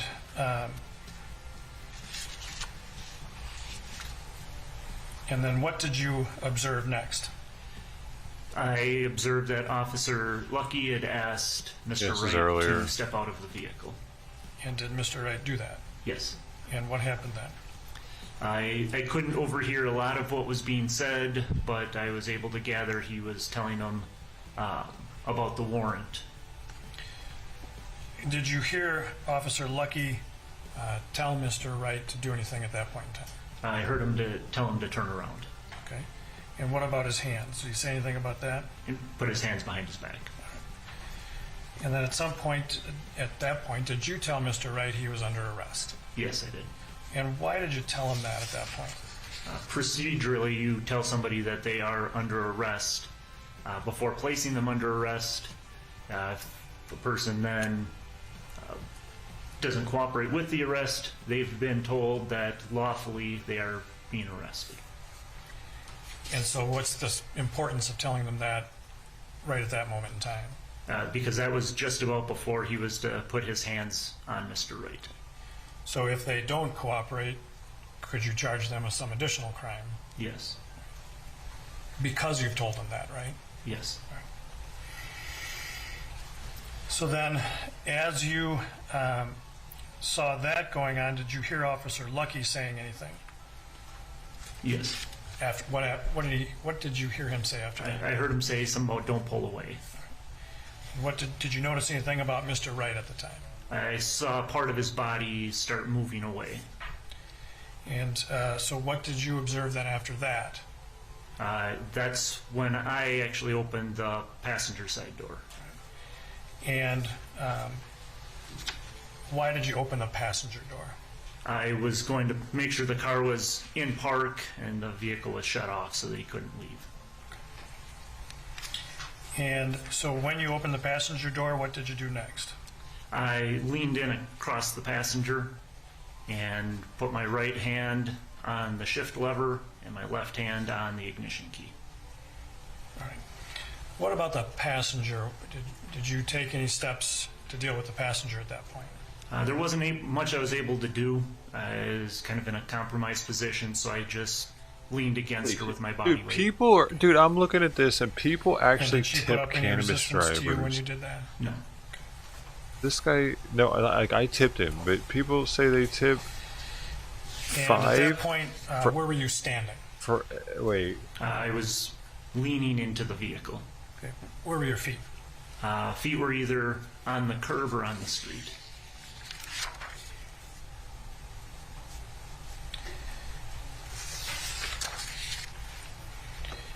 And did you? Yeah, some people are you tipping said their something asses about off, and some grabbing people the are like, shift no, knob, they get correct? $5, man. They don't And get what more did you do for with that? more of an I amount pushed it because they're not having to do forward, any which more would be work towards for park more of an position. amount. So had it. I don't know, man. I don't know out what of to park? do. I don't believe so. Okay. But you said It'd you be a pushed it very forward. dangerous job. I was pushing it as far as it would Yeah. go forward. That way I knew that it was in the park position. But I'm sure it has its perks, you know. I'm sure Yeah, they did you get know lots whether of the free engine was on at wax the or time? something, I don't. and they're getting paid to do what they're doing.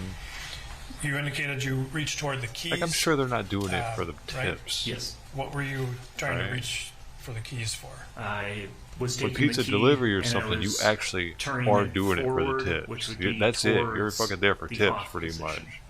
This, not so much, So you right? were So for attempting me to to turn give the them vehicle off. Yes. 10% on an But you order know- that but you costs didn't know whether it was on or off. hundreds. I don't know if it It was. seems like a little fucking far. And at that point, what was far-fetched to me, Mr. But Wright they doing? want you to believe like that's He normal. was struggling with Officer Lucky.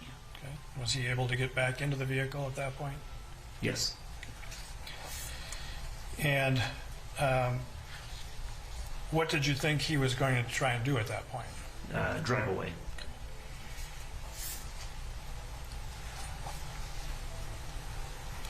I gave him And $10. So I gave him $10. at some point, dude. did you remove your If hand everybody from the gave him shift knob? $10, I Yes. do would be And what did you do then? doing all right. I, I think. took I don't both know. my Maybe not. hands and held on to That enough? Mr. Wright's Did I give him right enough? arm. And were you able to grab his right arm? Yes.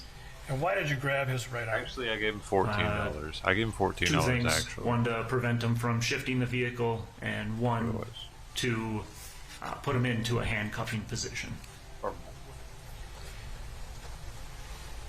At that time, did you know what Officer Lucky was doing? I couldn't see Officer Lucky at that time. Did you know what Officer Potter was doing? I don't. And you grabbed him to put him in a handcuffing position. I'm not sure how to ask this, but who else did you think was going to help you handcuff him? Does that make sense? Yes. I believe it would either be Officer Lucky or Officer Potter that would be controlling his left arm to put him in a handcuffing position. And when you did that, when you grabbed Mr. Wright's right arm, were your feet still on the street or the curb? Yes. I always get paranoid after someone leaves and I've tipped. And did you then hear Officer Potter's voice? Yes. What did you hear Officer Potter say? I heard something to the effect of, "I'll tase you." And what happened after that? I heard the verbal command of taser, taser, taser. And then what happened? And then I heard a loud pop. Bro, they don't even give you like special Q-tips. And did you know what the loud pop meant? I thought at the time that it was a taser. When you heard taser, taser, taser, what did you do with Mr. Wright? I let go of his right arm. And why did you do that? I didn't know where those taser probes were going to be Sweet, the diesel going, and I fit. didn't want my hand in between them. And when you let go of him, you had hold of his right arm. Was that the only way you were holding him? Yes. And did you see his position at the time that you let go of him? All I could tell was that he was sitting in the driver's seat. And where were you looking at that moment in time? Do you recall? Dude, I actually wanted this for the Kind container, of down towards the but center I didn't want to console. pay for it. Then they ended up just adding it. So after you let This go is of cool. Mr. Wright, This what cool happened little next? container. I saw him going for the shift knob, and I started backing out of the vehicle.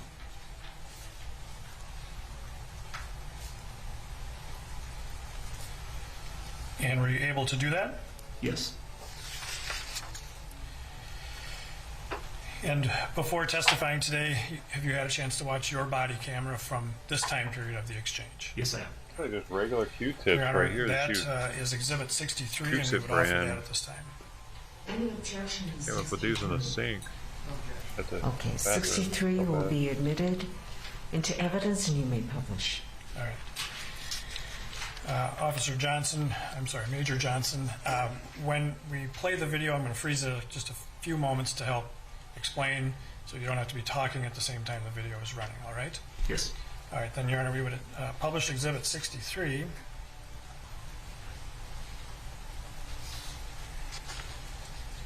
We will be here in a second.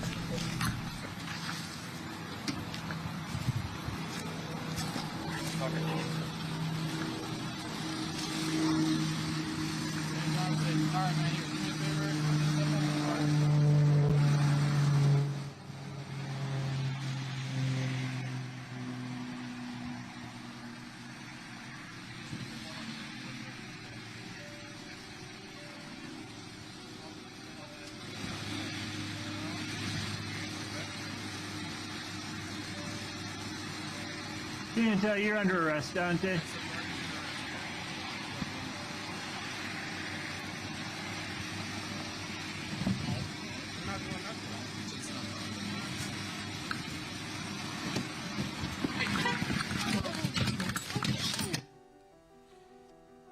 Now, I have frozen the video here, and for the record should reflect that the timestamp indicates 2:01:52. Is that correct?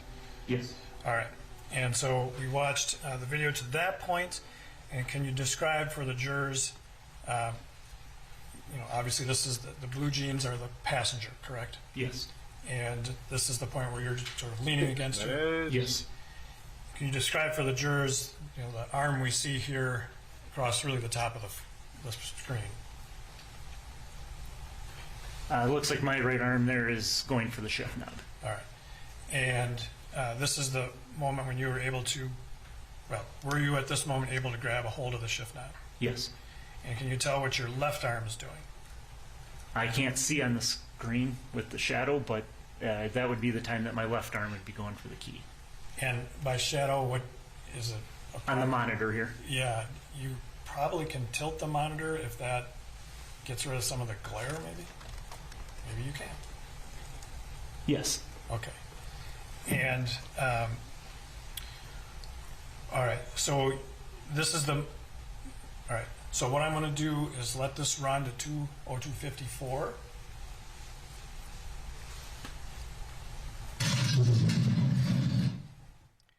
Now, at 2:02:54, do you still see your right hand? Yes. And that's still on the shift knob, correct? Yes.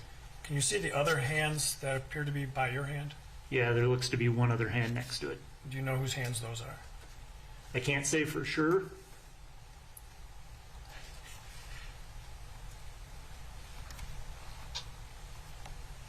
Okay. Who else was in the vehicle at the time? Mr. Wright. And, okay, let's run it to 2:01:56, please.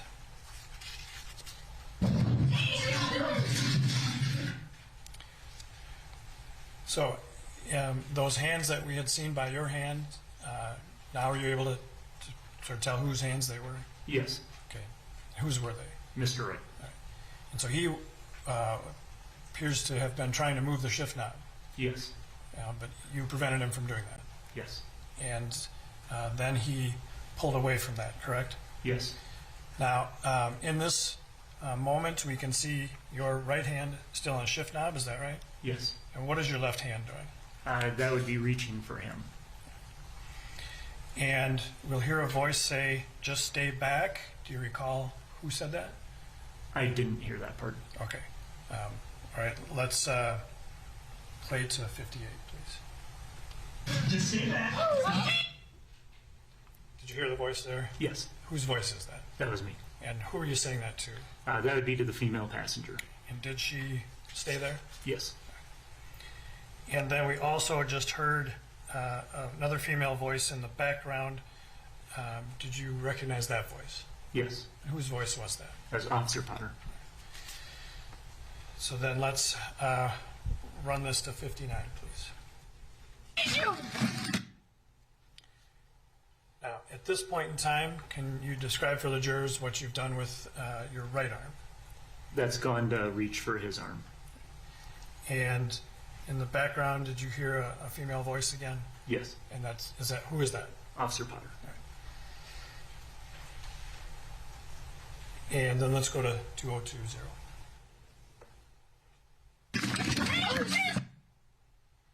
Now, at this point in time, did you hear that female voice in the background? Yes. Did you recognize that voice? Yes. And who is that? Officer Potter. And can you describe for the jurors what you're doing here in this still moment at 2:02:00? I'm holding on to his right hand and arm. And is your left arm holding on to him as well? Both are, yes. And your right hand appears to have a grip on Mr. Wright's hand in a certain way. Yes. Can you describe for the jurors what you're doing there? I'm holding on to it so that he both can't grab onto something, and also it's a position to hold, place him back into a handcuffing position. Is there a term for that particular way of holding them? I don't have one. Okay, like a wrist lock or something? That's not specifically a wrist lock. Okay, but this is a way of getting him ready to handcuff or not? Yes. All right. And at this point in time, you have his arm, Mr. Wright's right arm, over the passenger? Yes.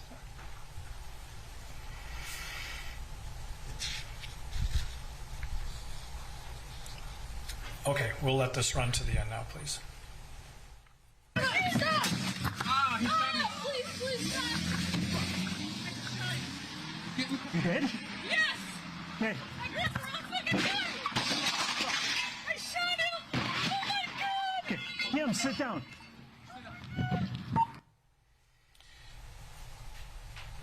And Major Johnson,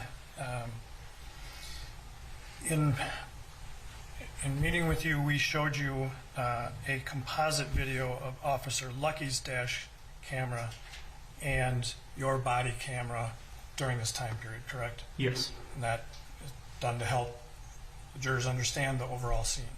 Yes. And does that composite video fairly capture what happened in this time period? Yes. Your Honor, we would offer Exhibit 62, which is that video. Any objection to 62? 62 will be admitted and you may play it.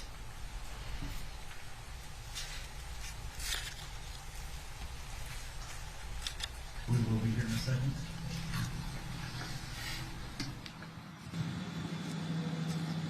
I'll continue.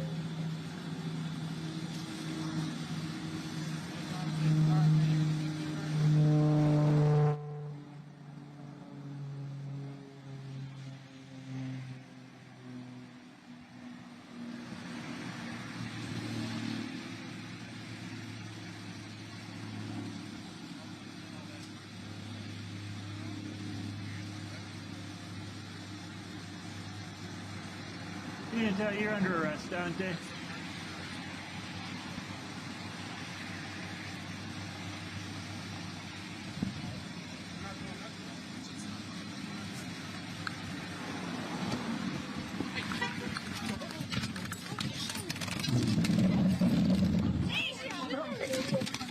Just stay back.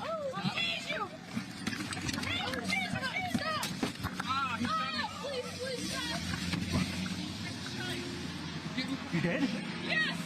Okay. I grabbed the wrong fucking gun! I shot him! Oh my god! Okay, Jim, sit down. PI access 63rd and Catherine Drive, flight from 38 stop, start north on the red. Starting north on the red, then can you repeat your first part you said?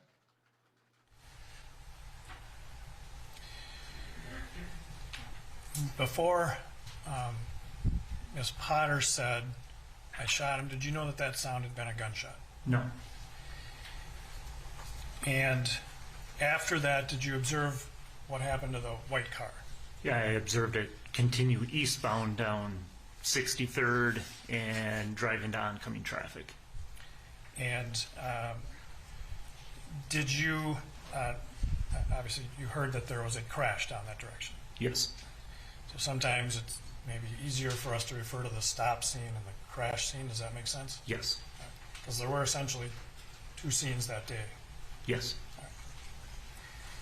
Did you go down to the crash scene? No. And why not? Because Officer Salvosa was already there. Okay, and how did you know that? I could see his squad pulling up right as Mr. Wright's vehicle had gone into incoming traffic. Okay. And at that point, did you know that Mr. Wright had been shot by Ms. Potter? I knew that a shot had been fired, but I didn't know if he was hit. Okay. So when you're saying he drove into incoming traffic, you didn't know his physical condition at the time of the crash? Correct. Now, we heard some radio traffic calling for north on the reds. Did you recognize that voice? Yes. Whose voice was that? Officer Salvosa. And did you do anything with your radio at that point in time? I was trying to transmit, but I wasn't able to Why not? because there was other people on the radio. So only one.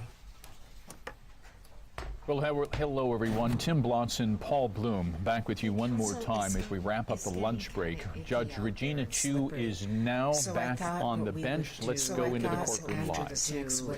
After this next witness go, and I'd like counsel just stick around for a couple minutes so we can talk about and autopsy, maybe confer with Emmanuel on how we arrange that. Okay, Emmanuel?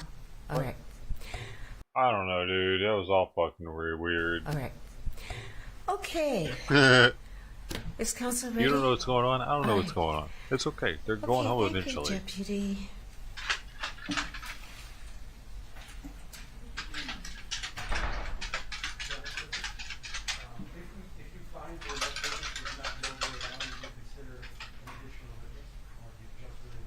Oh, I can't hear you. If you find that the next witness goes pretty quickly, would you consider the second witness? We do have another one in the file. Okay, well, how long is this witness going to take? Depending on cross-examination, less than A half an hour? less than Okay, and how long is your next witness after that? depending on cross-examination, less than a half an hour. Okay, let's see how it goes.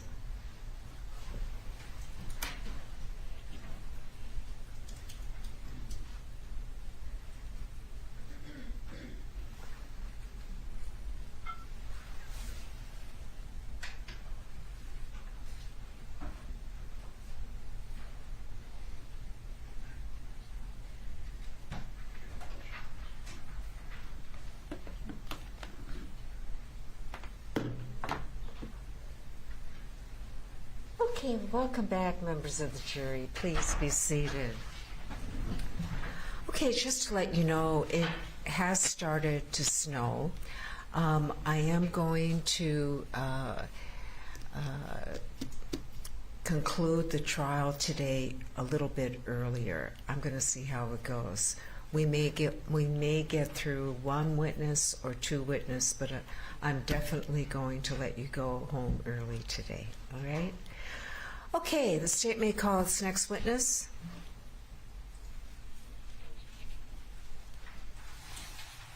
At this time, the state calls Tony Grunig.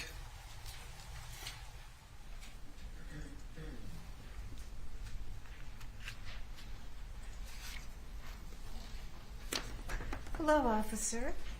Please come forward and stand behind the witness chair.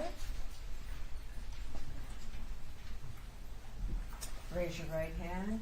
Do you swear under penalty of perjury that you will truthfully testify in connection with this cause? I do. Please take a seat. And remove your mask, please.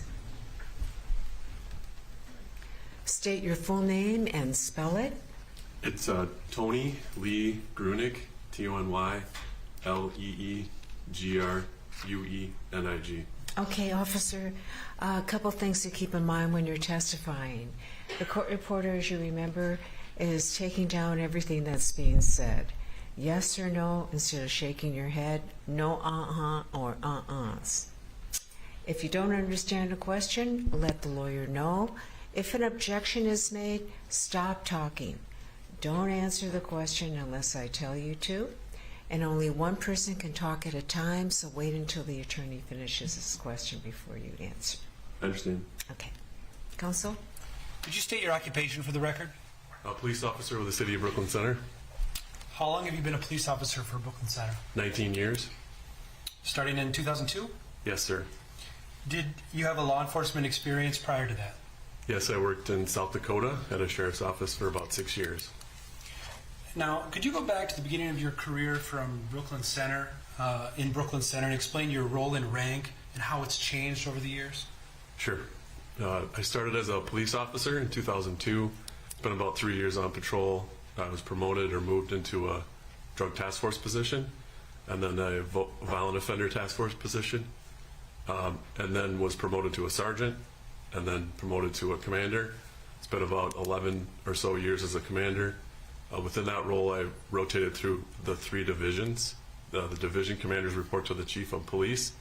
I started in patrol, was moved to investigations, and then to community services, and then most recently I was back in patrol. Your current rank is acting chief of the department, correct? Correct. And how long have you been in that role? Since April 12th or 13th, somewhere in there. Of this year? Of this year, yes. And you're a licensed peace officer? I am. And you take continuing education courses to maintain that license, correct? I do. I'd like to discuss Brooklyn Center and the Brooklyn Center Police Department generally as it existed on April 11th of 2021. What's the population of Brooklyn Center? That's around 30,000 people. Where is it located? It's a first-ring suburb of North Minneapolis or Minneapolis. Okay. And that's in Hennepin County, correct? It is. And how many licensed peace officers, when fully staffed, does the Brooklyn Center Police Department have? Fully staffed is 49 police officers. And out of those, how many sergeants are there? There is 7 sergeants. And how many commanders are there? 3. And then there's just one chief, right? Correct. In this case so far, the jury has heard about the role of a patrol officer and the role of a patrol sergeant. Could you explain your duties as a commander as of April 2021? Sure. It's largely administrative, so report to work every day to a desk, but for the most part, take administrative duties, which could range from working on ordering patrol cars or answering emails, but largely administrative. We answer to the chief of police, and I have as a patrol commander, I'd have 6 sergeants that would report to me. Yep. So I appreciate your modesty, but basically you supervise officers and sergeants, correct? Correct. And you said you have a desk job. Do you have essentially regular work hours, weekday Correct. hours? Correct. Salaried employee, regular work hours, weekdays. Okay. And what you describe as paperwork, but it's paperwork related to policing, correct? Correct. So I'd like to know about your duties when there's a report that an officer uses force. Can you describe the process that you follow? So an officer will use force. A street supervisor would try to report to the scene when force is used. The officer then would fill out a use of force sheet that is reviewed by the sergeant, and then the sergeant signs off on the use of force sheet if it's appropriate force, forwards it to the divisional commander who is in charge of that sergeant. Generally it's the patrol commander. The patrol commander reviews the use of force sheet and then submits it for filing. Yep. And takes any necessary action, correct? Correct. I want to go one step farther from that. In addition to the protocols for responding to just use of force incidents, are there separate protocols for situations which would involve an officer-involved shooting or in-custody death? Yes, a critical incident. Yes. Yeah. And are you familiar with those policies? I am. Do those policies also place upon you as a supervising officer additional responsibilities? Yes. Now, we can talk about those responsibilities in a minute. I now just want to get a big picture. In a scene response, in terms of scene response and who conducts any subsequent investigation, are these officer-involved cases handled differently than typical cases? Yes. How? So and critical incidents, right, you're talking about? Yes. So we would just do our agency, Brooklyn Center, if it was our incident, would just do a cursory investigation, maintain the scene, maintain the perimeter, the evidence, and turn it over to another agency. Okay. And by turn it over, you mean turn any subsequent investigation over? The entire, yes, the investigation. The entire investigation. Yes. And why, in a critical incident, do you turn the investigation over to a different agency? For conflict reasons and for transparency, so that we can allow another agency to investigate the incident. So you don't be seen as investigating yourself? Correct. Or drawing conclusions about critical incidents yourself? Correct. As of April of 2021, is there a specific agency that typically assumed the role of investigation, should there be one in Brooklyn Center? Yes, the Bureau of Criminal Apprehension, or BCA. Okay. And in a typical case, how is the decision made to essentially outsource the investigation? The chief of police makes that decision. Okay. if the Bureau of Criminal Apprehension, and I'm going to refer to it as the BCA, if the BCA is assigned to investigate a case, does the Brooklyn Center Police Department have any role, at least at the outset? To basically give them the information that they need to investigate the crime, a thumbnail overview of what's going on, and then handing the case over to them. So very little to answer your question more directly. Okay. What about if an event is acute, if it just occurred? Are there other roles or other actions that Brooklyn Center Police may need to take, knowing that the BCA is ultimately going to be taking over the investigation? Preserving the evidence on the crime scene would be the other acute one. Yeah. And what may preserving evidence in the crime scene entail? What might it include? Maintaining a perimeter, maintaining integrity of the evidence and the chain of custody from our agency, turning it over to another agency. Okay. And when the investigation is turned over to another agency, does that occasionally take some time for that other agency to arrive on scene? Yes. They are generally not a 24/7 agency. And so if there is an event that occurs, is it common for you to take into consideration that the investigative agency may not arrive for some period of time, including hours? Correct. And so you know that those efforts to maintain scene integrity may also last hours. Correct. When the BCA arrives, would a commander typically have additional responsibilities? Yes, just to maintain the scene and perimeter generally, because the BCA would not maintain a perimeter probably. Sure. Would you be typically obligated to convey some information to the BCA upon their arrival? Yes. And what information may that be? The layout of the crime scene, the location of the witnesses, the evidence, the location of the evidence. And that role often falls on your shoulders, correct? Correct. And does that also require then, when you would come to a scene of a critical incident, that you basically have to figure out what happened or to understand what basically happened so that you can convey that information to the BCA? Correct. Now, in a critical incident, what is typically done with the officers involved in, let's say, the shooting, either as the shooter or a witness? They are removed from the scene as quickly as possible, generally brought back to the police department with a partner officer. Okay. Sometimes referred to as a buddy officer or escort officer? Correct. If an involved officer used a firearm in an incident, is there anything typically done with the firearm? Eventually, I would say the BCA would collect that firearm. But the agency that typically would be collecting that would be the BCA, not your agency? Correct.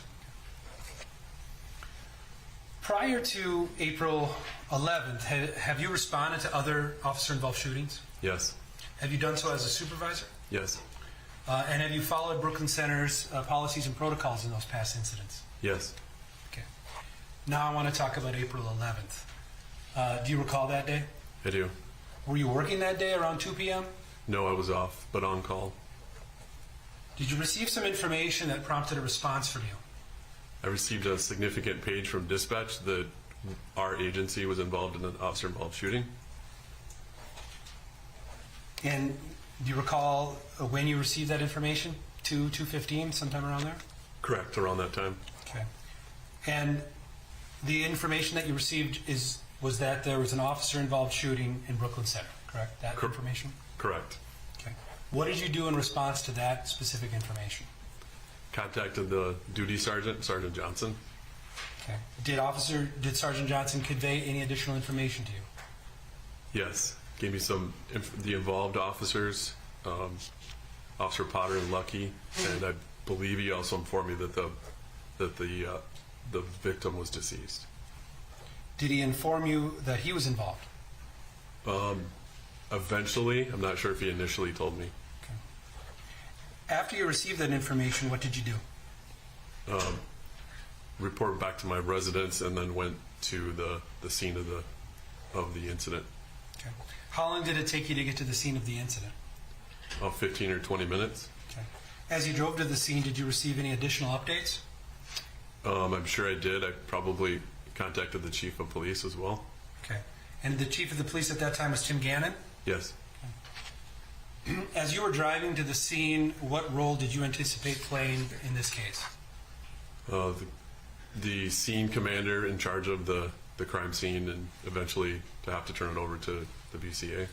Okay. You had mentioned an individual named Sergeant Johnson. Do you recall how long you've known Sergeant Johnson?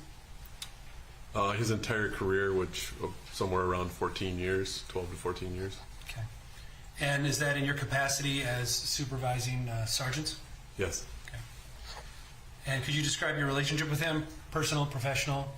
Professional. Professional. You had mentioned Officer Kim Potter. You'd agree she's in the courtroom today? I do. She's the defendant in this case? Yes.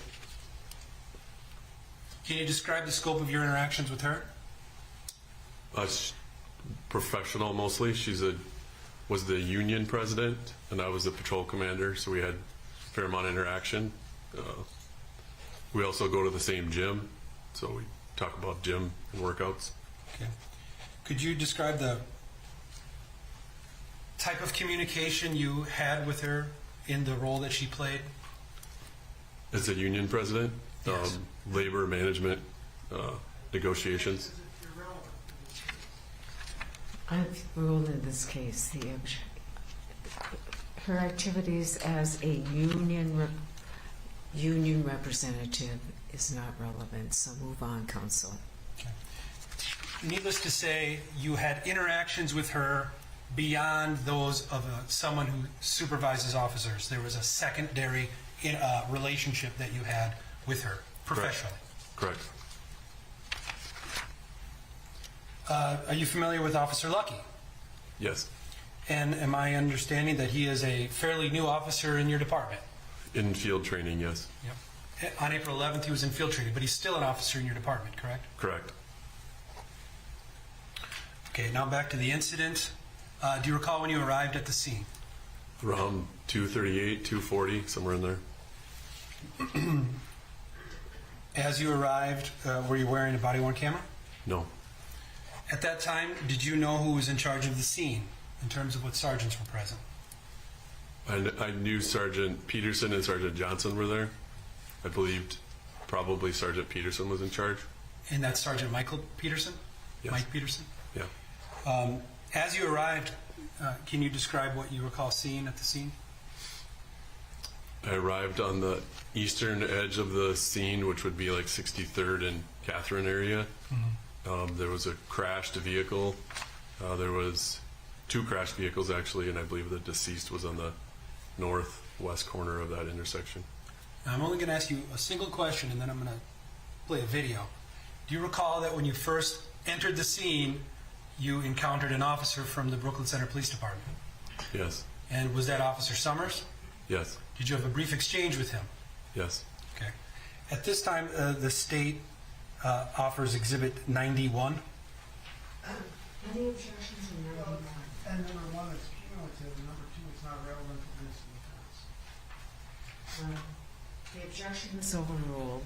I'll allow you to, 91 will be admitted and you may publish. Thank you. Please play 91. Mr. Miller?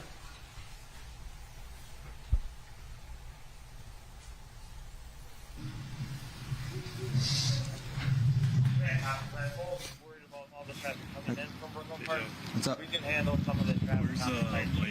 Like even down here. They're down, way down there by the lights down, way down there. That's where the initial stop was, right by the school. Or like 63rd and Zane, or just down a couple more? No, just right by the, is that the church, or what is it? Okay. Is Peterson down there? I think so. Is this a witness? To the parents. Hey, JP. How you doing? Any witnesses? Just the parents? Sure, bet. We will keep well, no, I don't, not that I know. areas are inner perimeter, but shut all traffic down. Yep. And that's you.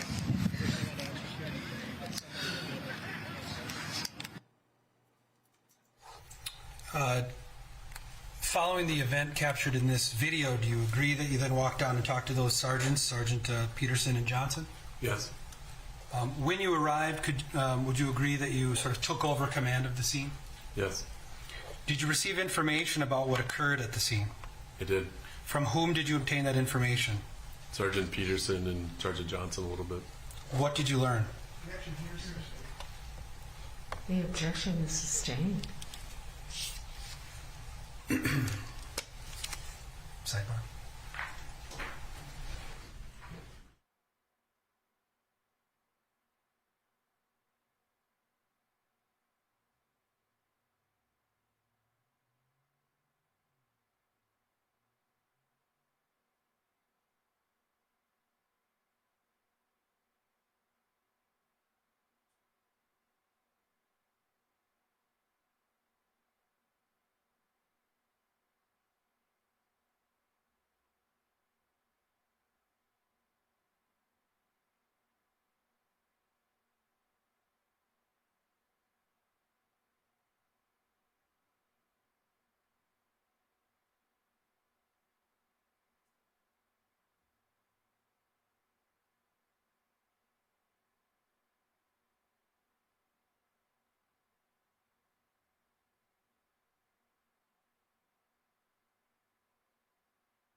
Okay, I've already ruled on that objection. You may continue. Did you discuss again, pardon me, was the information that you initially received about the involved officers reaffirmed, that Kim Potter and Anthony Lucky were involved? It reiterates prior. Objection is overruled. You may answer. Yep. Did you learn about any other involved officer at that time? Yes. Pardon me, Your Go. Chief. Beyond Kim Potter and Anthony Lucky, did you learn that there were other involved officers? Yes, Sergeant Johnson. Was there another involved officer? Sergeant Johnson. Okay, yes. I'm sorry. Was there a fourth? A fourth officer? Sure. Did you also learn information about an Officer Salvosa, who was an involved officer? In the incident? Not in the incident, but at the scene. Yes. Okay.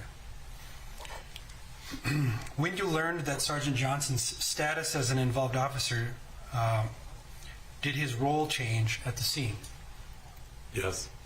And how did that change? I needed to remove him from the scene and bring him back to the police department.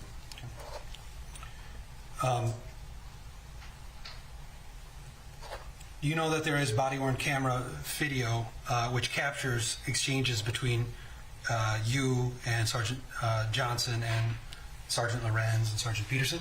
Yes. Okay. Just for the purposes of identifying witnesses, I'd like to show you a photograph. The state at this time offers Exhibit 92. Is there any objection to Exhibit 92? Okay. 92 will be admitted and you may publish.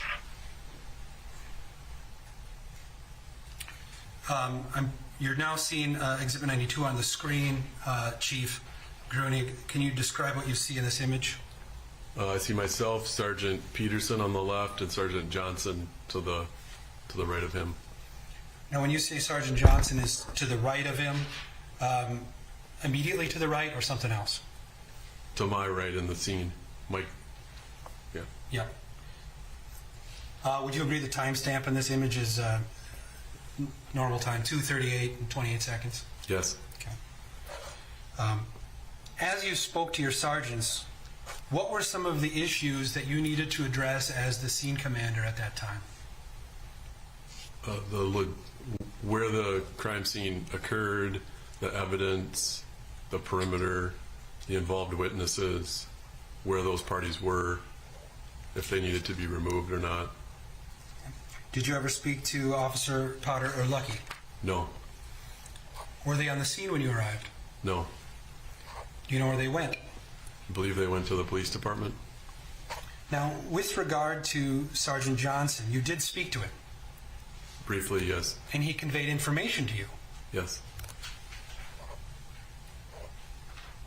And you discussed the incident with him.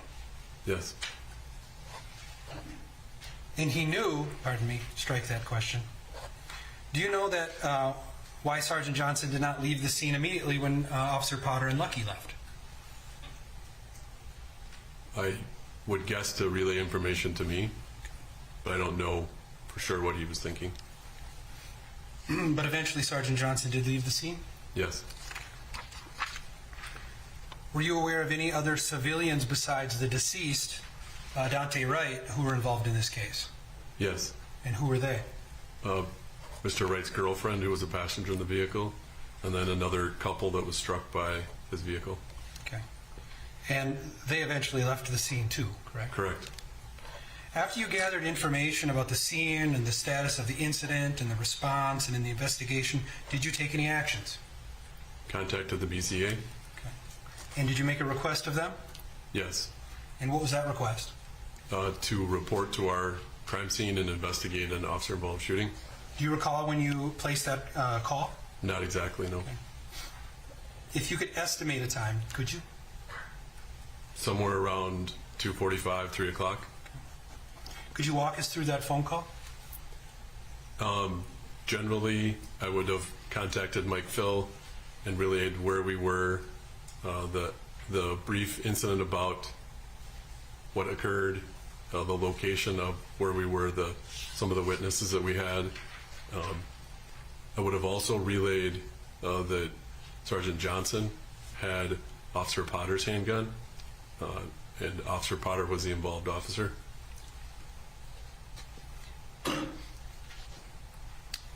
Did you report to your sergeants that the BCA was coming to the scene? Yes. And at that point, did you direct your sergeants to do anything? Probably just to maintain the integrity of the scene and the perimeter. Okay.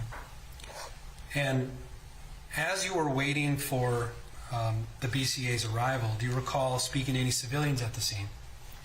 I believe I spoke to Mr. Wright's mother. And what was the purpose of your communication with them? To express my condolences and ask that she not move into the crime scene. If I showed you a still image of you talking to that Mr. Wright's family, would you recognize it? Yes. This time the state offers Exhibit 94. Give me what you objection. I'm saying it all. We've got a lot of pictures. The objection is sustained. Prior to today's testimony, did you see a photograph of you talking to the Wright family? Yes. At some point, did agents from the Bureau of Criminal Apprehension arrive? Yes. And did you have any contact with the agents? Yes. Who did you speak to? Mike Phil, Special Agent. Red.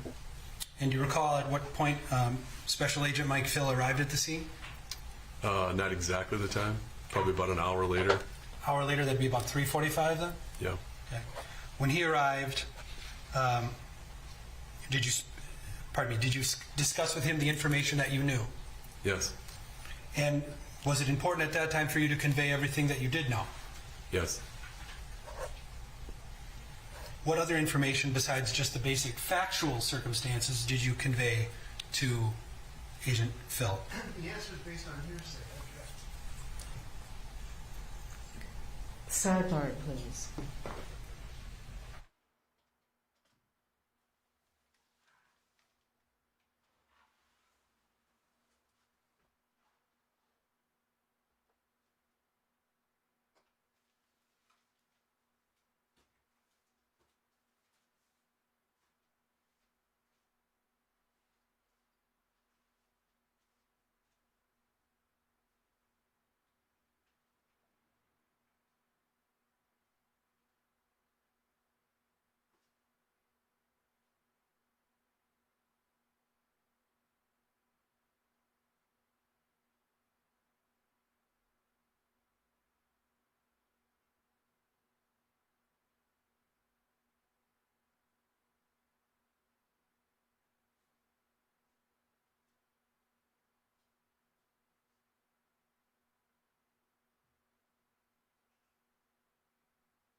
Okay, counsel, you understand what my prior ruling is. You may continue. Am I correct, Chief, that you conveyed to Mike Phil that Brooklyn Center Police Department would continue to provide scene security and keep track of the officers and witnesses who were involved at the Brooklyn Center Police Department? Yes. And did you also convey that you would open up the Brooklyn Center Police Department so the BCA can come and conduct a fair and independent investigation? Yes.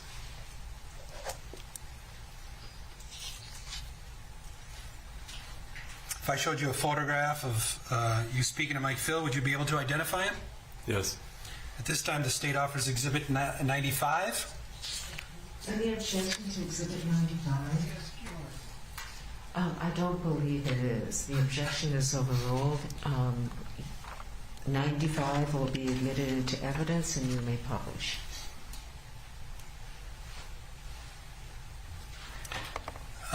Sergeant Green, for the record, you're being shown Exhibit 95. Can you describe what you see here? Myself and Mike Phil. Okay. He's the individual wearing the blue suit in this image? He is, yes. Okay, and where are you standing in this image? In front of the victim's vehicle. Okay. And would you agree the timestamp on this image is 15:52 or 3:52 p.m.? Correct. And was this the time frame when you were conveying to Agent Phil what you were told about this incident? Yes. Okay. How long did the BCA remain at the scene? How long did the BCA remain at the crime scene conducting the investigation? Until around 7:30, 7:45 or so. Okay. How long did you remain on the scene? For that entire time. And by that time, to your knowledge, the crime scene investigation had concluded? Yes. Okay. I now would like to talk about your role in this case since the incident. Has the Brooklyn Center Police Department cooperated with the BCA since this incident? Yes. Have you made officers available to speak to the BCA? They have. Have you made officers available to talk to the state and the defense in this case? We have. Have you made available training records, personnel records, body-worn camera footage, squad video, records from prior cases that may bear on issues in this case? We have. No further questions. Thank you, Chief. Yes.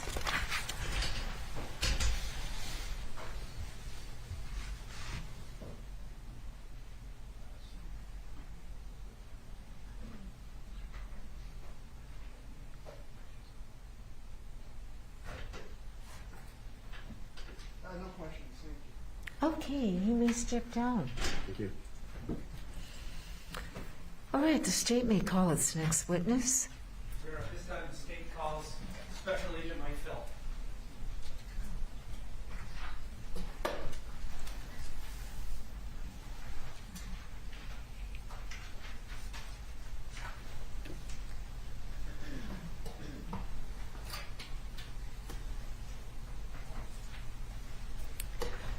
Special Agent, will you please step behind the witness chair?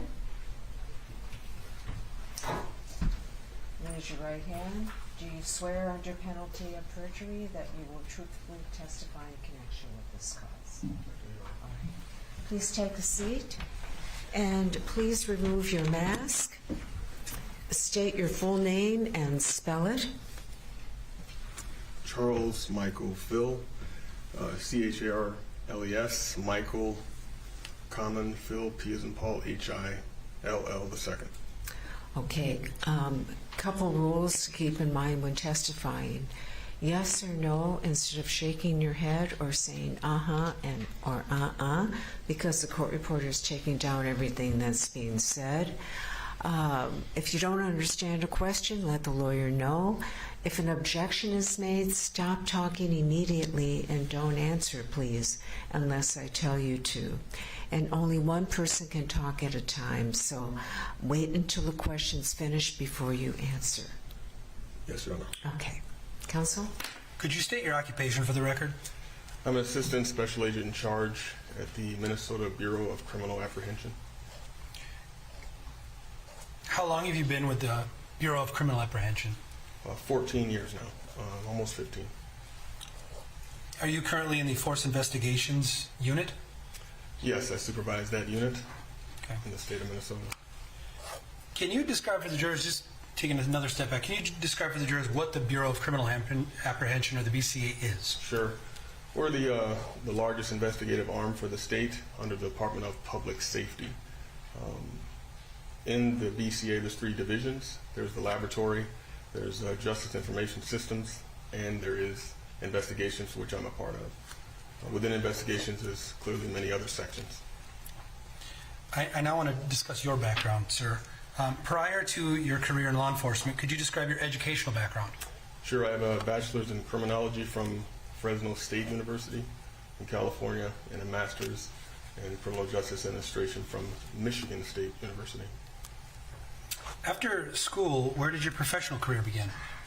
I was a deputy sheriff for 4 years in Seattle, Washington, King County Sheriff's Office, and I then lateraled to Minnesota to work at the Brooklyn Park Police Department, and then after that, 2007, I joined the BCA.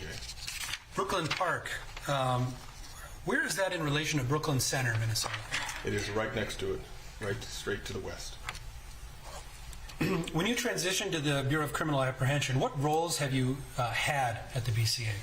I joined in 2007 with the predatory crime section, then did some narcotics, then I went to the Financial Crimes Task Force. After that, I joined the SWAT team, crime scene team, then to homicide. I was in homicide for 5 years. After that, I was promoted and supervised the predatory crime section in the metro here, and then the information and operations section, and then back to homicide, and then now the force investigation unit. And all the time that you've spent in the BCA, 16 years, that's all been investigative? Yes, sir. And you're a licensed peace officer? Yes, sir. And you take continuing education courses to maintain that license, correct? Yes, sir. Am I correct that as the supervising agent of force investigations, you conduct investigations on police officer use of force cases? Yes, we do. And obviously that would include officer-involved shootings? Yes. And as a supervising agent, what duties and obligations do you have? Well, as a supervisor of the unit, there's currently about 10 of us. There's about 100 agents in the entire BCA, but our unit's about 10. When we're notified at the request of another agency, because the BCA is an assist agency first and foremost, we're requested to take over these investigations. Once that occurs, then I start to make phone calls, notify my administration, figure out what happened, and try to figure out how many agents I need to respond. And let me unpack that just a little bit. In regard to officer-involved shootings, does the BCA, I believe you testified, does the BCA work on those at the request of local agencies, or do you have a separate jurisdiction? At the request. The BCA agents have statewide jurisdiction throughout the state for any crimes in Minnesota statutes.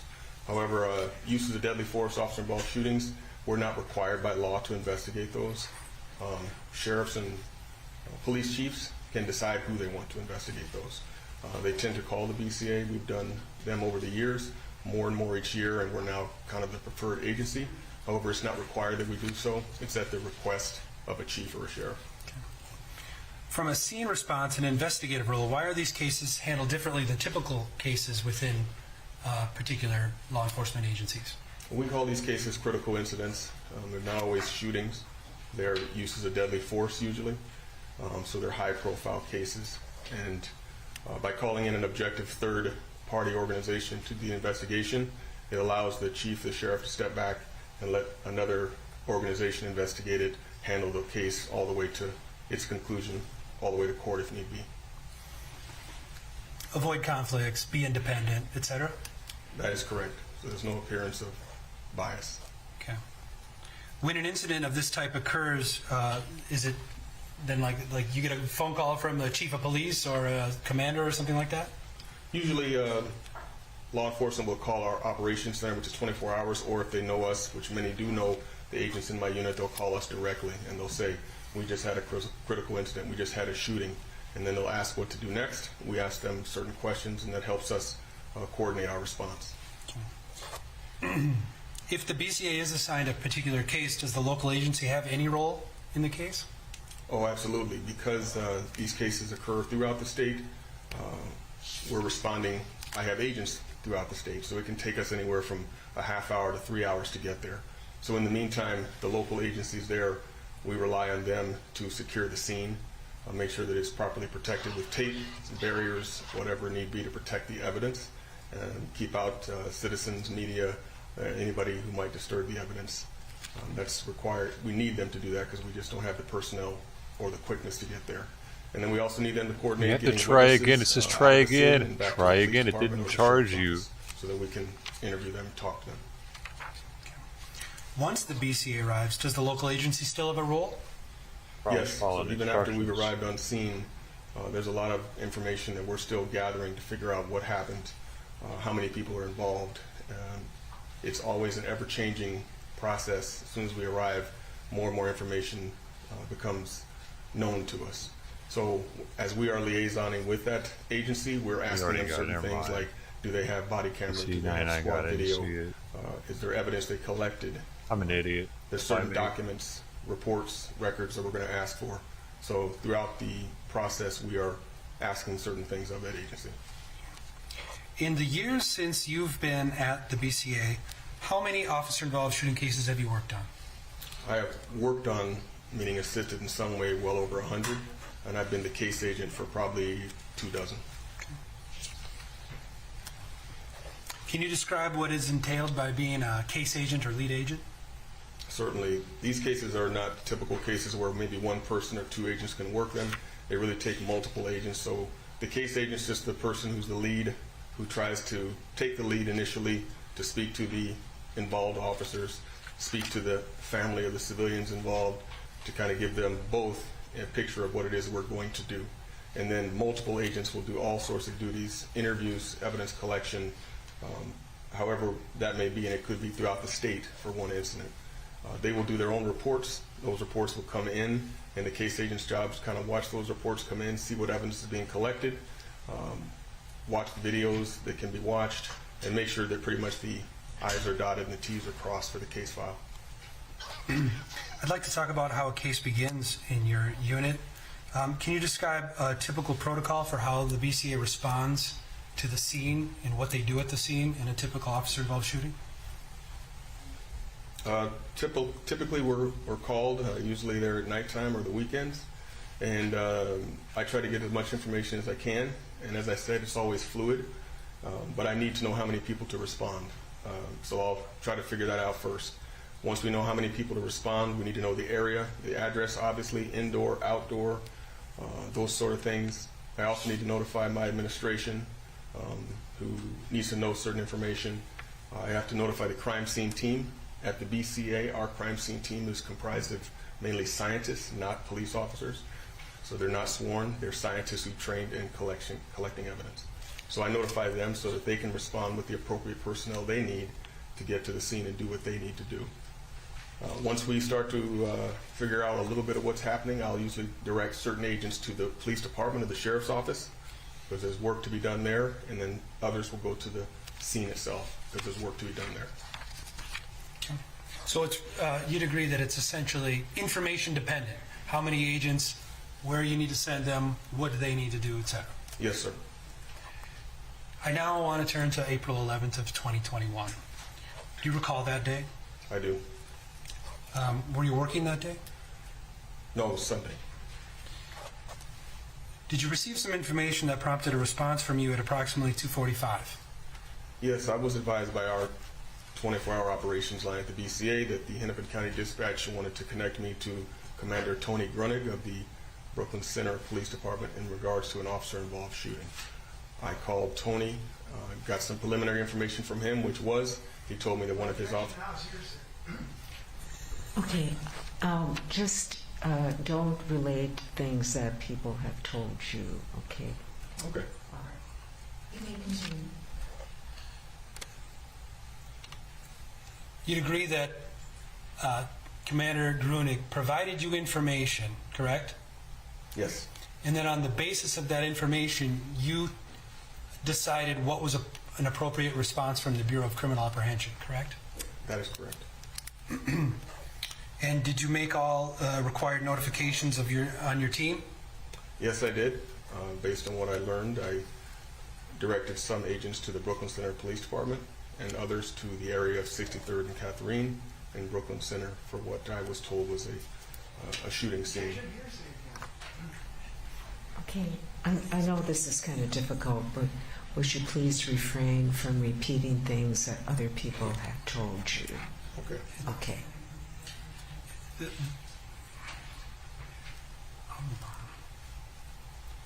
you want to move on, counsel?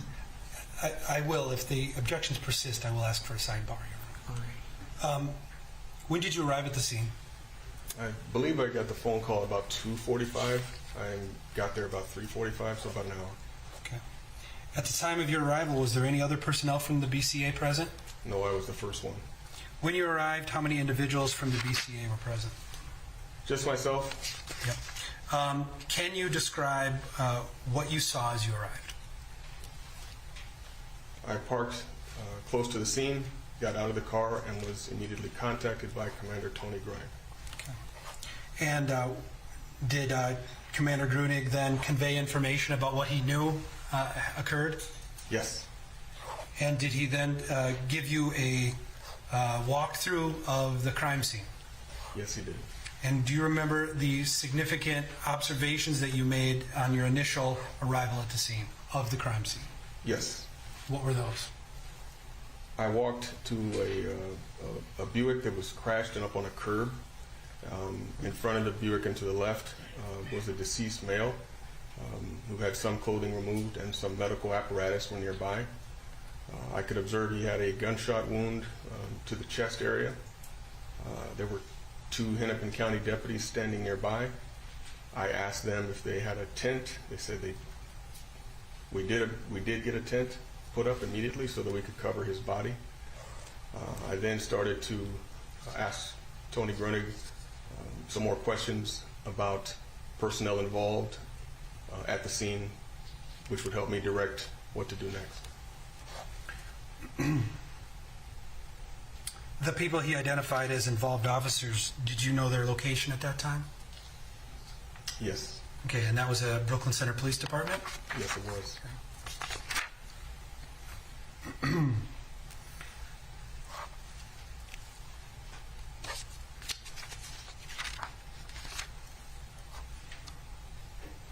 After you spoke to Commander Grunig, what did you do next? I began to contact my agents, and I needed to advise them of the size of the area, what needed to be done. First and foremost was the canvassing. I also observed what appeared to be family member inside the perimeter. I went over to those people who looked like family, introduced myself, and found out that they were related to the decedent. I told them who I was. I told them what our role at the BCA was. And even though they were inside of the perimeter, they were not near evidence or the decedent. So I allowed them to stay in that position, stay there, so that we could do our job at the crime scene. Did other members of your team arrive at that point? Yes, they did. And did that include forensic scientists? Yes, the crime scene team did arrive. What tasks did the crime scene team take up at that point? One of the things that I do as I'm there collecting information is then as soon as the crime scene team gets there, the team leader will ask me what I've learned since the time I spoke to her on the phone to ask for her to respond, and then by the time she arrives. So obviously there's more information I gather. I relayed that to her, and at that point I did know that there was a traffic stop that started it, and that was farther down from where the crash scene was and where the body was. So I advised her of that. I did not know much more as far as evidence collection, meaning how many bullets were fired, what direction, those kind of things that a team would need to know and usually ask me. I didn't have those answers at that time, but I did tell her what I did know. Did they, to your knowledge, follow the protocols that they have, such as photographing the scene, searching for evidence, documenting the scene, etc.? That is correct. Okay. And did other licensed law enforcement agents arrive as well? Yes, I did have some more agents arrive, and they took up some duties such as interviewing the family and canvassing neighborhoods. The crime scene team, are they led by a particular individual? Yes. And who was that on that day? On that date, it was Melissa Lauren. Melissa Lauren. And the agents that arrived, did those agents include agents such as Brent Peterson? Yes. Okay. And as the supervisor of this team, as those efforts were taking place to canvass and to search the area for evidence, did you oversee their actions? Yes. Could you describe to the jury what canvassing means? Sure. Canvassing means that we go door to door and knock on the neighbors' doors, whether they appear home or come out and talk or not. Hopefully we can make contact. We'll ask them if they saw or heard anything, because there's eyewitnesses and there are ear witnesses, and they will usually tell us. So we identify them. If they did hear or see, then we will do a taped interview with them so we can record that statement. We also ask if anybody has outdoor cameras on their home, security cameras. If they do, we ask if we can get a copy or we'll get a search warrant for those. We also ask if they recorded the incident at all on their own personal phones or devices, and if so, we will get copies of those. Okay. Now, you previously testified that you had covered the body of the decedent. Let's get this out of the way. Was the decedent ultimately identified? Yes, sir. And his name was? Duante Wright. Okay. You testified that you had covered Duante Wright's body with a tent. I don't think just those words alone would help the jury understand what you mean. At this time, pardon me, do you know that there was a photograph taken of this tent? Yes. At this time, the state offers Exhibit 98. Any objection to Exhibit 98? No. Exhibit 98 will be admitted into evidence, and you may picture it.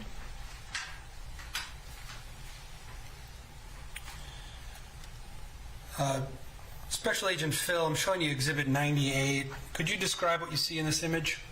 Yes. I'm standing myself in front of the unmarked squad. I have a hat on. Agent Phil, could you move that mic? I see you're moving to look at the photograph. I just want to make sure the jury hears you. Please proceed. I'm talking to one of my agents, Colleen Myrie, and then I also have the crime scene team leader, Melissa Lauren, to my right, and then there's a crime scene team member to her right. Okay. And is the tent that you testified about in this image? Yes, that is the tent that the Hennepin County Sheriff's Office erected for us. Okay, and that is the tent that covered Duante Wright's body after you arrived at the scene? Yes, sir. During the time when the crime lab team was looking for evidence, did they direct their attention to a particular location? Was there something in the crime scene to which the crime lab directed their attention?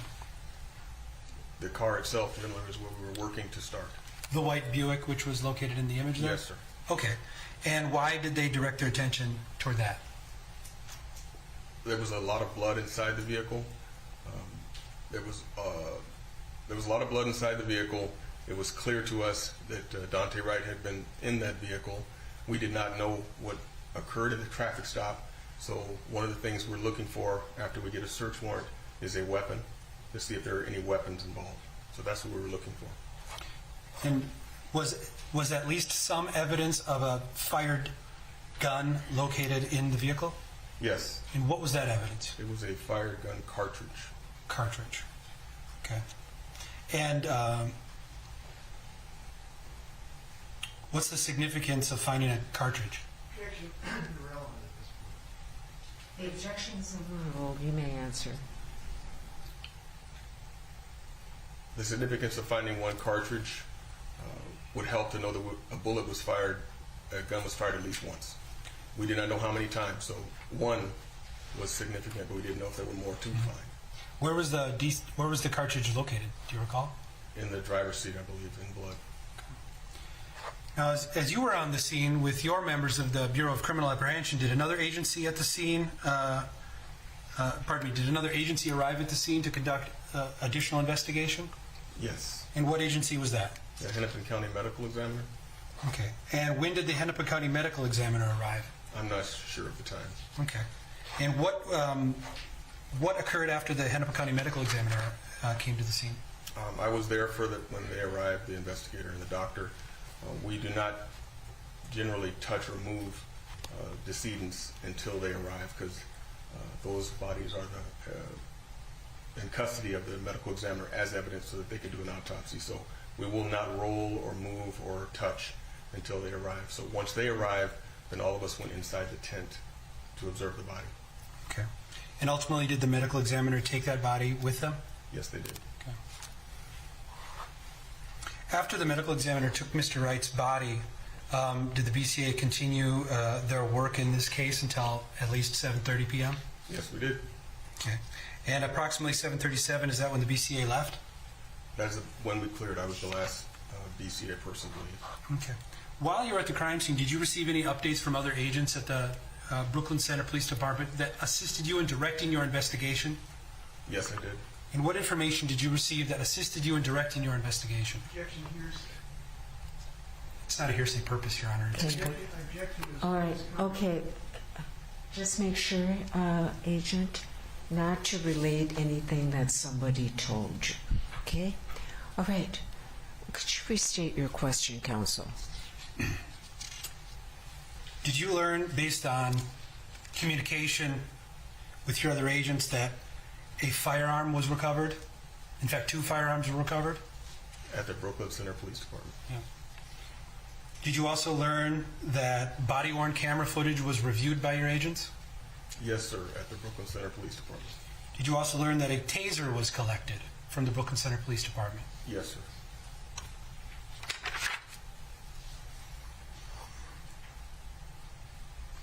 After you left the scene, what were the next steps in the BCA's investigation?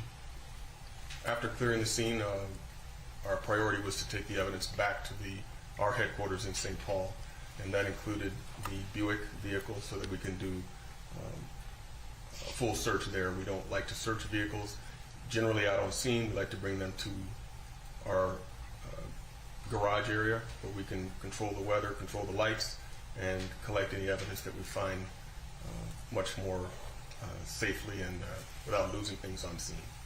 So evidence went back to the headquarters, and then I also stayed in contact with Brooklyn Center regarding things like body camera collection and squad video collection.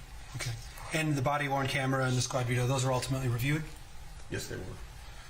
Did you also direct agents from the BCA to conduct interviews of any individual with material information about this case? Yes, we will interview anybody who is willing and wants to talk to us, citizens, officers, anybody. Okay. Did you request any forensic testing of recovered evidence in this case? Yes. Could you describe some of the forensic testing? Some of the testing that was done was by the firearms section of our laboratory. So they will test the firearm, they will test to see if it matches casings, bullets, if they're recovered from the scene or from a person at autopsy. Was an autopsy performed on this case, yes? Yes. And was evidence recovered from that autopsy and brought to the BCA? Yes. Now, following your actions on the physical evidence and on the video evidence, did you also collect some documentation or paperwork from the Brooklyn Center Police Department? Yes, we did. And did that include training records and employment records? Yes, we request those for most uses of deadly force. Okay. Why do you collect training records? We collect training records to make sure that whatever weapons or tools or devices were used were in accordance with the department policy, and if so, when were they last trained on them to use them. It's a pretty important thing that prosecutors request. Okay. Agent Phil, you've discussed a number of actions here that were taken by other individuals, other investigators, other scientists. Are you aware that there are other BCA agents and scientists who are going to testify about their roles, their respective roles in this case over the course of this trial? I am aware, yes. Okay. No further questions at this time. We have no questions. All right. Thank you, Agent. You may step down.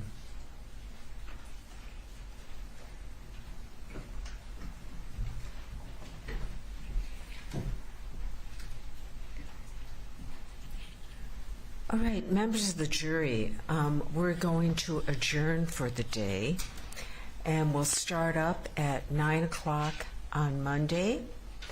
But I want to remind you of the instructions I gave you earlier regarding your conduct as jurors.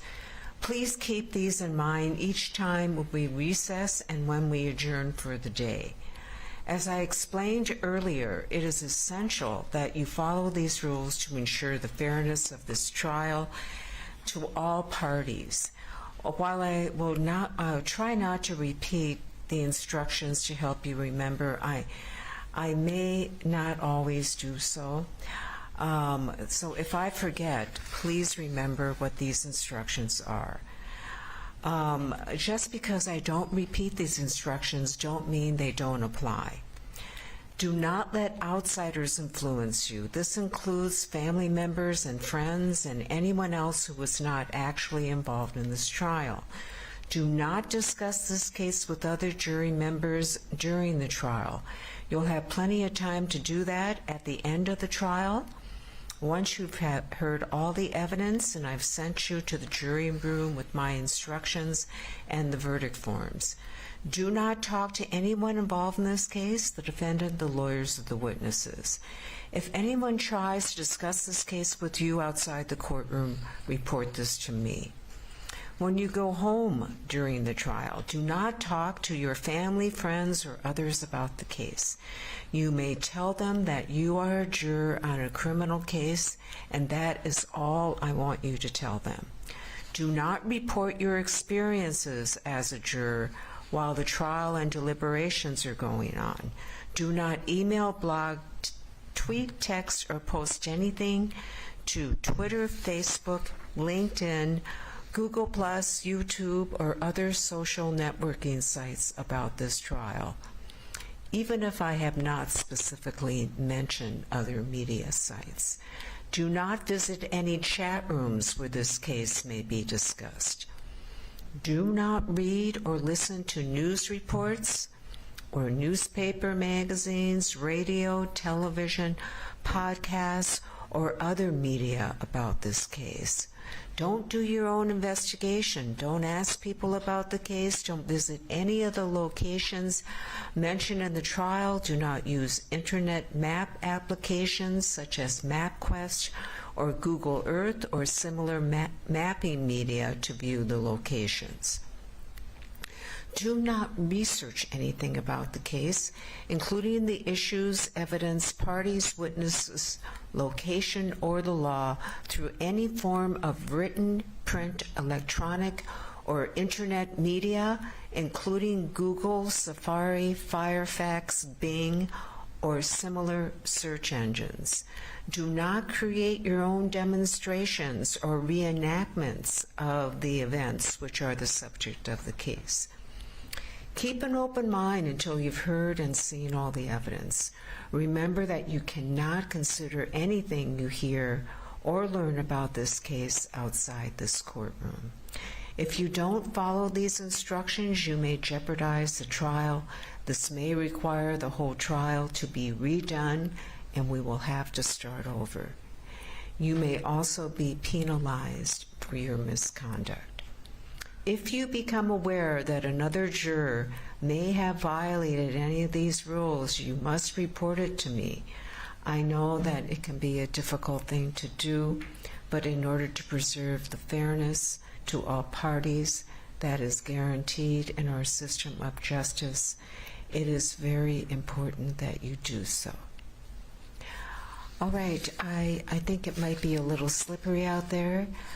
Travel home safely and have a relaxing weekend, hopefully. And I will see you on Monday morning at 9 o'clock.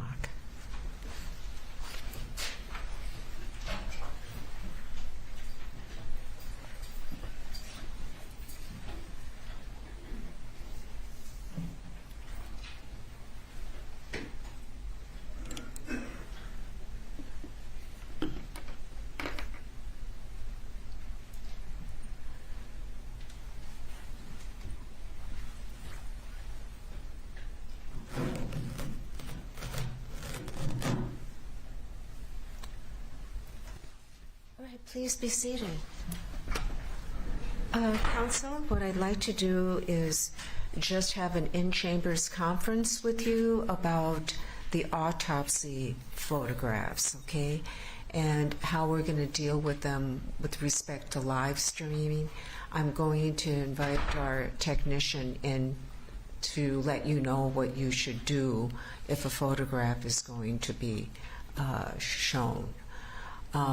As you know, the overflow courtroom, the autopsy photos will be depicted, but the autopsy photos in respect to the wishes of the family and the dignity of the deceased will not be live streamed. So if you could follow me back to chambers, and Emmanuel, when you're ready, would you join us, please?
Boom.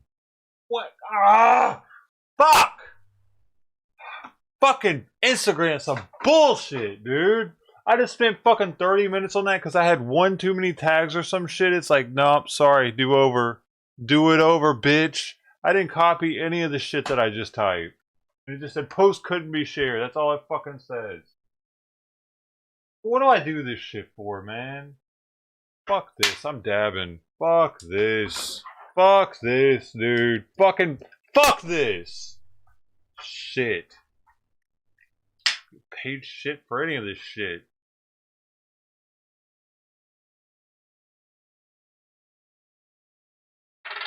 Fucking shitbag. Fuck you, Instagram. Literally, I just pressed post. I was like, I was done. I was completely done. Post. And it's like, nope, do over. Do it all over.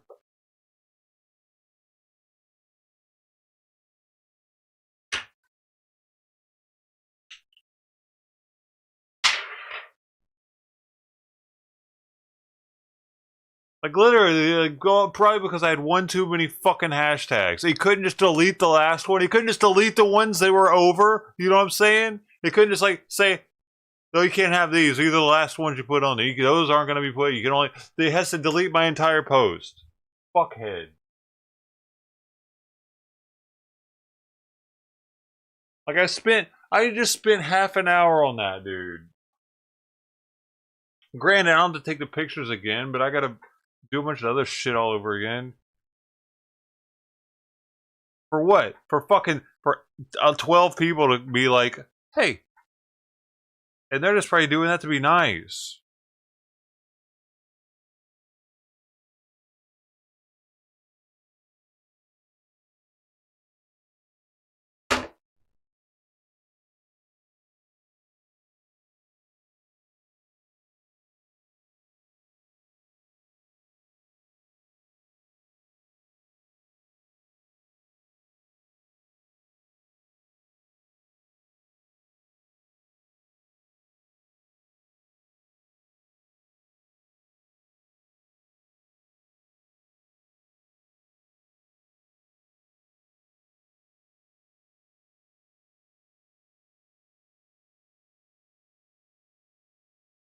Is that funny that I sound angry, asshole?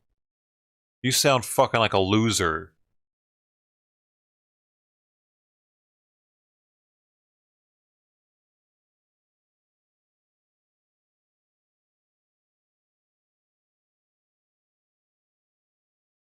That's what losers do. Laugh at other people's misfortune. Because your life sucks so much, that's all you can get your rocks off on, is seeing other people fucking mad.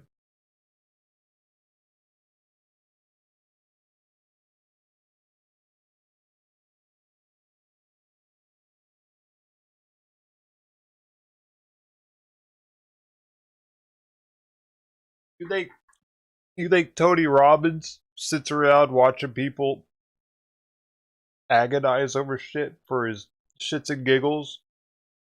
Do you think successful people do that, dumbass?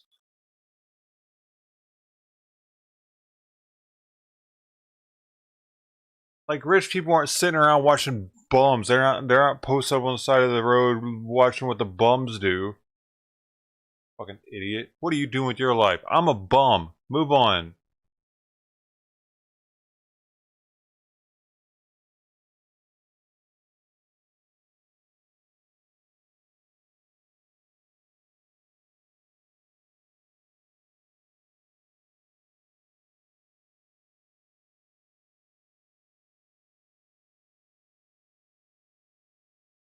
Dude, this is some of the best.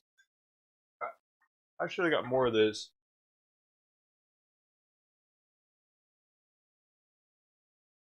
This is literally some of the best tasting rosin I've ever had. Wow. It's Dab Logic Strawberry Banana.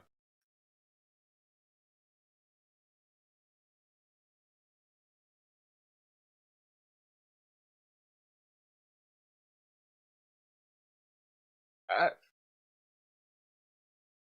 haven't even opened the new stuff. This shit's from 420. It's almost, dude, it's like 8 months old. Feels so good. Wow.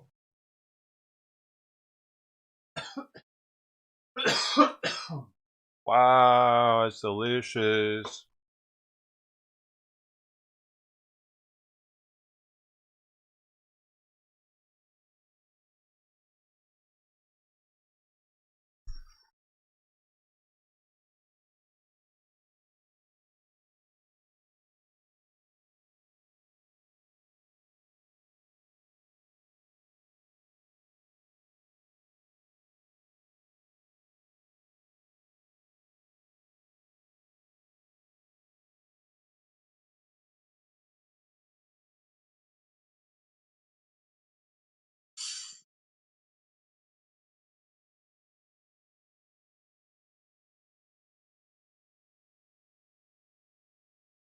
The hyphen is part of the word.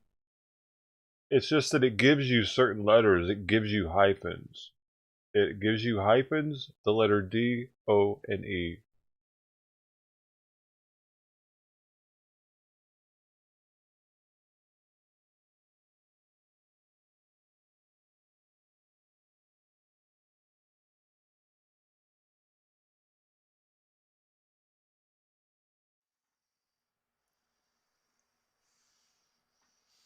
I didn't realize the camera was off.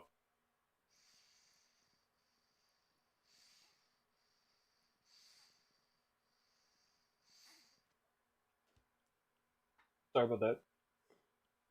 Dude.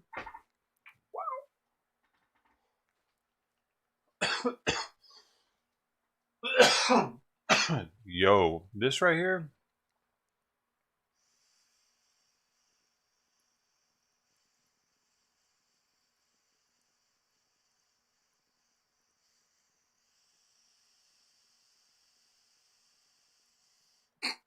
This right here?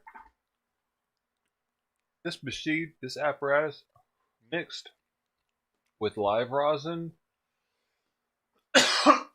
is freaking unbelievable, dude. The amount of terps that you get out of it. And alright, dude, I gotta repost this shit. Hold on. 1 second. Damn, I'd do it on stream, but it's on everything's on the laptop right now. Wait. I could do it on stream actually. Because it's on the cloud. It's on the Adobe Cloud. Adobe Cloud. Adobe Cloud.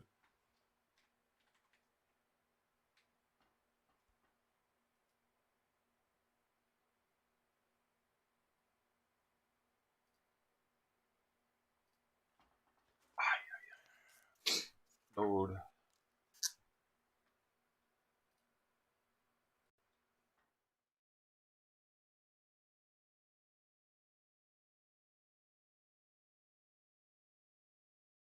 Gonna this picture is saying gonna fucking dox me.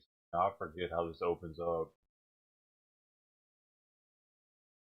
Bruh, it's taking you so long. My laptop runs this quicker. Locking up. Alright. Oh my god.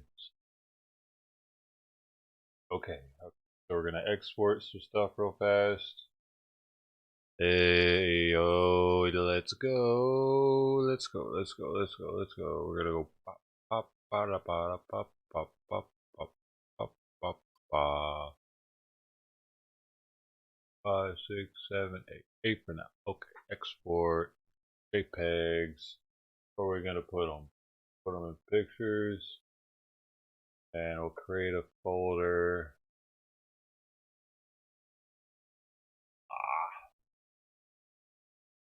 Put weed. Pics. Okay, and then we're gonna go into that one. Create another folder for strawberry banana.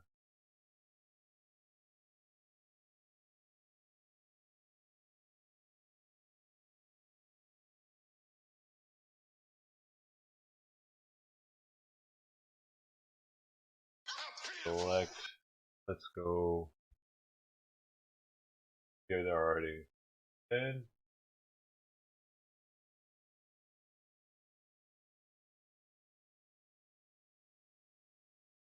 Getting there. Only 3 there. There they come.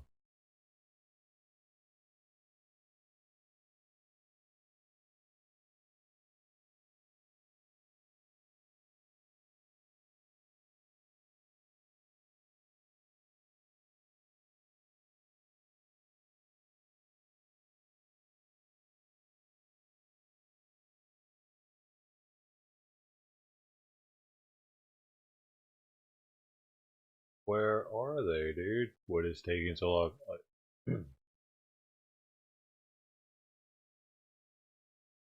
Dude, did I not do all of them?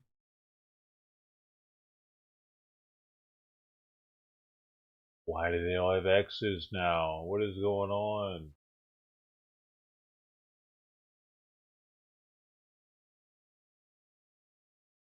Weird.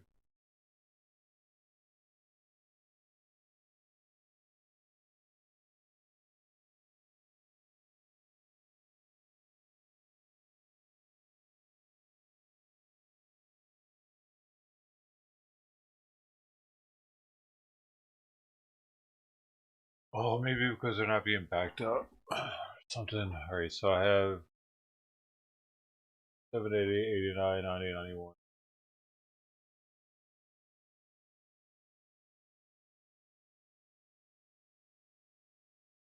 Wait, those aren't even the right ones.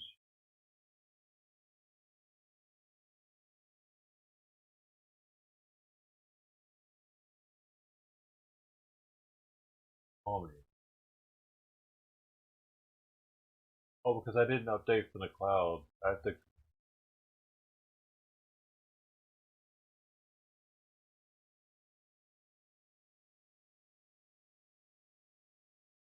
Okay.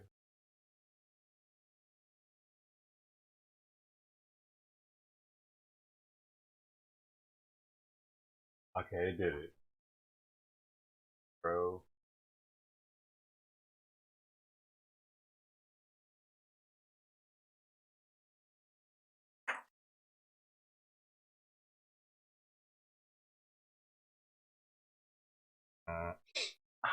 That's what it was. It had to sync with the cloud first, dude. That's. They weren't actually there yet.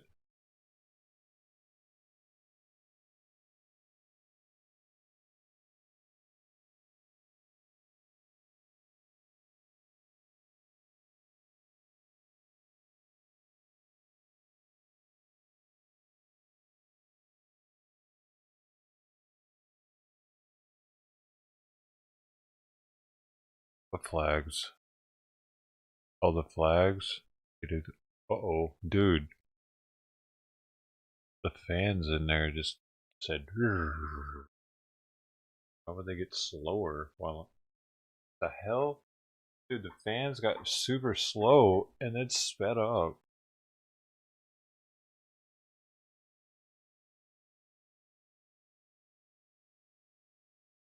Three, four, five, six, seven, 2 more.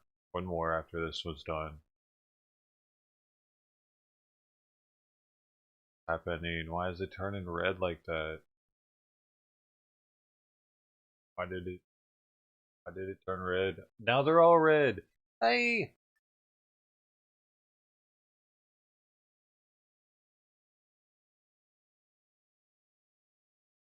1, 2, 3, 4, 5, 6. Oh, that's all of them. Good. Daddy. Jeez.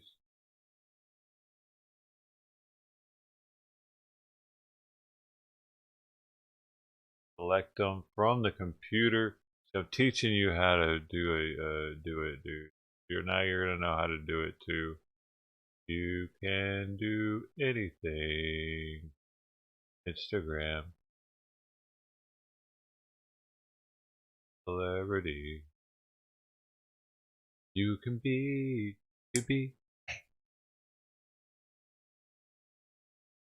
And do. Alright, I need to pull this window over here because I don't want it.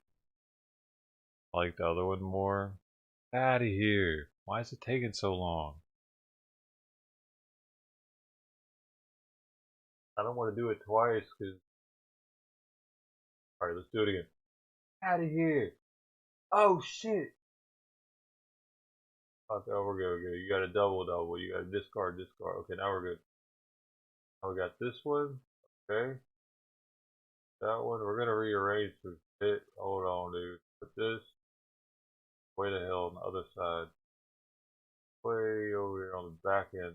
Alright. Oh, it's actually more responsive here. It feels like than the laptop though. Then we got the close up, but we're gonna pull that bad boy all the way in it.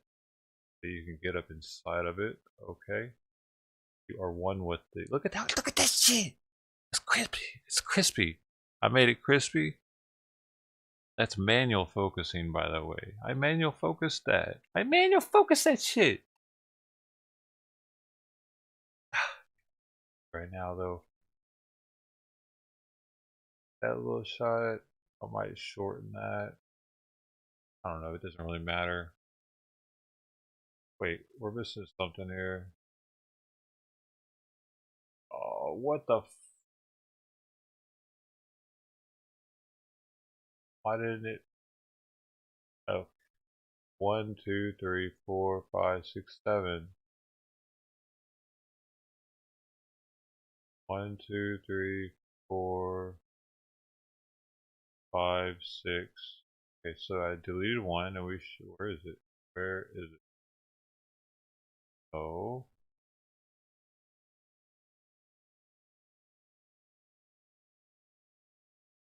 Oh, it's this one.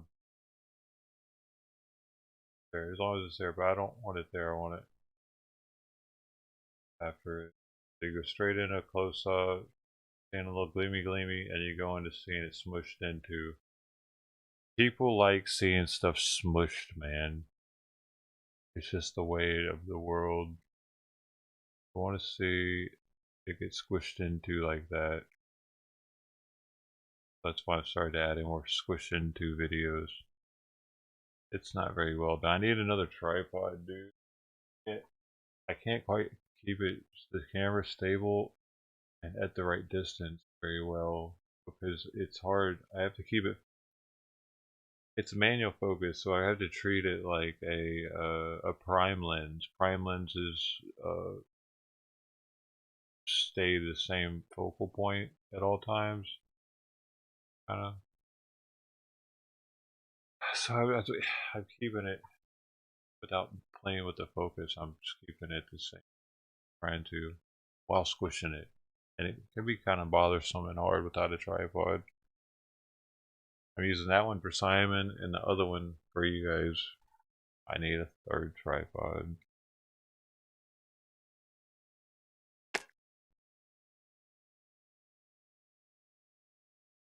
I had one but it broke.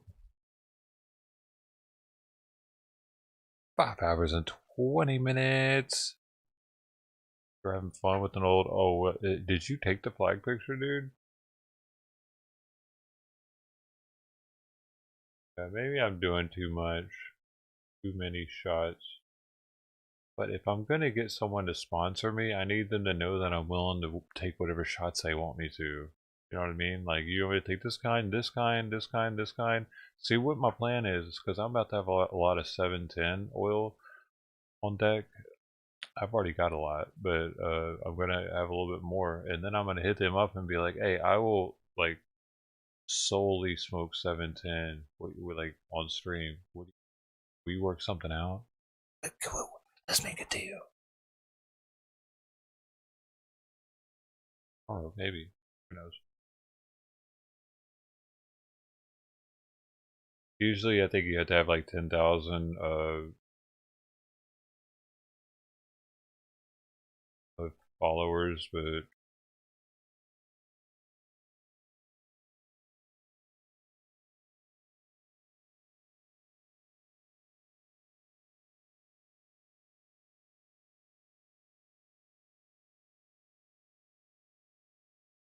I could shorten this too on the next screen. It'll allow me to edit some of this. Right now, I'm just editing the framing.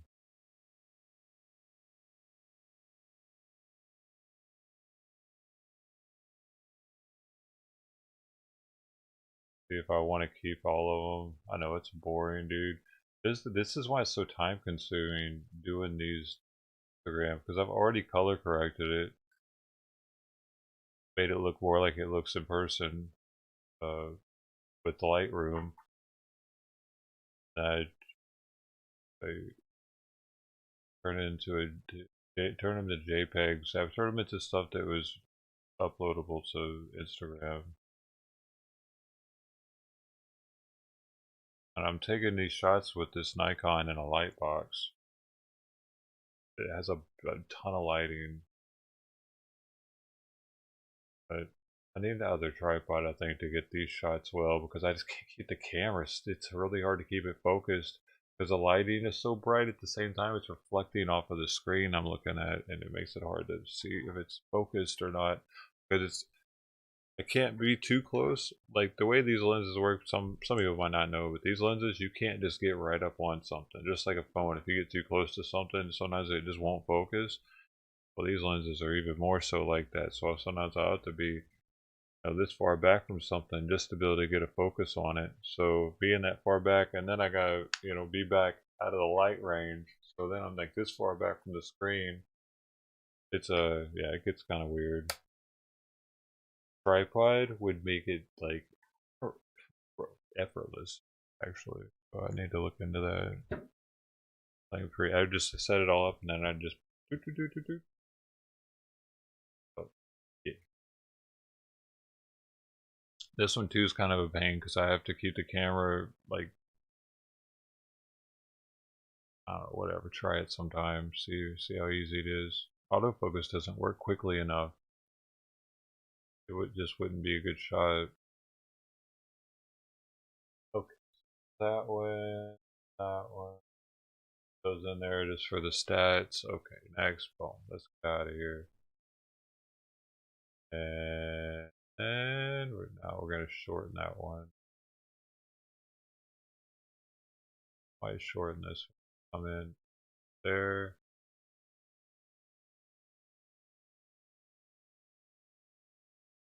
Yeah, where it's just straight up right up into it.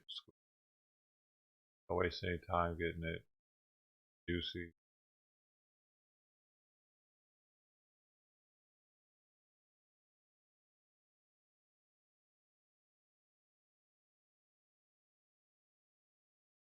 This gives an idea what the overall texture is of it.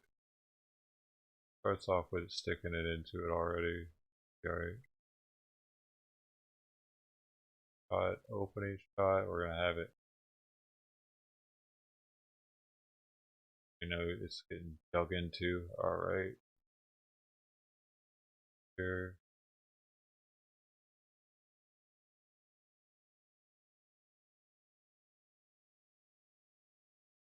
Good shot of the open. Need all of it.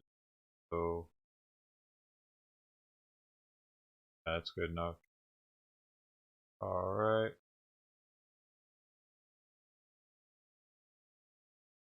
Wait a second, did it? Oh, what the hell?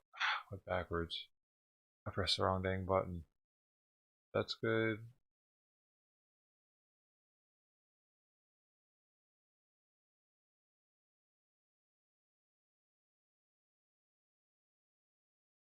That's good. Nice and sweet.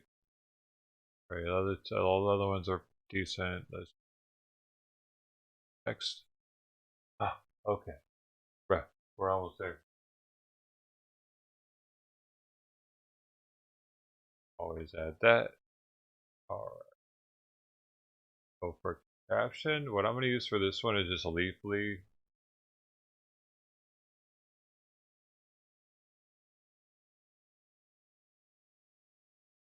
Because it gives a really good explanation of it, dude. I don't have time to be figuring all that shit out. So we're gonna put that there.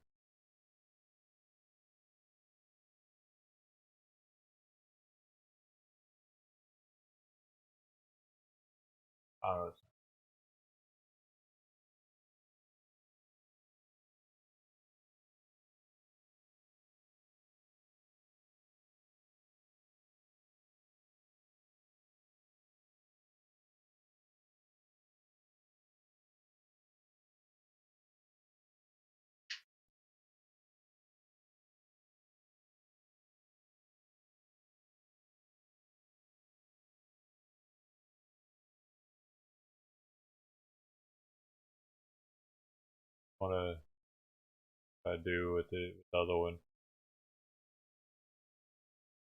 Let's see.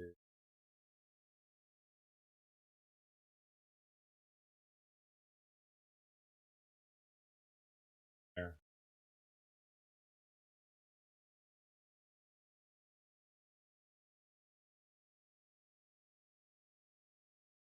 Dude, what?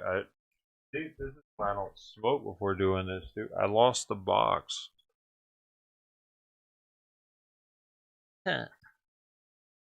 Take it somewhere? I'll leave with it, dude. Did it go somewhere? Oh, remember leaving.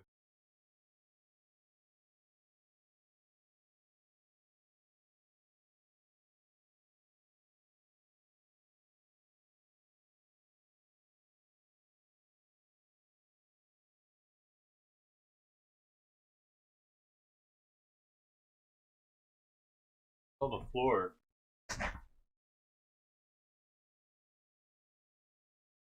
Guess it was in the lab. Live rosin cake batter. Bruh.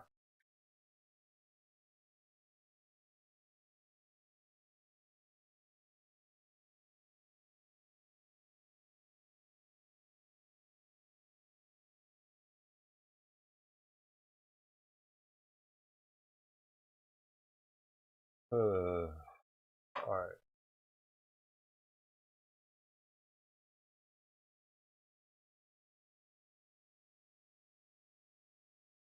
Whoa, 75. They're going up on the numbers here, boys. 75.36. Oh, going up. We're going up. Was a heavy hitter. No wonder I'm so freaking baked. Total can was 7.9.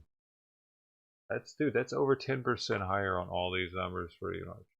Terps, it's 6.5.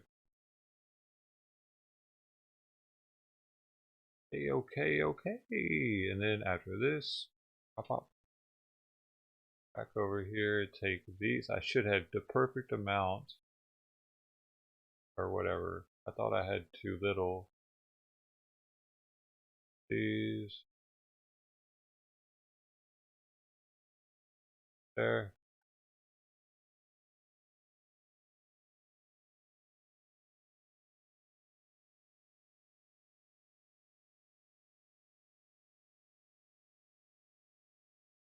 I just want to try to add 2.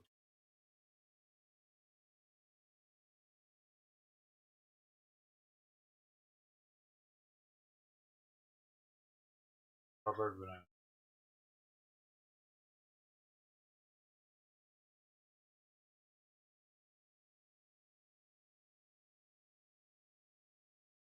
You take this one out. Wait, rosin light, rosin hat. What I could take out this good. Okay, so now, man, I don't want to mess up, so I'm gonna take 2 out. Weedster, just take this one out.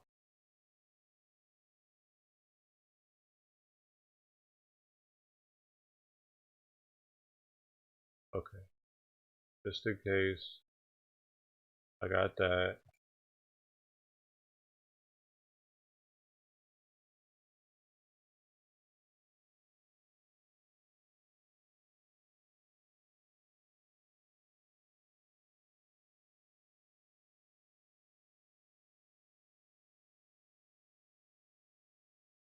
That there. Okay, and we got everything. We got everything. We got everything. And bingo! Ah, you motherfucker!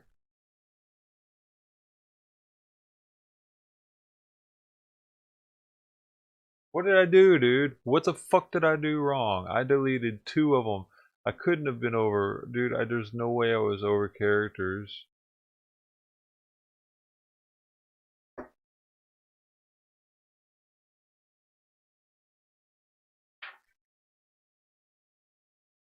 It's the people that are just going, they get their shit's just uploaded every day, easily as fuck, and they're getting millions of views.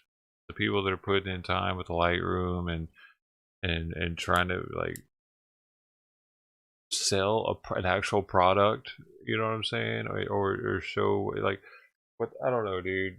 It feels weird. What the fuck?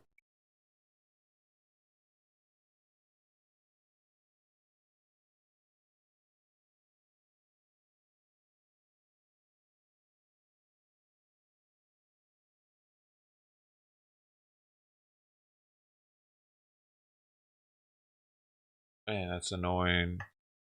At least I copy and pasted the most of the writing, all the writing. But dude, Instagram's the most difficult to put content onto. Unless that uploaded and it's just being weird, which would be awesome. Actually, maybe that'd be cool. Sometimes it does that. Oh, that would have been so cool.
Go, come on, buddy.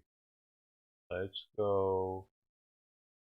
Go, let's go.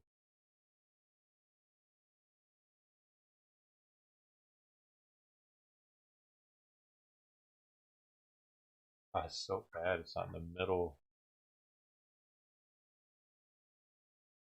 Right?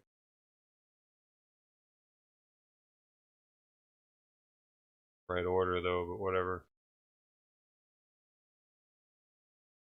What is?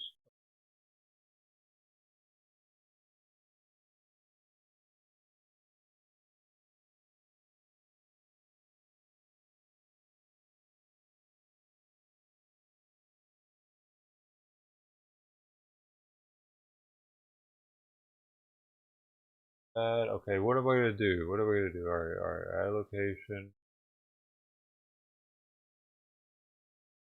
What to do? Need to take some of these off or something? I added the dosho and strawberry banana. I'll take. And what do you mean, dude? What is this? I don't even know what this is. We'll take this off. That off. Take. I don't know. First, take TC off.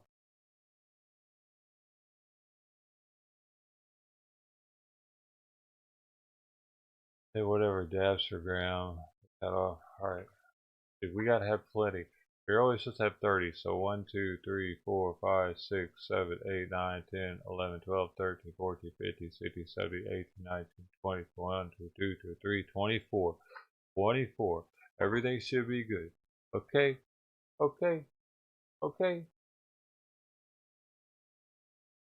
Alright, dude. Here we go. Wait.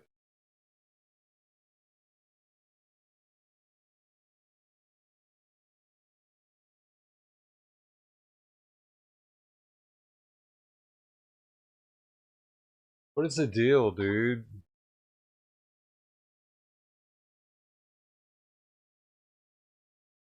Why?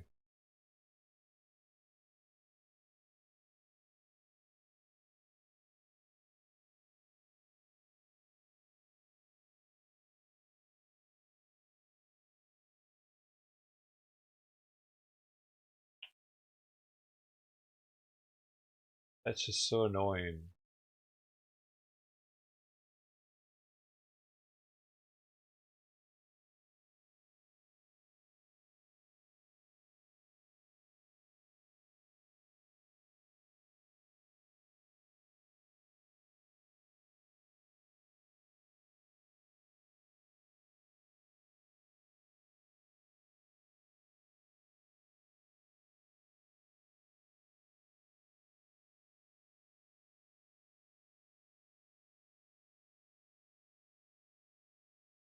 off. Yeah, I'm taking off. Tired.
Later than a later, Golden.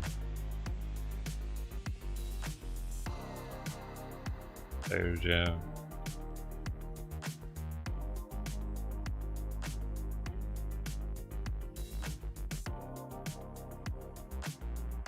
Later, Miss Nine.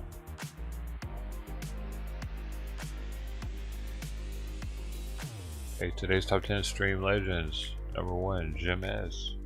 Appreciate you, Jim, for the dono. I think he came through with, what was it, 10? It was the only dono of the day. Heyo. Thanks, man. Keep the dream alive. Hey, number 2, Jessica. Number 3, Lunatic Rider 209. And for the rest of the leaderboard, we have number 4, Mr. 9.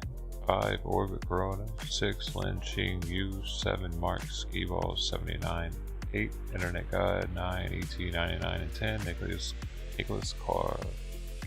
Thank you all for playing.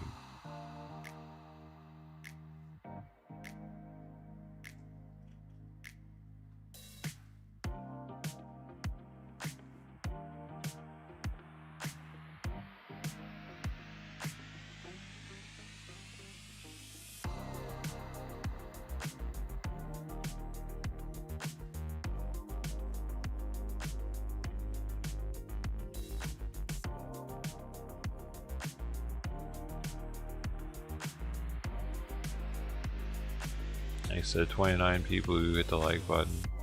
29 likes in 5.5 hours. Hey, that's pretty fucking pathetic. Gotta say. Yeah, it actually is.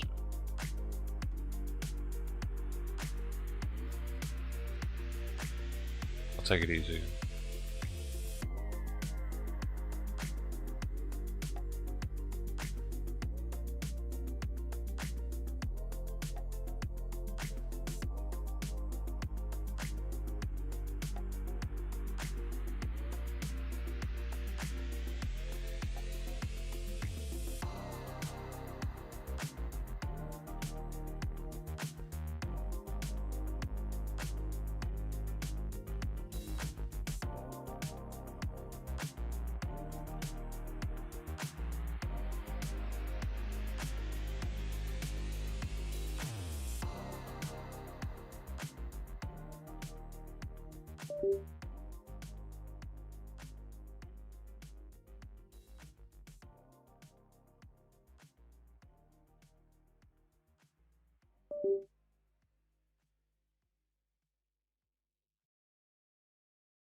We losing. We're